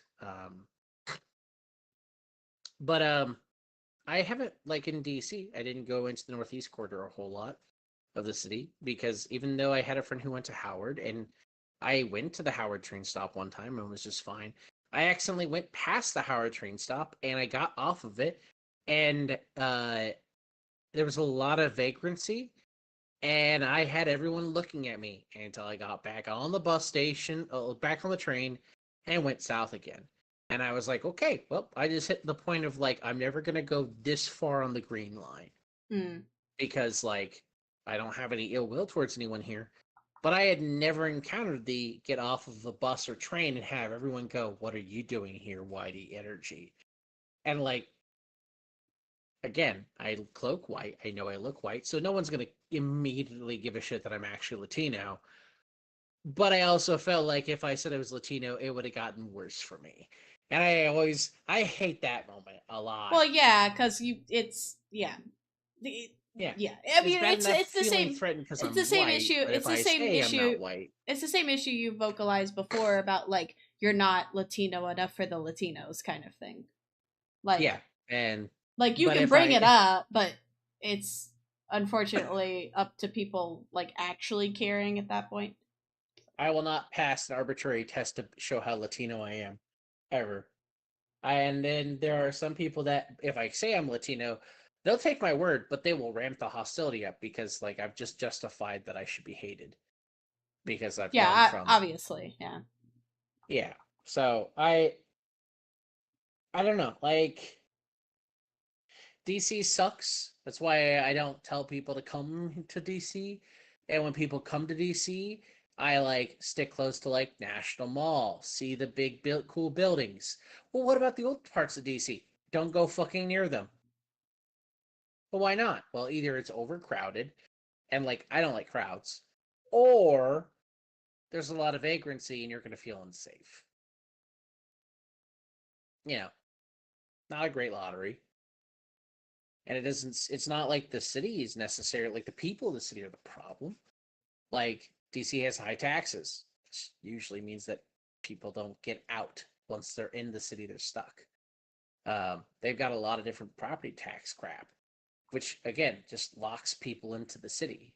And vagrancy is going to spike up if you make it impossible to leave and or afford living in the city in general.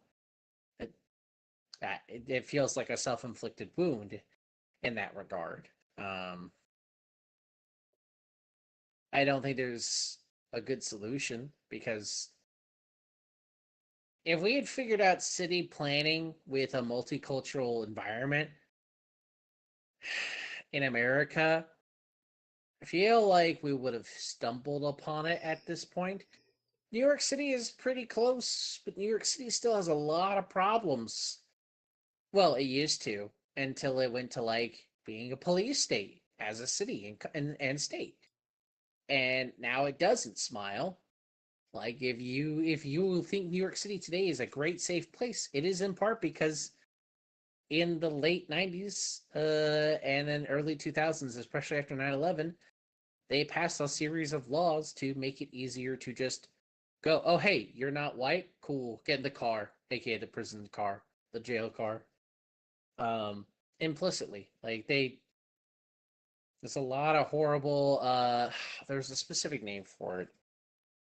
They basically like the police could round you up on the implicit idea that you could be a bad guy.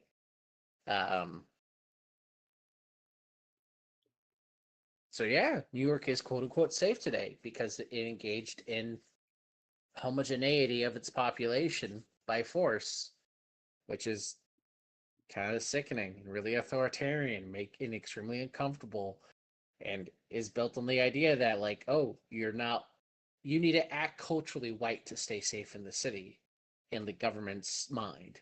Chicago has never done that. Chicago is a nightmare, though. There are parts of Chicago that are just wholly unsafe to go to. There are parts of Chicago that are beautifully protected and happy to go to. I have been in both those environments. I accidentally went the wrong way on Interstate 57 and went through a neighborhood with my dad where we were both just like, we're not Latino enough to get out of here alive. So let's just not stop for gas. I gotta get out of here. And then Jay and I, previous partner, and I went to a concert with another friend, and the entire time we were going to it, we were like, are we going the wrong way? I thought we were going to a metal concert because like we had to go through the south side, which is the rough side of Chicago, to get to it. And the entire time we're just like, we're going to a metal concert where we're expecting to see a lot of white people, right? What's the band we're going to? I thought we were going to see it like, I'm not upset where we're going, but they put where all there's not going to be a crowd of white people in this neighborhood. This can't be. And then we were over a street, and once we realized we were going over a street, suddenly it went from like kind of violent anti-white area to there are no black people here, and my friends and I were just like, I hate that too. That's weird. Yeah. Why did the street matter? And that's Chicago. I don't know why the street mattered. All I can tell you is it's built on like. Again, it's not just Chicago. It is an inherent thing, and I think it's just because of social boundaries that people set, basically. I don't know how else you would define it. It's still really ooky though, because like Oh when you yeah, actually no, see it happen. no, yeah.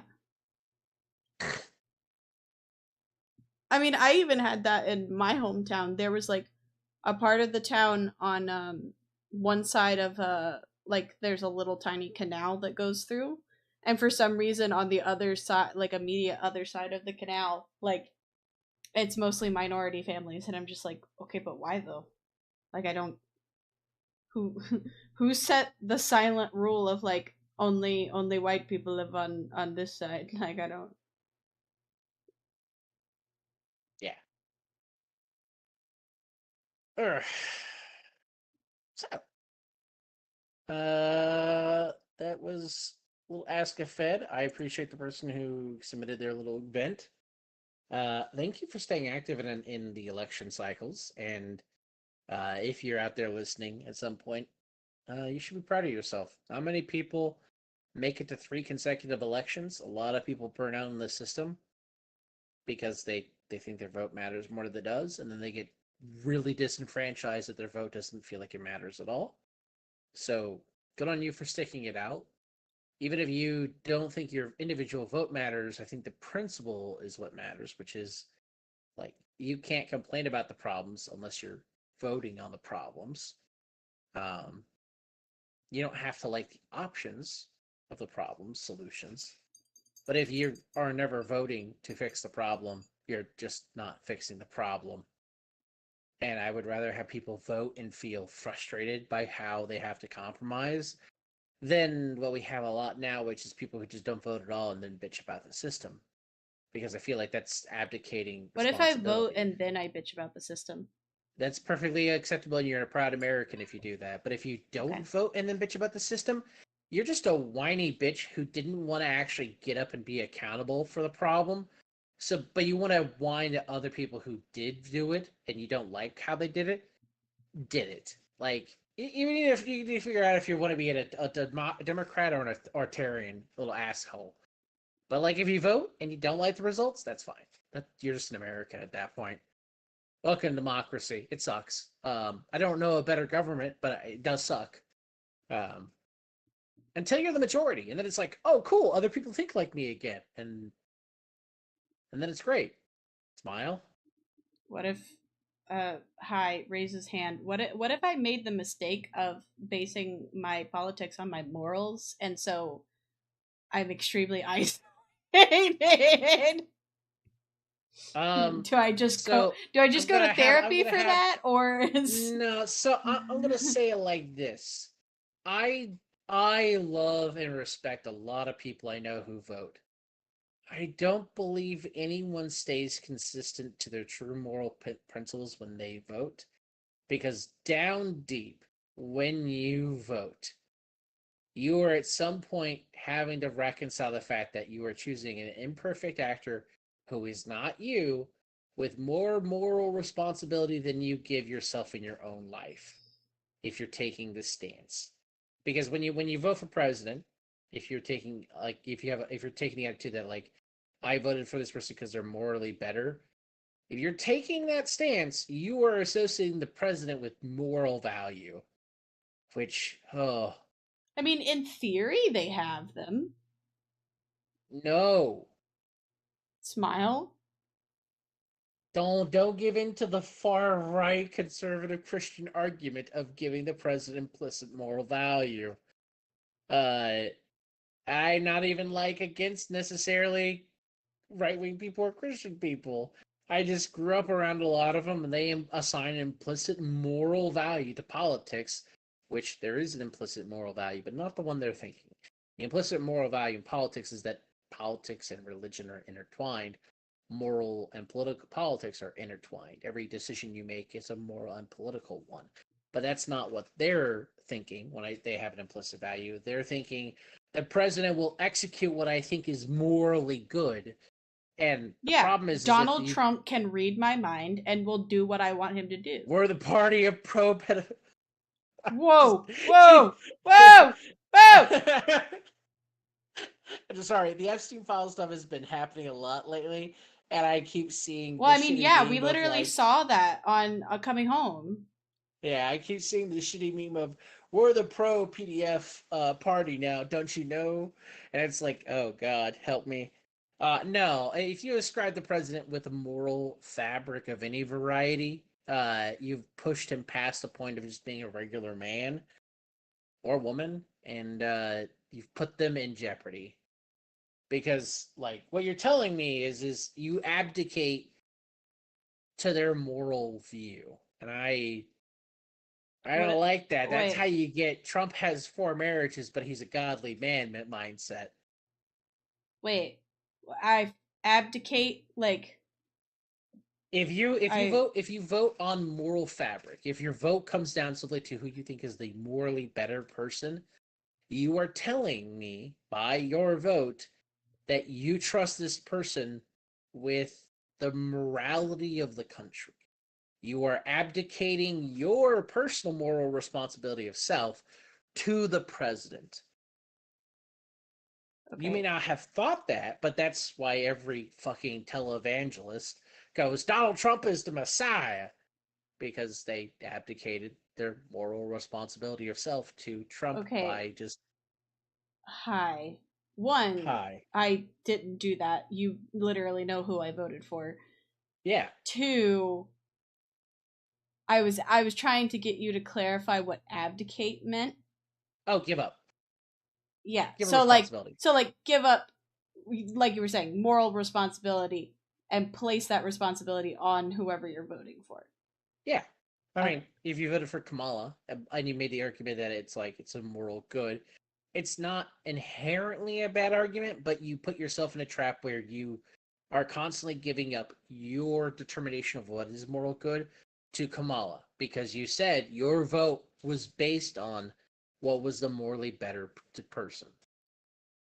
Because if you stop believing, That's not what I intended. I base my politics off of my morals. okay, that's entirely different, That's and what that's I fine. You're said. just see, I took it you based your vote off of your morals. And the Well, I problem with mean, voting on your morals is yes, but like not in the sense you're talking about.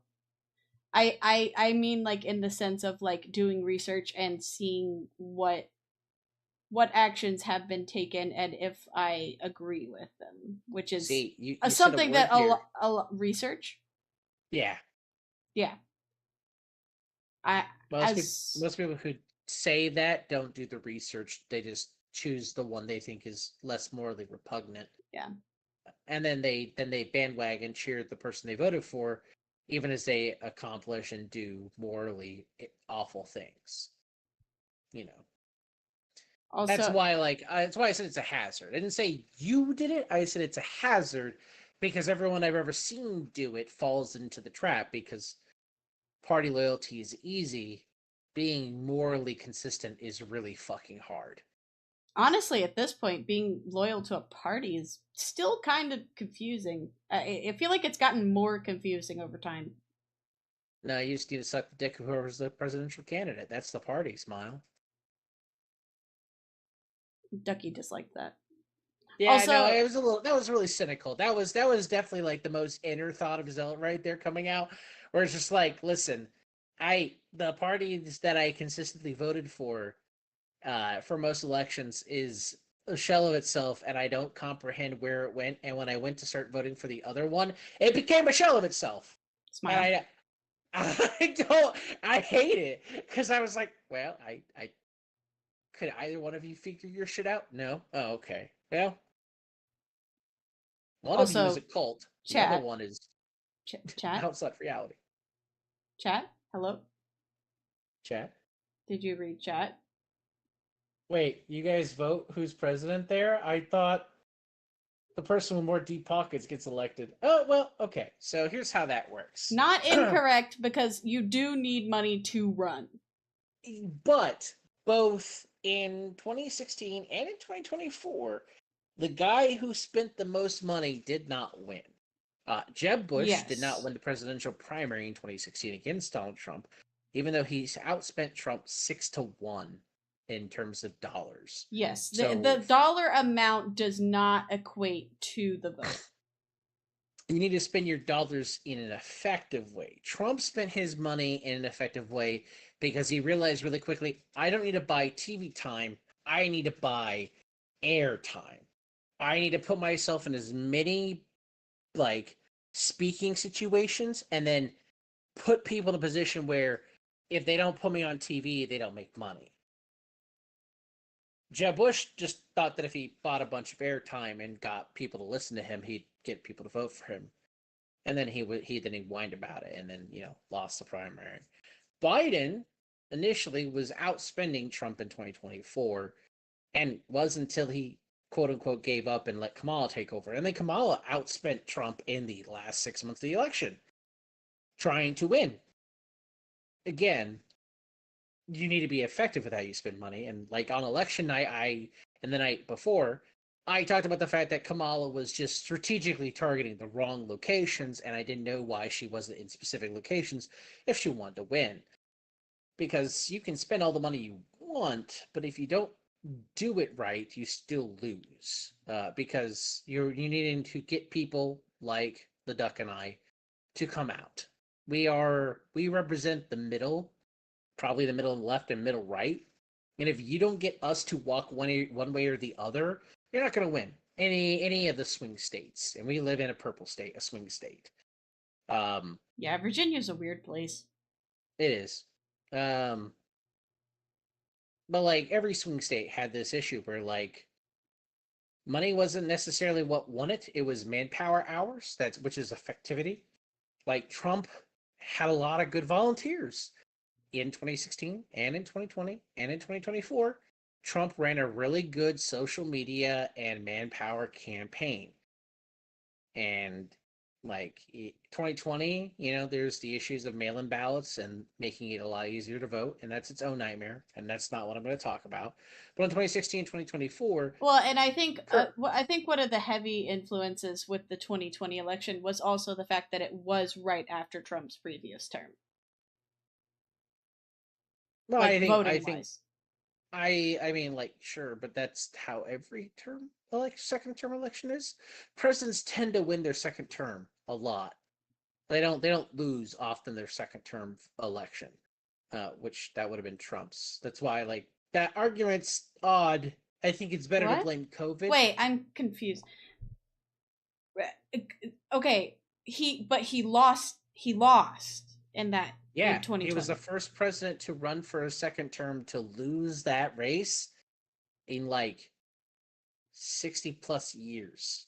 And the reason that I am saying that is because as somebody who was part of the age group that was not able to vote in 2016 but was able to vote in 2020, it became very clear to me through my social interactions both online and IRL that a lot of people did not like how Trump was. I mean, it's the same issues we see now.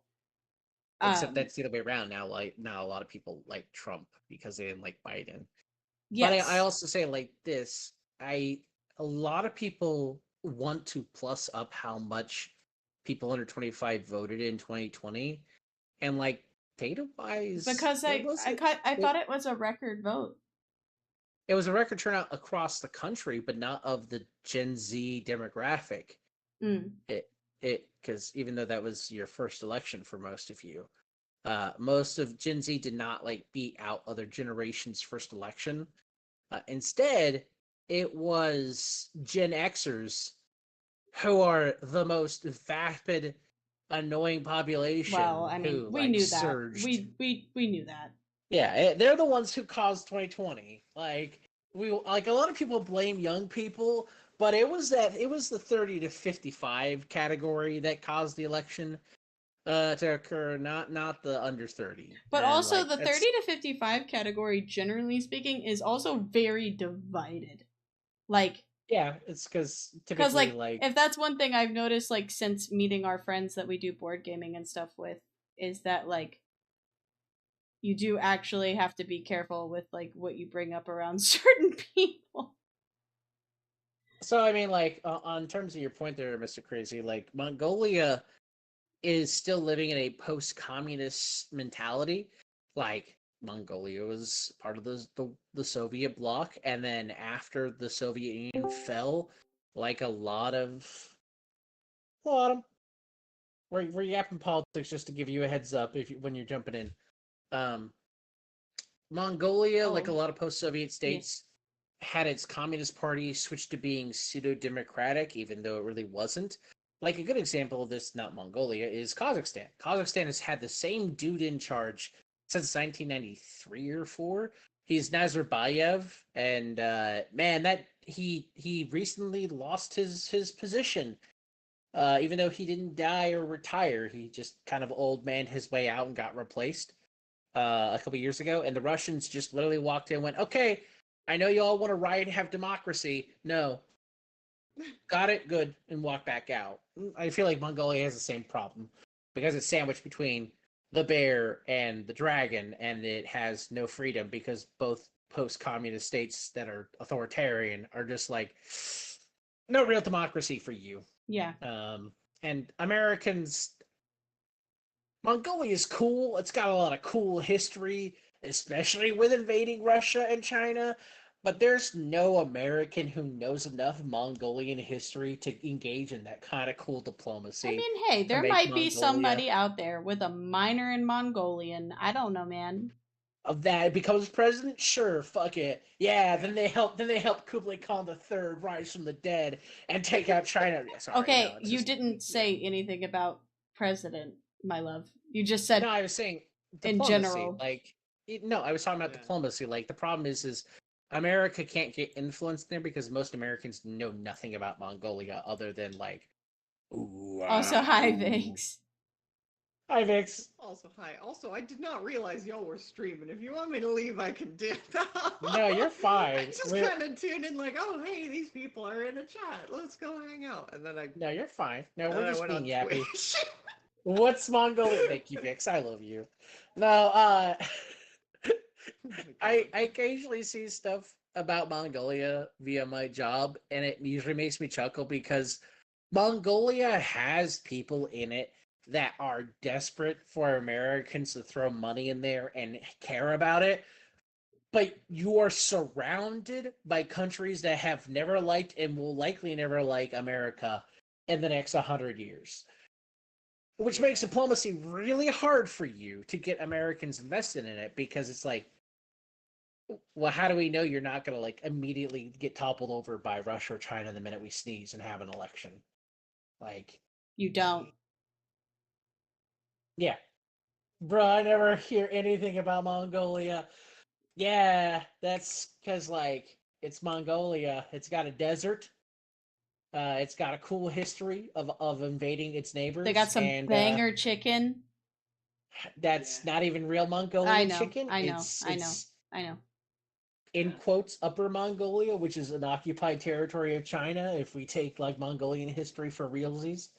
Hawaiian pizza is not from Hawaii. French fries are not from France. Your life is a lie. That's true. Don't tell my American heart these things. I can't handle it. Most Americans are not from America originally. Conspiracy theory, they don't exist, just like Wyoming. Wow. Yeah. Look, the cattle in Wyoming would disagree about Wyoming not existing. I don't know much else is in Wyoming, but there's a lot of cattle in Wyoming. The cows disagree with you. I mean, in fairness, they are cows. They probably don't realize it's Wyoming. They just think, oh, hello, North Dakota. Mm-hmm. Or hello, grass.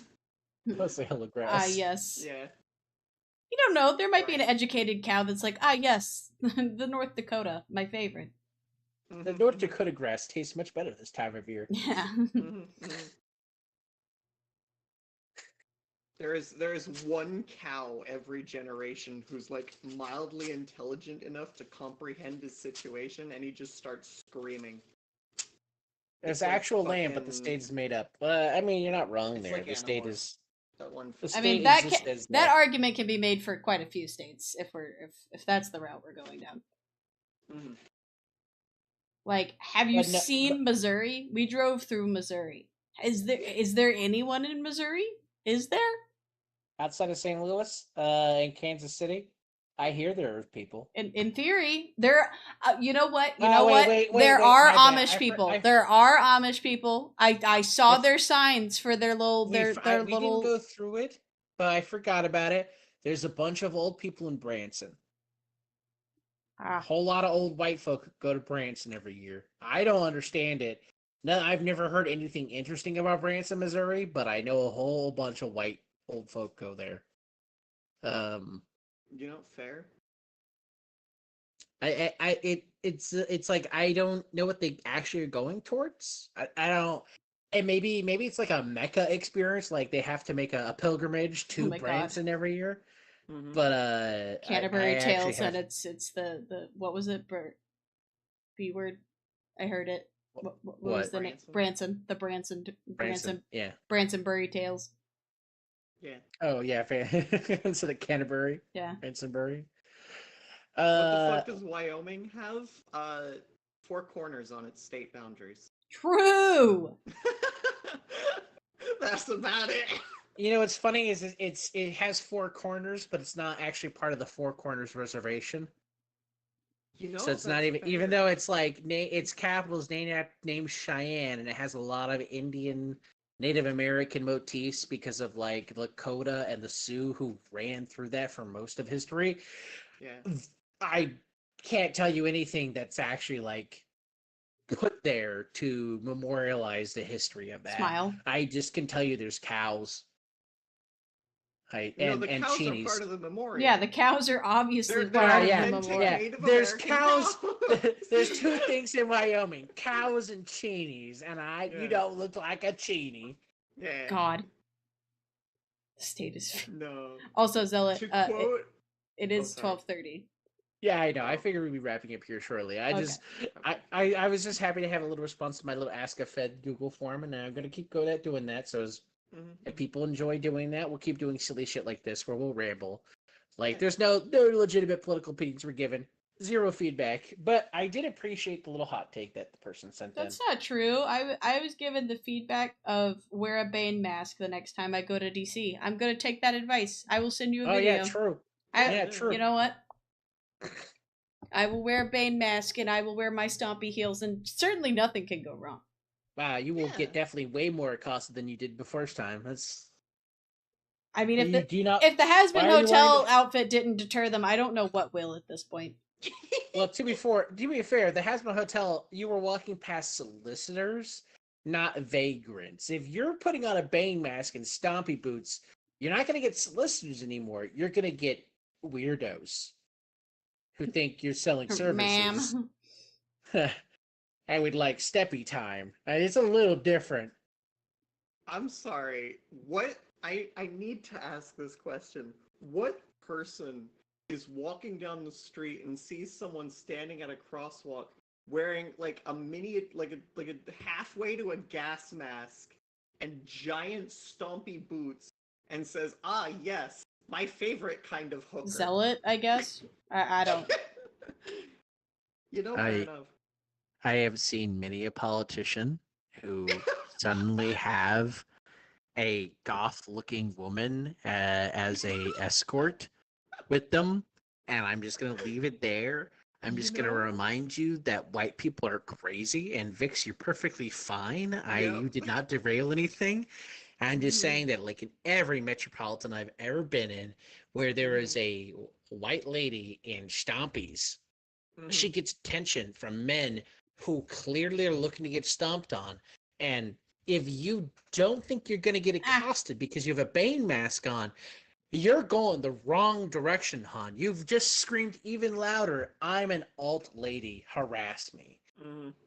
That's, you like, at that point, you might as well just go for like the purple hair and a little bit of fishnet at that point. You just seal the deal, No, because it gives me the same vibe as like the energy of seeing 3 prostitutes on the street. 2 of them are wearing string thongs and bikinis, and the third one is wearing leather jacket and cargo pants.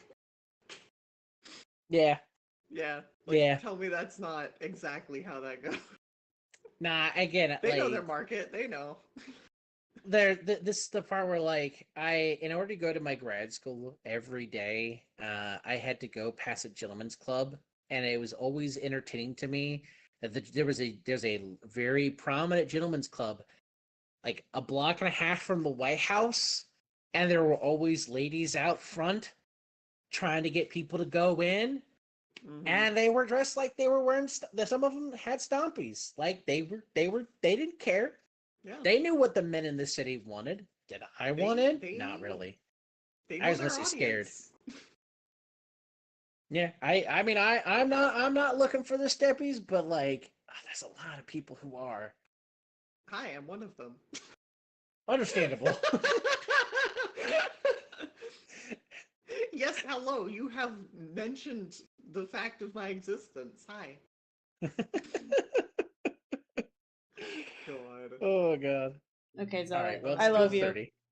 It's It's 12:30. It's late enough that I don't care if we raid out. I'm tired. I will feel gently that. see if there's anyone to read into.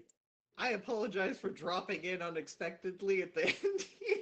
No, I legitimately thought y'all were just like hanging out and vibing in a group. I forgot that you were streaming, Ducky. Wow, can't believe it. Damn.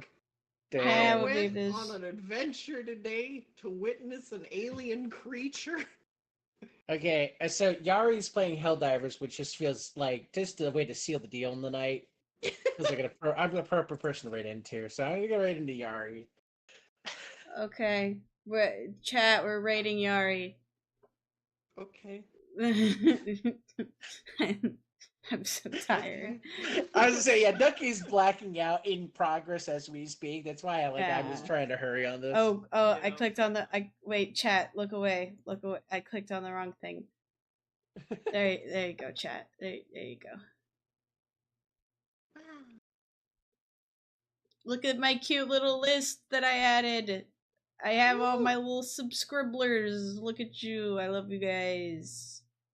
Oh, you have your little subscriber scroll? That's cool. Yeah, I could show you how to do it. It's just a browser source in Stream Elements. Oh, that's cool. Yeah, Right now I just have like a little text box for the artists that make my models and stuff, so just you and Mandy. Wow, I wonder who that is. Yeah, you and Mandy. Literally just said that. Crazy. Anyway, are you ready? You ready, Yuri? Uno momento, por favor. I'm trying to find the purple woman. Oh, there she is. Okay. Bitte schön. Okay. All right, chat. We're gonna head out. Yeah, yo, you chat. We will not be live Saturday. No, we will not. We will be at a ball. Yes, but I am trying to post more on socials in between so that you guys can see what I'm up to. I'll definitely make sure to post pictures of the masks when I'm done with them. Yeah. Bye, chatto.